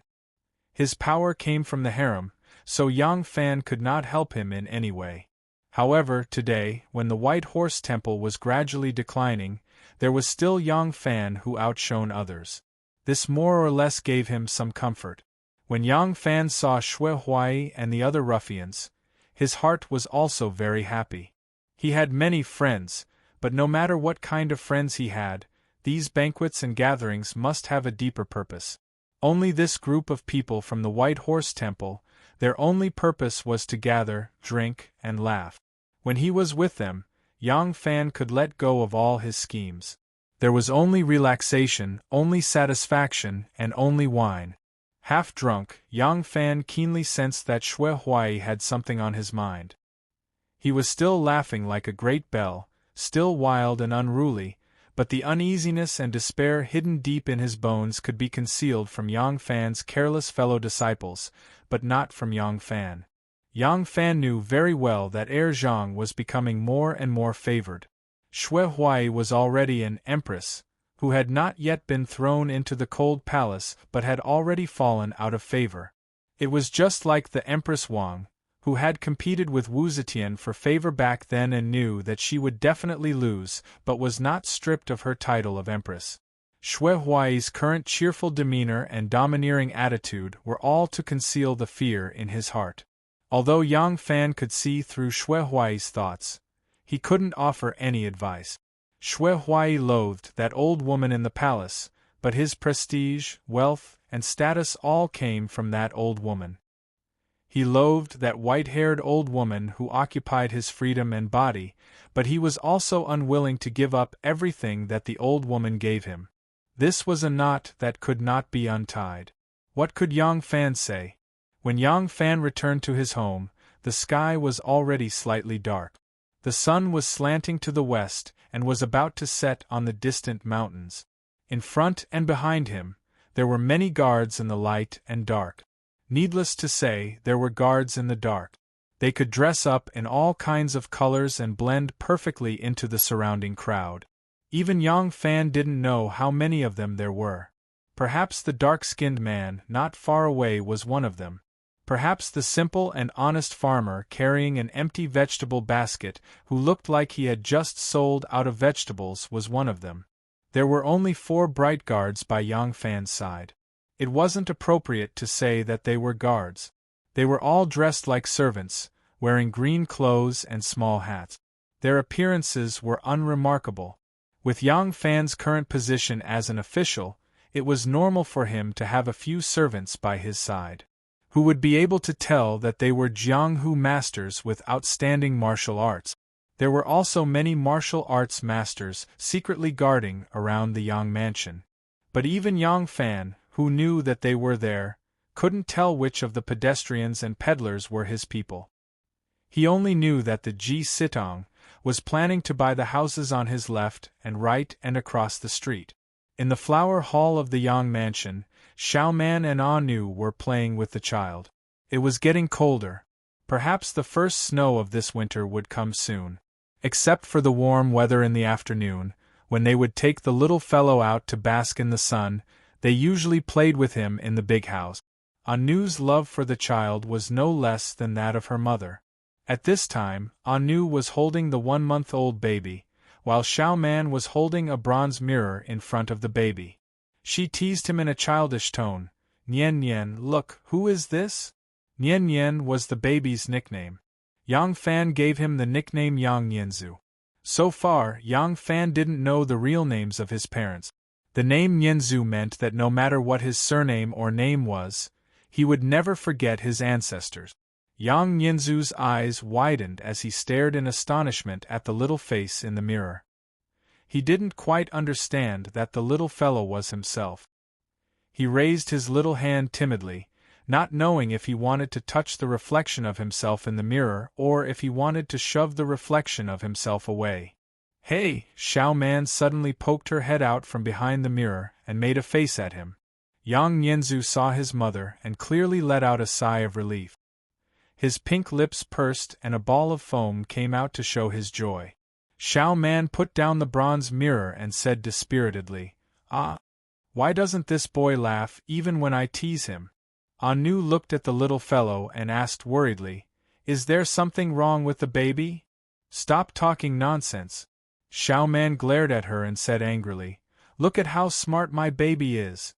How can there be anything wrong with him? Let me see." Xiaoman took the child and put him on the couch. She held his chin with her hands and began to carefully examine him.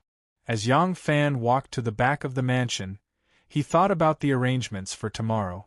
He had to deal with Li Zhaoda and Wu Sanxi. He also had to go to Princess Taiping. The next step of the plan required her close cooperation. The day after tomorrow, Wan would leave the palace. He had to go accompany her. He also had to take time to look at the various information that Xian Zong had reported to him. He had to gradually understand and truly control this huge force, Yang Fan thought along the way as he walked into the parlor. Xiaoman had just finished her visual inspection and said to Anu seriously, "What's wrong with my baby?" "There's nothing wrong with him at all. He's very healthy." Anu was teasing Yang Nianzu's little penis. Hearing this, she rolled her eyes at her and said, "You know the result just by looking?" "Of course. The child is the flesh that fell from my body. Of course, with one look. Don't knock it off." Xiao Man saw that Anu was treating her precious baby as a toy and quickly snatched it. Anu giggled and said, "It's not made of mud. How could it be knocked off?" At this time, Yang Fan walked into the hall and said with a smile, "What are you guys talking about? Why are you so happy?" When Xiao Man saw her Langjun come back, she welcomed him with joy and said worriedly, "Langjun, our child will smile when he is asleep. But when he is awake, no matter how you tease him, he won't smile. At most, he will purse his lips. Don't you think it's strange?" Yang Fan took the child and kissed him on his face. The child's saliva was stuck on his face. Yang Fan was reluctant to wipe away the milky smell and said to Xiao Man with a smile, "You are too anxious. The child is too young and doesn't understand that you are teasing him. When a child smiles when he is asleep, that is because he is sleeping. Immortal Granny is teaching him something. When he learns it, Immortal Granny will praise him. When the child is praised, he will smile. Don't be anxious. Wait until he is a little older. And wait for another month. At that time, you can tease him and see if he will giggle." Xiao Man said with admiration, "Langjun really knows a lot. You know more than us women." Yang Fan said shamelessly, "Of course, your husband is very knowledgeable. How can this kind of small matter trouble me?" Anu covered her mouth and laughed, "Yes, yes. I don't know who asked Granny Wang, who is washing clothes, about these things yesterday. I heard it clearly from behind." Yang Fan was exposed, but he didn't blush. He rolled his eyes at Anu and said to Xiao Man, "You two, one doesn't understand, and the other doesn't understand. In the end, you still don't understand. We don't have elders in our family. These things we should ask the elders in the house." Xiao Man was suddenly enlightened. She said happily, "Langjun is right. I'll ask Grandma Wang. This child always sleeps hard at night. She groans like a calf, and her face is red. I have to see if there's any problem." Yang Fan was surprised. "Does the child have this problem sleeping at night? Why didn't I know?" Xiao Man rolled her eyes at him and said, "You are asleep. You don't even wake up when there is thunder. How would you know?" After saying that, she carried the child and left excitedly. Anu looked at her back with envy on her face. Until Xiao Man disappeared at the door, Anu reluctantly retracted her gaze. When she turned her head, she saw Yang Fan staring at her with a smile, as if he knew what was on her mind. She couldn't help blushing. Yang Fan walked forward and gently held her hand. He whispered, "Winter is coming. Don't worry. Let's get married in spring, okay?" Anu's little face suddenly turned red. She said bashfully, "Who's anxious?" Yang Fan grabbed her shyly retracted hands and said seriously, "I don't want you to follow me secretly. But in the past, you can't expose your identity. It's different now. We have enough power to protect ourselves. Young Master Jiang can't do anything to us. The reason why I have to wait until next spring is because I have something important to do now. I really can't find the time to arrange our marriage. I have to start taking over the power of the Succession Hall Evidence Sect. Also, the Evidence Sect and the Hidden Sect were opposing each other in the past. Naturally, it won't be like this in the future. Shen Mu is in Goguryeo. When he returns, I have to have a good talk with him. Since the Evidence Sect Patriarch has changed, I think his exile has ended." Before Yang Fan finished speaking, Anu made a gentle sound. She shyly lowered her head and said in a small voice, "I'll listen to you." Yang Fan hugged her and said in a low voice, "Also, the most important thing for me right now, the selection of officials at the southern border. Only when this matter is completed satisfactorily can my position be secure. Since young Master Jiang has escaped, he definitely won't be willing to fail. If I haven't guessed incorrectly, he will definitely make a big deal out of this. If he can send me to prison and have the Emperor chop off my head, so what if I take his position? Similarly, if he loses this battle, he will never be able to rise again. This is the final battle between me and him. Right now I am waiting for him to come,